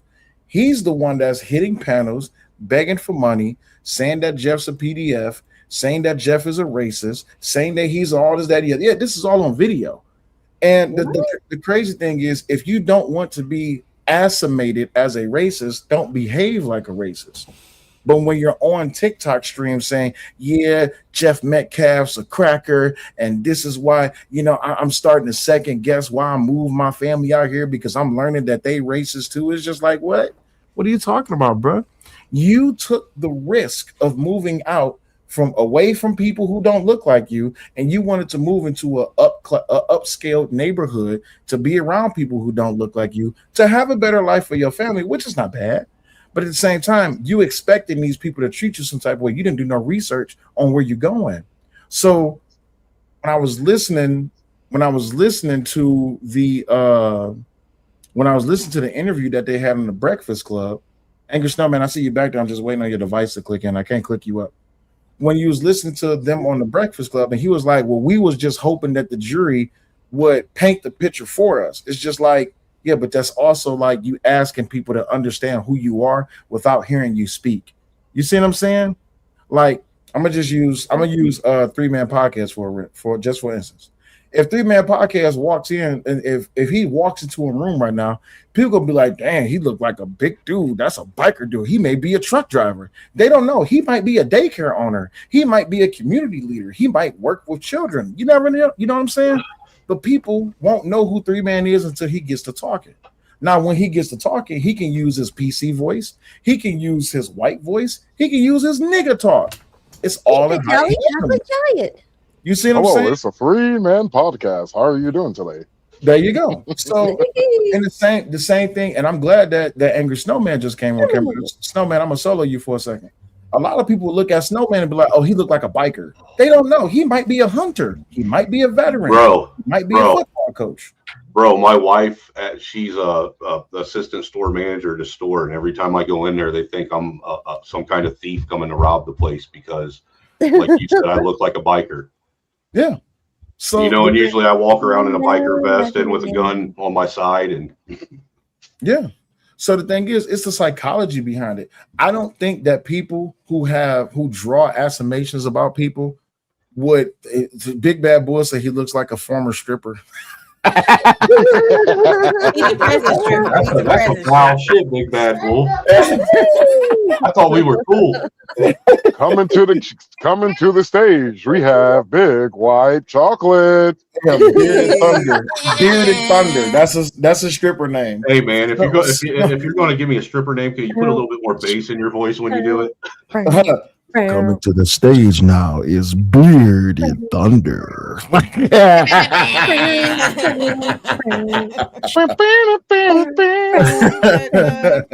You got a music playing. You gonna come on with his little boots on. But that's what I'm saying, right? So look, and Christopher J, we know you used to strip, bro. Come on, man. We all seen the live stream. Come on, the bullshit is, well, by using me as an example, 9 times out of 10, everybody guess I'm a truck driver. I'm like, what the fuck? Do I give off truck driver vibes or something? Papa Yeah, you Dude do. said, coming You to the do. stage You, is the you look great like a white truck pipe. driver. I look like truck driver. Yeah. Man, He's the jolly chocolate giant. That's what he looks like to me. to my He cousin said, who "Can you put some to my bullshit?" cousin who's listening in the chat, fuck you, nigga. You niggas say I'm built like a truck driver. Fuck you. Hey, are you always wearing sleeveless shirts and a pair of work boots and maybe a pair of cargo shorts? No, No sir. comment. No, Yeah, sir. that's what I thought. No, No sir. comment. Are you wearing Crocs? I swear to God, if you wearing Crocs, He you better is. be wearing He Crocs. is. Are you wearing Crocs? I'm a flip flop man. Fuck Crocs. Okay, that'll work too. That'll work too. No grown man should be wearing Crocs or flip flops. I don't know why y'all do that. Dude, Flip-flops and socks. What? Quit hating on Crocs. Hey, on boneheaded truckers, I'm part of the flip flop gang. Gang, He gang, look baby. like Granville, and he's My a dad- truck driver too. My dad wore flip flops Feet except for have when got he to had be to get out. free when you're driving them long distances. Well, I got tired wearing my damn boots because my boots they're like $700. They're quite expensive. I got tired of wearing them bitches. He do look like Granville. That does make sense. Damn. He sure does look like Granville. I don't know who the hell Granville is. He look like man, Granville, but- big brother. Yeah, you do. Granville. He used to be in the station. Also, he used to have a channel. He used to do streams and stuff as well. I don't know what happened to him though. But the thing is, I want to get back to the conversation we was having. Tootie Bug was making some very valid points, and so was Omni. I don't know what happened to Omni, but when we get back to the psychology of it, racism is not something that's that you're born with, something that you're just taught. And the distinction between what's going on right now is you see only now you hearing from both parents, well, both sides of the case, is because now the gag order is lifted. So people are going to draw their distinctions, but people already have predisposed assumptions about who Jeff is, about who the Anthony parents is, and this was never supposed to be about race. It just is what it is. If I can, Will. Yeah. To chime in, I've been hearing a lot of people that giving their opinions since what's his name? Jeff Metcalf came out and did that interview on X the other night. Mm-hmm. And look, everybody keeps saying that I've been listening, trying to say that he was already racist, this, that, and the other. The thing they keep falling back on that I notice is if they're going to let what one black person did change your opinion about a whole race, then you already had racism in you. That's been their argument, right? Right. So far. But see, the thing is with the Metcalf family, it isn't just one kid killed their son. It's their son got killed by a black guy. And then it's to them, if it was like the entire black race started attacking them with their comments. I mean, could you imagine going online and hearing, fuck that cracker, screw that white boy, he should have been killed, we're coming for your son, both of them should have been murdered, your son should be charged for murder. I mean, could you imagine hearing this shit day in and day out for a year straight, reading it online every single time your son's brought up? And it always being from the same group of people, and you don't think that that's going to change your perception of these people now? You got a point. Absolutely. That's enough to do anybody in right there. Well, I do want to give a quick update right quick. If y'all don't have nothing else before we continue, y'all okay with me giving a quick update? Sure. We have a new interview. It just came out. Y'all want to watch? Sure. All right. Yes, sir. And if y'all need me to pause, just let me know. We don't have no choice, y'all. Y'all know we don't got no choice. You really don't. The stuff they've lived through. No. Yes, maybe you experienced something, but nothing on the level that we have experienced. And I feel sorry for them if they experience anything. And like I said before, I don't condone all the social media memes and derogatory comments, because I know how it feels, because your side has done it to me 4 times as much as they're doing it to you. But either way, two wrongs still don't make a right. Pause. So, Did you show the meme of what they did to his son in the casket? Yep, I sure did. I mean, can you blame Now- the man for hating I black hadn't people at seen this that point? yet. I Show it can't to blame Tootie the man. Bug. Quick Said pull it question up? now. Yeah, show it to Tootie Bug. Okay, give me a second. Let me find it. Go ahead, y'all. Keep talking. If you had to make a decision right now, which side do you think have been the most racist towards which side? Do you think the white people basically? Do you think Keep it down. do you think the white side has been more racist towards the black side? Do you think the the black side has been more racist to the white side? Because in my opinion, I haven't really seen all the BS with the whole Austin Metcalf side. I really haven't seen a lot of it. I think Only- that the black side has been more racist to the white side. And I would really like to see some documentation of these death threats and everything else that white people gave to the Anthony family. I would like to see that too, because you have seen documentation of the Austin Metcalf family being doxxed. Not only doxxed, they have also been swatted. And to the people who don't know what swatted is basically somebody calls the police saying that there's somebody in my house having basically they have me at gunpoint, or it's basically like a home invasion. So they basically trying to do a death by cop, pretty much. If you don't know what swatting is, that's the best explanation I could give you for that. Yeah. Because I'm being honest. Maybe I might be ignorant and blind, and my algorithm is different. But I have not seen the racist shit when it comes to the white folks towards the black folks against Austin Metcalf. Against Carmelo Anthony. Now I have seen the memes and the videos once he got locked up. Yeah, those are diabolical. Diabolical. Ooh. Now I did see a couple of those over here yesterday. I was like, oh my. The one with big old Bubba Gump. I was like, dude, the one where they're sashaying him through the jailhouse. Oh my god. yeah. The one hit a big old Bubba Gump. I was like, oh no. Do you see it? Oh no. See, that's crazy. So yeah, you also got your white guilt people that are still going in, like fighting the good fight, so to speak. Fighting what good fight? The ones that are agreeing with that. What was it? The ones that are dying on the altar of woke blackness, basically. Yeah. God, what was he saying this morning? He was trying to go in on the laws and how it shouldn't have been the murder one and all this stuff, and he's just now. Then he started going back saying, "Wait a second." Now that he's actually looking at Texas and how they do their what is it how they categorize their murders, right? Murder, and then manslaughter, and then they don't have the degrees like other places like murder 1, murder 2, and whatnot. And so he was having a misunderstanding of how he was actually being convicted.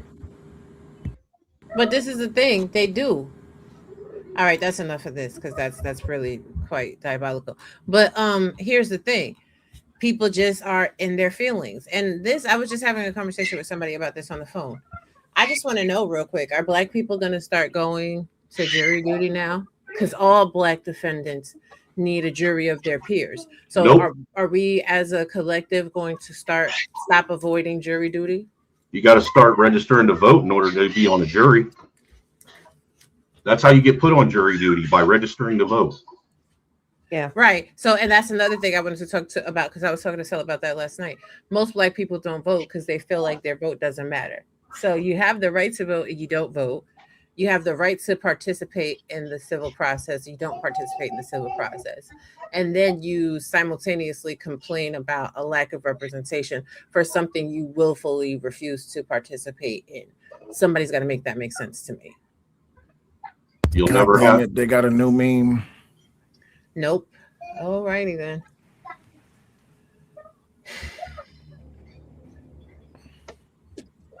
Not one. That's so messed up. What in the world? Justice for white boys.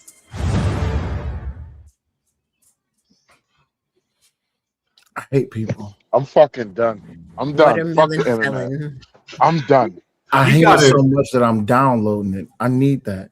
You got to I admit, gotta have Watermelon Felon is some funny shit.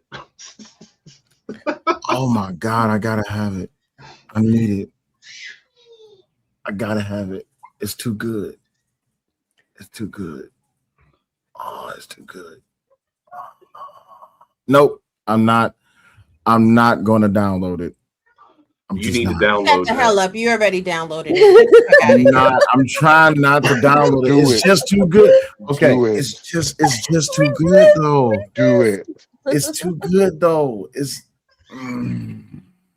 Let's just get back to. I'm gonna just play the video. Does anybody else have more than one girl in their house and always want to pull their hair out because all they do is fight with each other all the time? Yes. We have one girl and one boy, and they want to fight all the time. But it's quite No, annoying. dude. 2 girls is like being in hell every day of your life until they. Hey, Snowman. So Hold on. Hey, Snowman. I have a wife and a daughter in one house. I understand what you mean.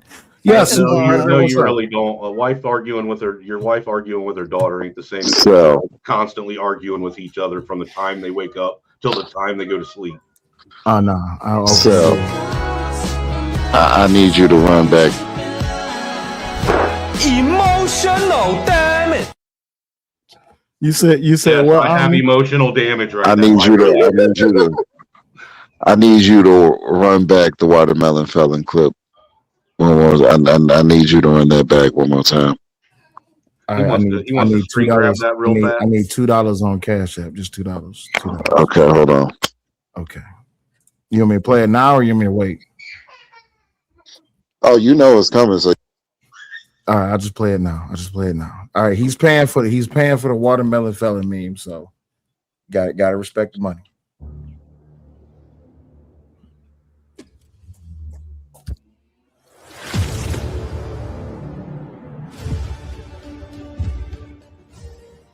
Justice for white boys. I'm fucking done with y'all, man. I hate y'all. I hate every last one of you. Why do we even need Hollywood anymore? we don't. We don't. So Big Bad Bull says only 18,000 people donated to Carmelo funds. That ain't even 1% of all the blacks in the U.S. We need for white folks to understand that the ignorance of a few doesn't translate to the sentiment of the masses. And I think white people also want you to understand that a few racist white people doesn't translate to the masses of white people. That right there. Yeah, it's a two-sided coin, and I agree. It's a two-sided coin to that statement. Wait, babe, before you play this, can I play just a couple seconds of the outro song for today? Okay, cool.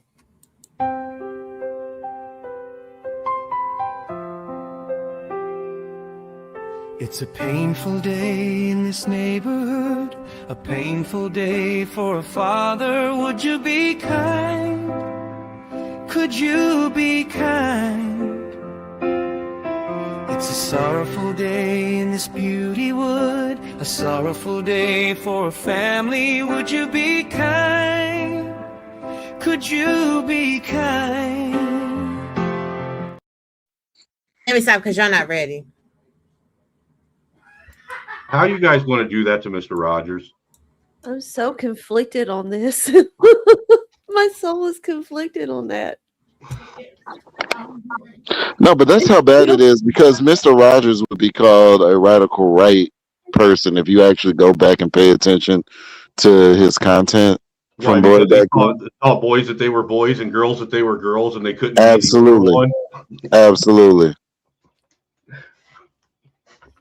Yeah, he said only boys can be the daddy, and only girls can be the mommy. And today in 2026, oh my God, if you say Mr. Rogers all of a sudden becomes a Nazi.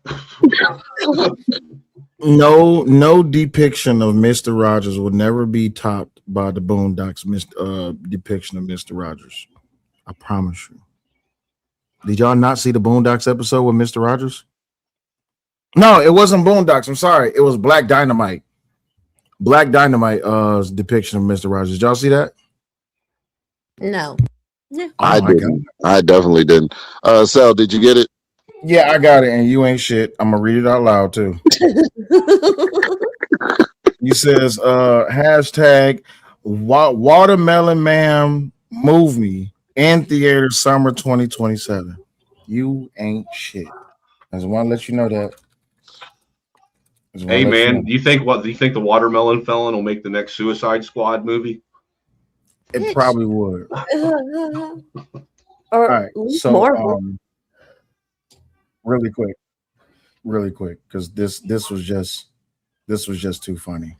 I need y'all to understand just how bad this was. This was too funny. And finally, cartoons! Check it out, our new addition to Mr. Rogers' Neighborhood!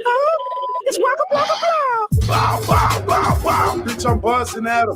Bow, bow, bow, bow. Bitch, I'm busting at him. So you just introduce these cartoons, tell the kids to buy some crap. Welcome to the neighborhood fit. It up cash for at least 3 summers.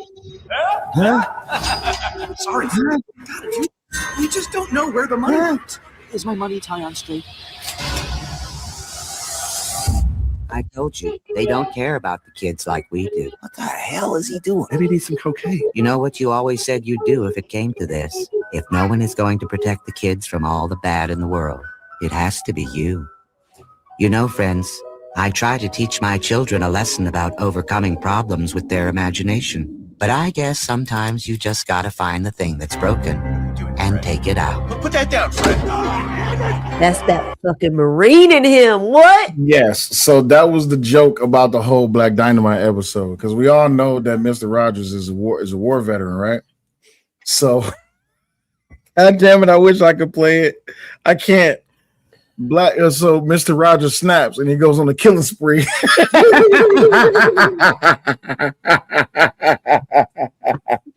He like says, y'all not gonna protect the kids. I'm gonna go protect the kids. And I gotta start by killing y'all motherfuckers. And he comes out with guns blazing. He has on a gun belt by going after the media. The ones that are trying to mold the mind right now, you know? The ones that are dealing with shit when you kids watch the television.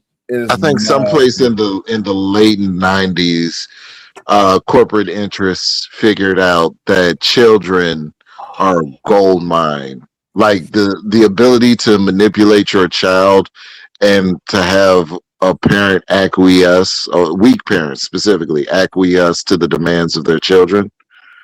They figured out that was a gold mine, and they just ran with it unrestricted. Hold on for a second. Powder Dusty says he was not a war vet. That's an urban legend. That's the joke. That's the whole joke. Because he is a war vet. I don't know. I don't care what you say, Dusty. Mr. Rogers is a war vet. Absolutely. Malcolm says, fun fact, did you know Mr. Rogers saved PBS kids to get funding? Well, yeah, I know. Absolutely, I know it. Now, Mr. Rogers saved bro, Mr. Rogers was a real G, bro. He went against the establishment. That man was a freedom fighter. He was a believer of the First Amendment. Let me play this real quick. Crazy has no color. Love doesn't see color. Hate doesn't see color. And for people to see the color, they really should look at themselves in the mirror and reevaluate who you are and how are you a piece of society? Are you part of the problem? Are you part of the solution? So, hopefully in this world, I'll probably only got another 20, 30 years, but I'm more worried about the future and what we're teaching our children right now. And I'm sorry if I can only guess if that boy was raised differently, maybe. I don't know why. And the biggest question that really I'll never get answered is why? Why did you not get up on the stand and tell your story? If this was true, why did you not defend yourself? Why did you? And your whole case is about self-defense, but yet you chose not even to defend yourself, and your parents abandoned you for your sentencing and victim impact statement. Actions speak louder than words. I don't have to say anything. You guys smear your own name without me having to point it out. Everybody in America sees how we're all acting, and it's a damn shame. That spoke volumes when the parents wouldn't even stand there, and there was nobody else. I mean, who did his son have? It was like the parents abandoned their son at the toughest moment when he was going to find out how much of his life was going to be spent in a cage. They pieced out.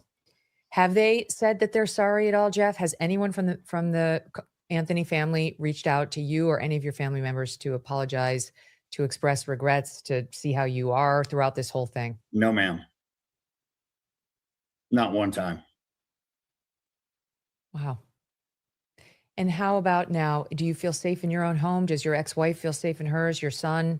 I mean, are you? Well, I mean, do you feel threatened at all? I can't speak for my ex-wife, but damn, this caused them to get divorced. Nah, they I were think- divorced before this. Were they? Yeah, they got divorced prior to this happening. Okay. I think so. Yeah. That's why the people were trying to say that the boys beat up their dad and they broke his arm and all type of weird ass shit. Yeah, because accountability matters, right? We all love accountability, right? Apparently not. No, we really do love accountability over here. I just want everybody to know that. Oh, over here on this channel. Yeah, I need you to look at the screen. We all love accountability, right? And here's the bullshit about this shit. That's that his really dad. pisses me. What? Wait. That's AI. That is. Okay, yeah, you're right. Reckless operation of vehicle, theft, 500 to 1500, no seatbelt, speeding maximum limit, speeding 70 over 45. Oh, he got a heck of a rap sheet. Yeah. Is that Daddy? Yeah, Drew Anthony is a career criminal. No, we don't say negative things. We don't say negative things about people. We just tell the truth. The bullshit about all of this is, bruh, his dad is Jeff Metcalf. He's a 10-year cancer survivor. I think so, but give me 1 second. Appreciate you going, Postal. Thank you for the cash app. Greatly appreciate you, big homie. Thank you for supporting the show. If y'all want to support the show, y'all can do. If y'all need the cash app or the PayPal link, just request it in the chat, and the mods will drop it in the chat. So I heard you ask Tootie earlier what she would have done, what kind of sentence she would want if it was her son or one of her kids that actually committed the murder.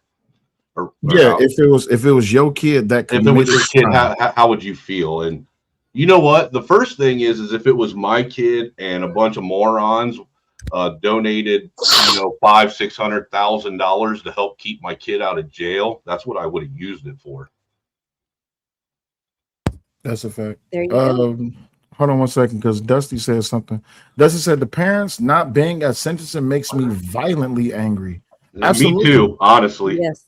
I think they just didn't want to hear what the victim's family had to say, and that's why they weren't there. They didn't want to be. They didn't want to be burdened. They didn't want to be burdened with having to hear what they had to say about what their son did, so they bounced. But here's the thing that makes it crazy, right? And it's just my take. Had they gone there and showed hellacious sympathy and empathy for the Metcalf family, they probably would have got more donations. Because the way white guilt works, no shade to my white friends on the panel is, they would have been like, oh my God, look at them. They're going through a bad situation. This is such a tragedy. Let me help this family to get this young man some justice. But because they sat out here and they had zero fucks to give, zero fucks. They grifted off their son. They did. Even in their interview in the Breakfast Club. Oh my God, and I couldn't, my poor baby. Bitch. They could have used that money and got him a fucking phenomenal attorney that probably could have got the boy off somehow, some way in court theatrics. I could have got them But all. no, Shit. yes, ma'am. I mean, but no, that's not where that money went. So let's just. They didn't want to spend that money because there was actually one black attorney who's actually phenomenal in that county. For I heard, she wanted, I think she wanted $500,000. They had So it. the narrative that they're running with, that they weren't allowed to use the money, isn't true. According to Give and Go, they could have took out whatever they wanted to take out. They chose not Yeah, it's to. bullshit. Because Give and Go said they released funds to them for legal finances. That's what Give and Go said. They might have been lying though. You never can tell. To me, what it looks like is they knew their son was a fuck up and bad, and they knew their son was bad. And so pretty much all this shit you seen with the interviews and all this shit is a fucking act. But he had a 3.7 GPA. And he's still a piece of shit. He was Ma'am? the captain of the football team and the track team. Ma'am, I He had never got in trouble. He cried to his coach when he went to the coach. Doesn't that matter? Ma'am, I had a 4.0 GPA and I was selling crack. So don't mean shit. See, you used your smarts for something that made you profit. What happened to Robbie? Should we? Am I wrong? Absolutely. Well, the thing is, like, He was absolutely right. as much as, and I'm only saying this because this is just my honest opinion, right?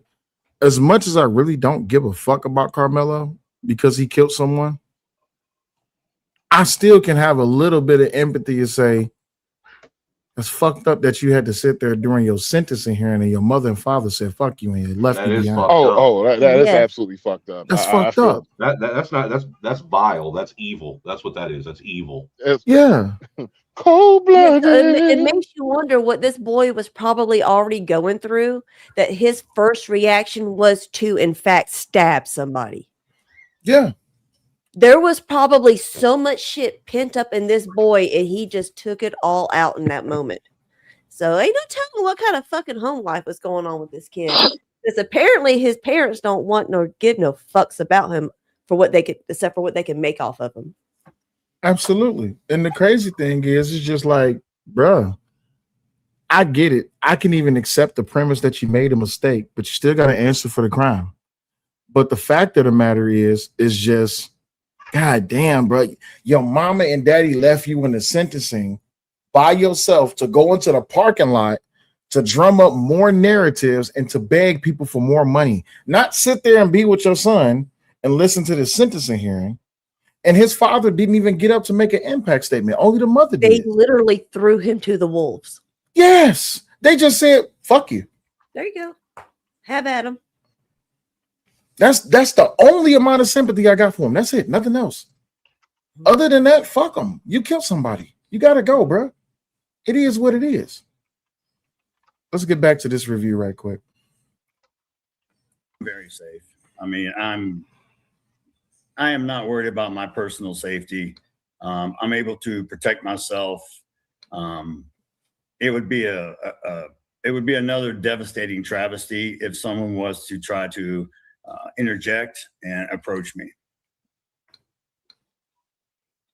The website TMZ is reporting today that your family's getting inundated with dozens of death threats and other hateful messages following the conviction. Is that true? Yes, it is. They were getting death threats coming out of the courthouse. It's a daily occurrence. Dude, there were videos of them getting death threats coming out of the courthouse.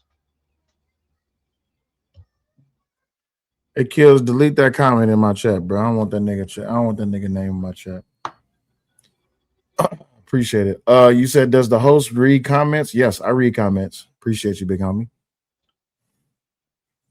No, not you, Proto. I'm talking to somebody on YouTube. Shit, if you want him to read a I'll turn it comment, over to- put in the. Oh.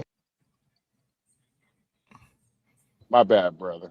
No, you good. You good. Thank you. I was gonna say, if you want him to read your comment, man, fuck it, Cash App the comment and PayPal. Facts.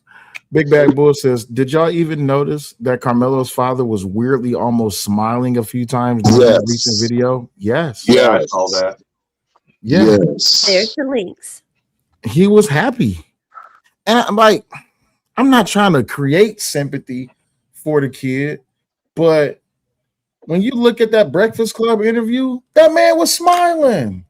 You happy your son got a white body. You happy that multiple people is supporting this whole entire fucking fiasco. Dude, honestly, listening to that interview on the Breakfast Club, you could tell how smooth brain both them motherfuckers were anyhow. Let's keep it real. Because every question that was asked, I mean, Drew Anthony himself, it was painful watching him try and answer any question that was given to him. Painful. Yeah. Well, I think there's a beef going on between Dominique Alexander and the Anthony family right now, because Dominique Alexander was on Nick at Night last night, and he made a comment that I think he let slip by accident. Remember that press conference they did when the mama was talking way back when they called the police on Jeff Metcalf? Nick at Night asked him a question about that press conference, and he was like, a little known thing about Kayla, which is the mama. He was like, you can't let her talk too long. He's like, but I ain't gonna say nothing else bad about her. It's like, whoa, why you got beef with them? What happened? I think I know what happened. I think Dominique Alexander was trying to get in on some of that 600,000. I think that's what was going on. I think he did get in on some of that 600,000 and didn't deliver what he promised, and that's what's going on.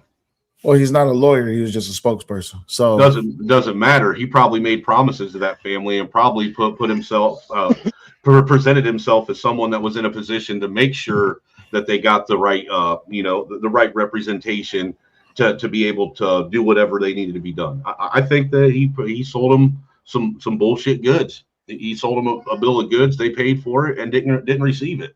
I almost guarantee you that I bet at least a quarter of that went to him and his foundation. He actually did another interview, and I think he kind of got beef with the family because he probably didn't get the money that he thought he should have gotten. Hey, y'all ever seen Pootie Tang before? Yippee-ki-yay. Yeah, you remember the scene where everybody came outside, was like, man, it's hot outside. Yeah, it's hot outside. And then that last dude was like, man, it sure is hot outside. Why the hell did you just repeat what I just said, 3 Man? Oh, I did? God damn, boy. If you want to be somebody, if you want to go somewhere, you better wake up and pay attention. Let's get back to this interview. The law enforcement, I really don't want to comment too much on it. They're going to handle it. But it's a daily occurrence of, vile text, actual phone calls that actually, they want to talk. David says, do you blame the parents? This seems like a parenting issue since there's no evidence of him being insane. Elaborate. Blame them as far as what? His behavior, the crime. Blame him as far as what? Elaborate, please. Talk to me. It's at some point, they're going to have to get tired of it and go on. So, I mean, what's done is done. The verdict is out. Yeah, you can file for appeal. Really, everyone thinks there's new evidence, no, there's not. All the appeal court does is make sure procedures were followed correctly, and there was nothing that was done to interfere with due process.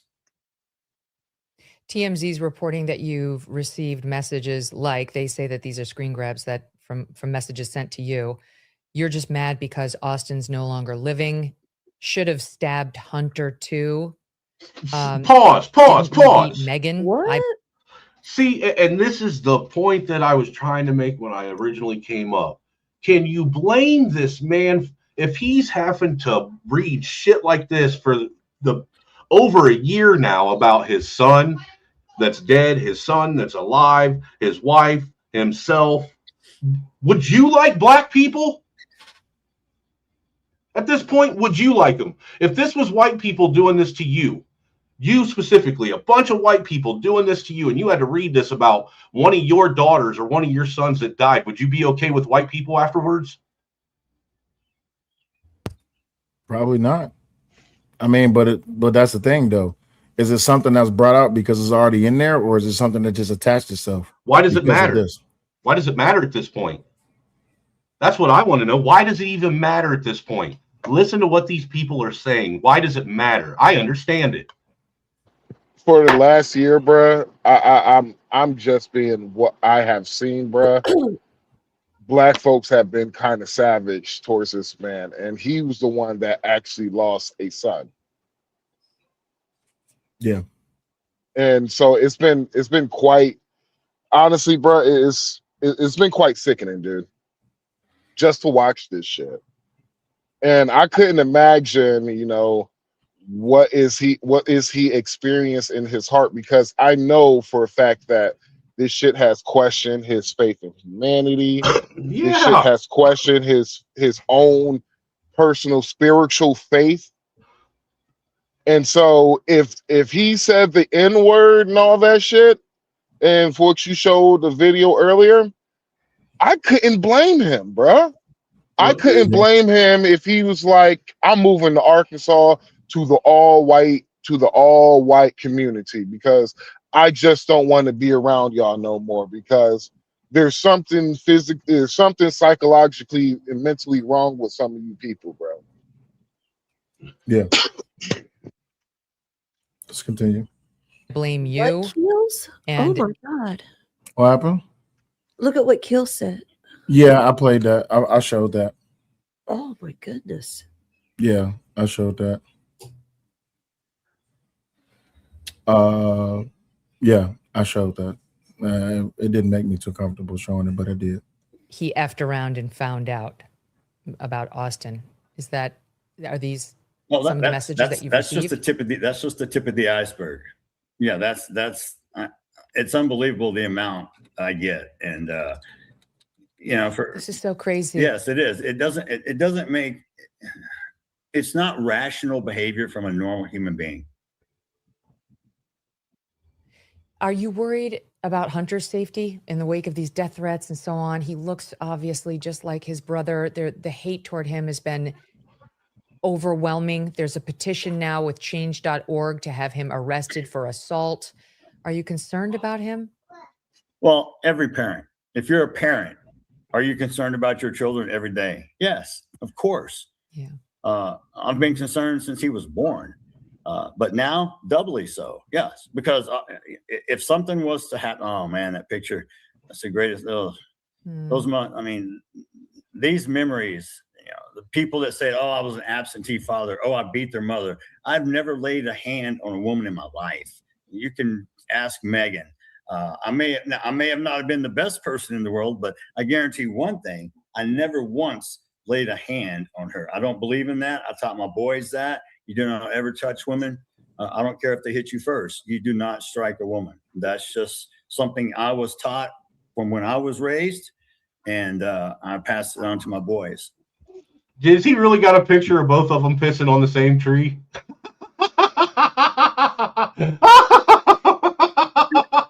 Crazy, isn't it? That's some daddy shit right there. That's some daddy shit right there. Hell yeah. Great. These are some of the pictures of your twins growing up together, and this video played, I understand, as you gave your victim impact statement in court. How is Hunter doing? This must have been incredibly hard for him in particular. To be honest, Hunter is amazing. I spoke to him a couple of nights ago when he came over, and we stepped out front by ourselves, and I wanted to tell him something. I said, son, when you walked up on that witness stand, you were a boy. When you stepped down from that witness stand, you were a man. I said, I have been hard on you, and I have drilled so much into you. I know you're sick of me telling you, but I always told them about communication is the key. Really quick. So, hate to do this, but it's just the truth. So There's a new disturbing social media trend of Black Lives Matter activists posting edited images of themselves urinating on Austin's grave. You can't get much lower than this. Make these POSs scum fame infamous. So people are superimposing AI images of themselves urinating on Austin's grave. It's disgusting.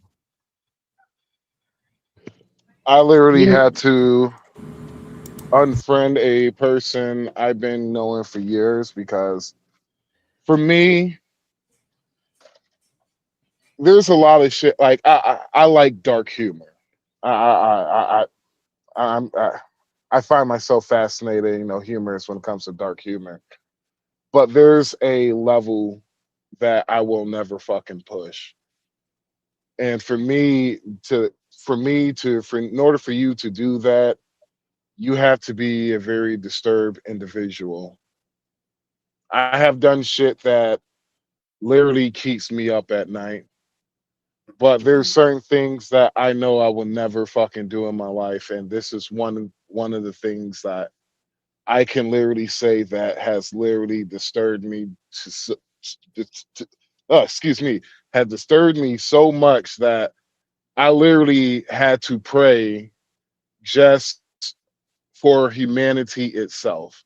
Because when I say I'm pretty much there, that I really don't give a shit about humanity no more, that's where I'm at now.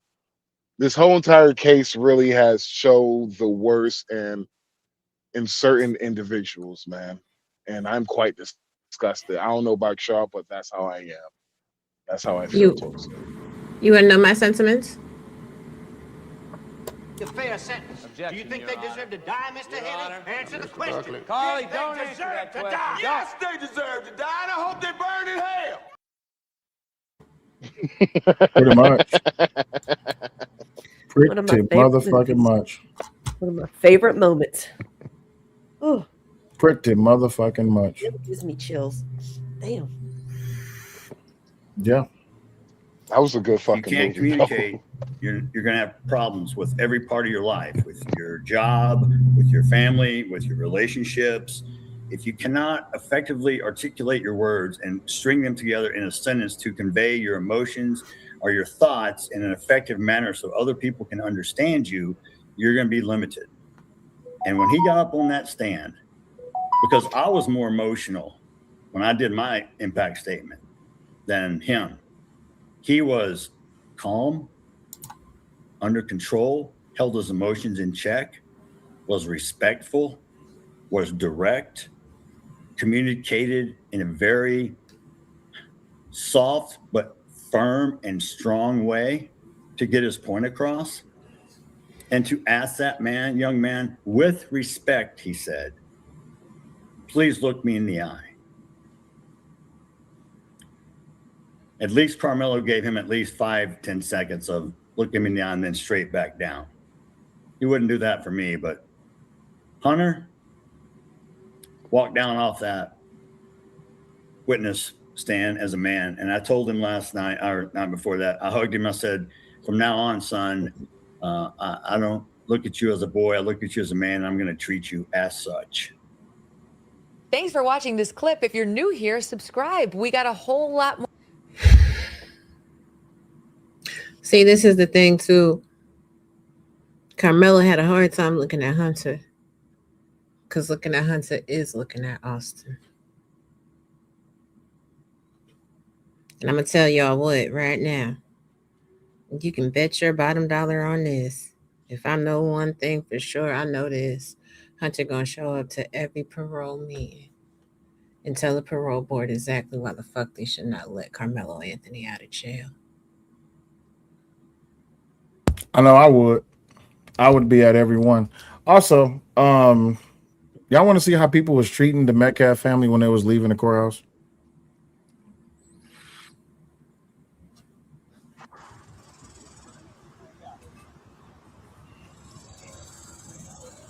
Hey, we glad Austin dead. I'm glad Austin is dead. He's a bitch ass fool. You guys knew he was a bully. You guys knew he was a bully. You guys I want you guys to know that I am 6 foot even. My phone is at my head, and the guy in the back is his brother. Carmelo Anthony was 5'9", 5'8", something like that. So you had 2 of those people standing over him. You said 9 o'clock. You said 9 o'clock. Everybody is press. You have freedom of press. It's the First Amendment. But he was captain of the football team. This is brother right here. Y'all gonna kill his brother too? Let him leave. Let him leave.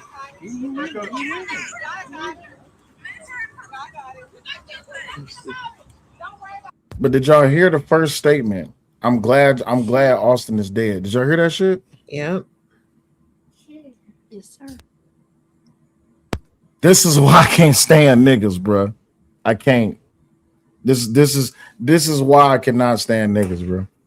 It couldn't have been me. I'm just being honest. If that was my brother, and I'm walking out the courthouse, and you saying some shit like that to me, oh, best believe it's going down.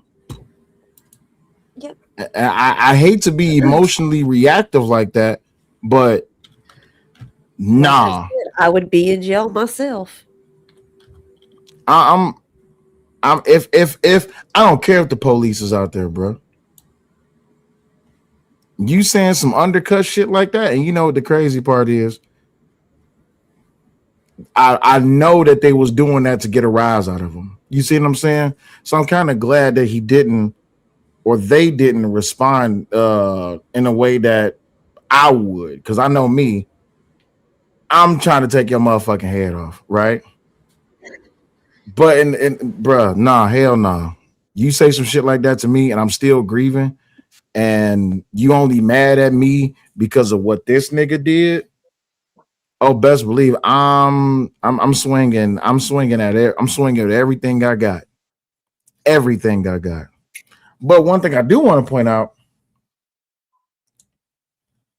Hunter is big as shit.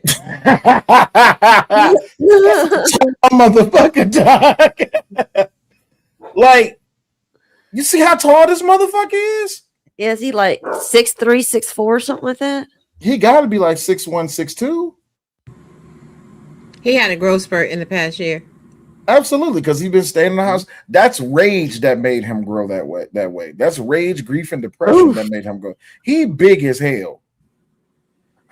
He grew for him and his brother.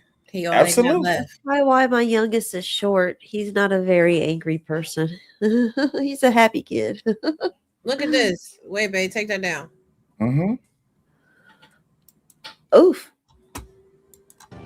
And I think that the black people that are still continuing to support Carmelo Anthony.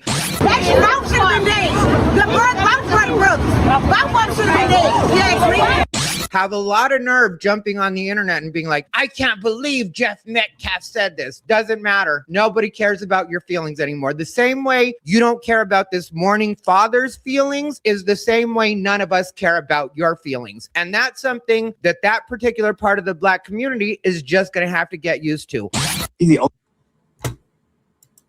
And that's the facts of it. Y'all just gonna have to get used to that. Why should anybody care about your feelings when you're out here talking about you wish that both of them were dead? What's going on? What's going on in your head? Let me talk to you from a place of reasoning. You are asking for empathy and understanding while telling someone that you want their other child to be dead, while making memes of you urinating on their child's grave. But if somebody did that to a black child, it would be the end of the world. Meanwhile, there's a police officer that beat the hell out of a black woman that was having a mental health crisis. And y'all not making no noise about that. There's cases that are going on right now where a group of black women tried to unalive a black baby inside a black mother's stomach and tried to stab her to death. Y'all are not making any videos about that. There's a lot of trauma that's going on in the Black community where injustice is actually going on. Y'all ain't talking nothing about that. So let's call it what it is, ladies and gentlemen. Y'all are grifting. Y'all are looking for clicks and views and social media clout by being the most heinous and deplorable people on the face of the earth. Y'all are demons. And I said what I said. Y'all are a shame. Y'all are a stain on the race of good African Americans in this community. You are undermining all of our ancestors, the blood that they spilled on this land, fighting for your rights to be able to speak freely. The dogs that attacked our people in the 60s during the civil rights movement, the hoses that were put upon them, the white people that stood in solidarity that were burnt to death for our people. You're just erasing everything they did because you're in your feelings right now, because somebody that committed a crime got convicted of the crime that they committed. But I don't see none of y'all trying to change no laws in Texas. I don't see none of y'all actually, doing anything for your community. And then to bring up a case between the Wooten woman and the judge and misrepresenting that case, because that case was dismissed with prejudice. But y'all trying to make it, oh, see, he was doing this and he was doing that. He wasn't doing nothing because it was dismissed with prejudice. What laws need to be changed? If people don't like the penal codes for capital or criminal homicide, then that needs to be changed. If they don't like Batson versus Kentucky, then that needs to be changed. If you don't like how the jury pool was selected, then that needs to be changed. But what you don't have the right to do is say that someone deserved to die and that you wish that their counterpart was dead as well. Doing too goddamn much. Big fact. And now you're going to create a situation where my children are now in danger because they have a similar color skin to you. Mm-hmm. Because if somebody ever harms my children because of y'all's actions, it's going to be a black on black crime. That's a fact. With smiling mugshots. I hate that you came back so late, Masru, but we about to get ready to end. We almost 5 hours in, and I need to get some sleep. It's almost 6 o'clock, and I do need to call you. So I'll be calling you in a second. Okay. I got you. All right. Appreciate you coming back. Thank you. Tootie Bug, Raw, 3-Man. Go ahead and give y'all last words. I love all y'all. Love you too. Y'all good. Love you too. Thanks, Tootie Bug, for stopping by, hanging out with us. Thank you, yes. See you later. 3-Man, you there? Yes, sir, I am.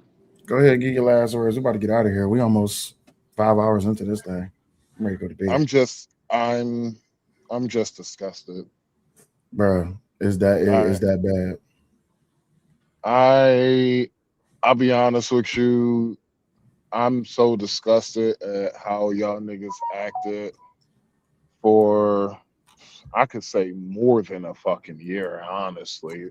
This is just the cherry on top of all the bullshit y'all niggas have been doing for the last couple of years. Playing fake racism, playing racism like fucking Pokemon cards and shit. I have no more words for you niggas. I'm done. I'm bleaching my fucking skin. I'm about to get the whole vitiligo bullshit. I'm gonna get the whole Sammy Sosa. You there? Shit, I'm there too with you. I'm about to get the whole Sammy Sosa black. No. Me no black, me Dominican. I'm about to do that shit. Cause you pathetic, ignorant ass niggas make y'all literally piss on the graves of your ancestors every fucking opportunity you get. You piece of shit. You sadistic fucks. Fuck every last one of you. Your mom should have swallowed you. You know what? Fuck that. You should have been a back shot, niggas. Fucking bitch ass niggas. I hate every last one of you. Are you Fuck calling y'all. these people? Are you calling these people anal babies?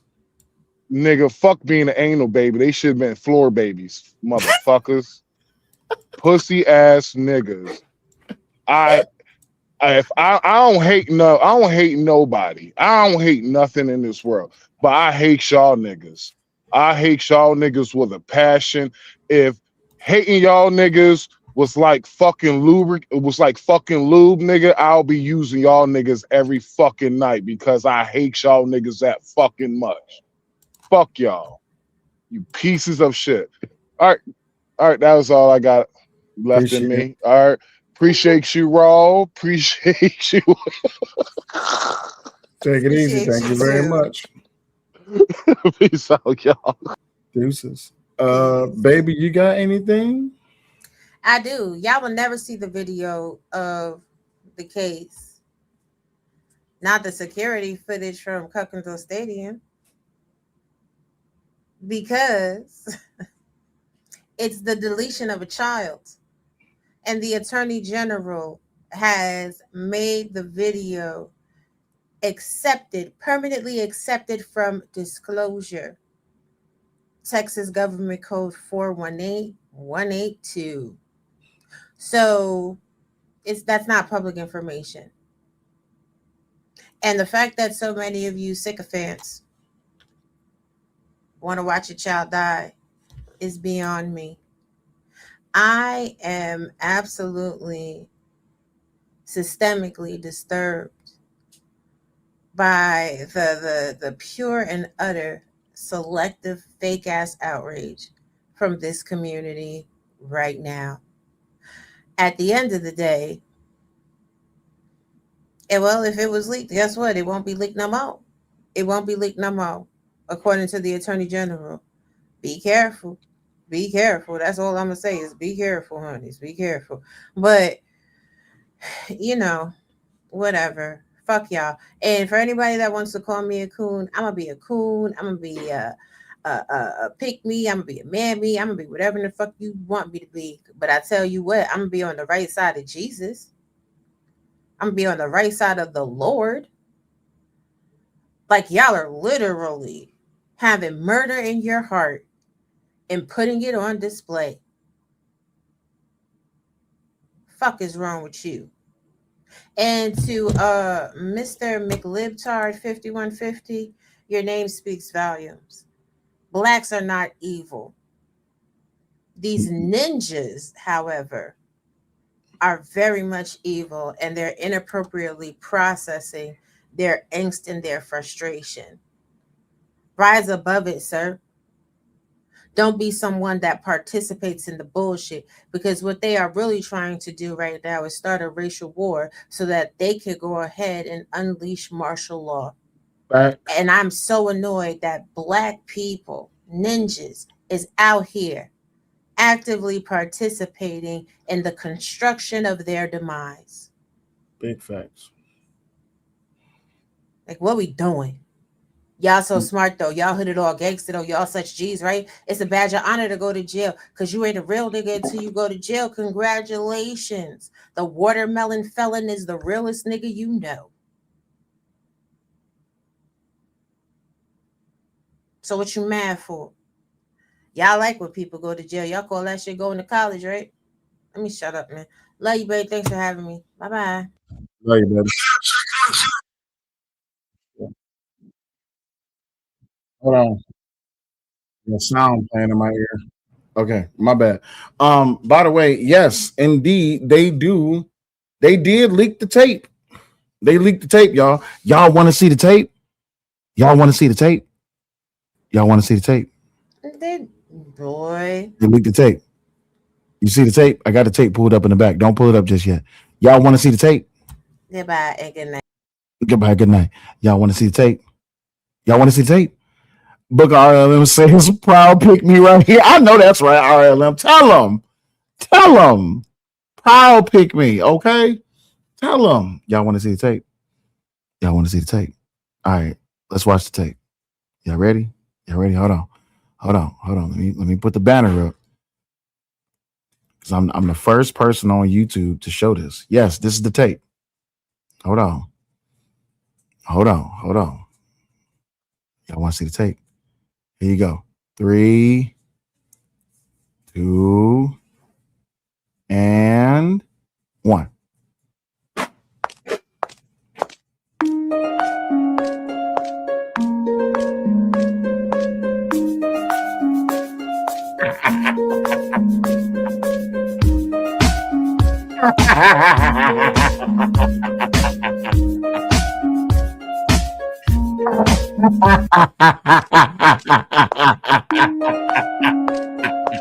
There's a tape, ladies and gentlemen. There you have it. There's a tape. Yeah, I got it. That's a tape. It's taping your boy struggling, making his way downtown. Yeah, that's the tape. This is the leaked tape. Yes, this is the leaked tape. Yeah, it's going down. Okay, you understand me? Like work. It's like work. You gotta work. You better start work. Okay? Oh, them hips. You better start work. You better walk your head. Making my way downtown. Yeah. There you go. That's the tape. There it is.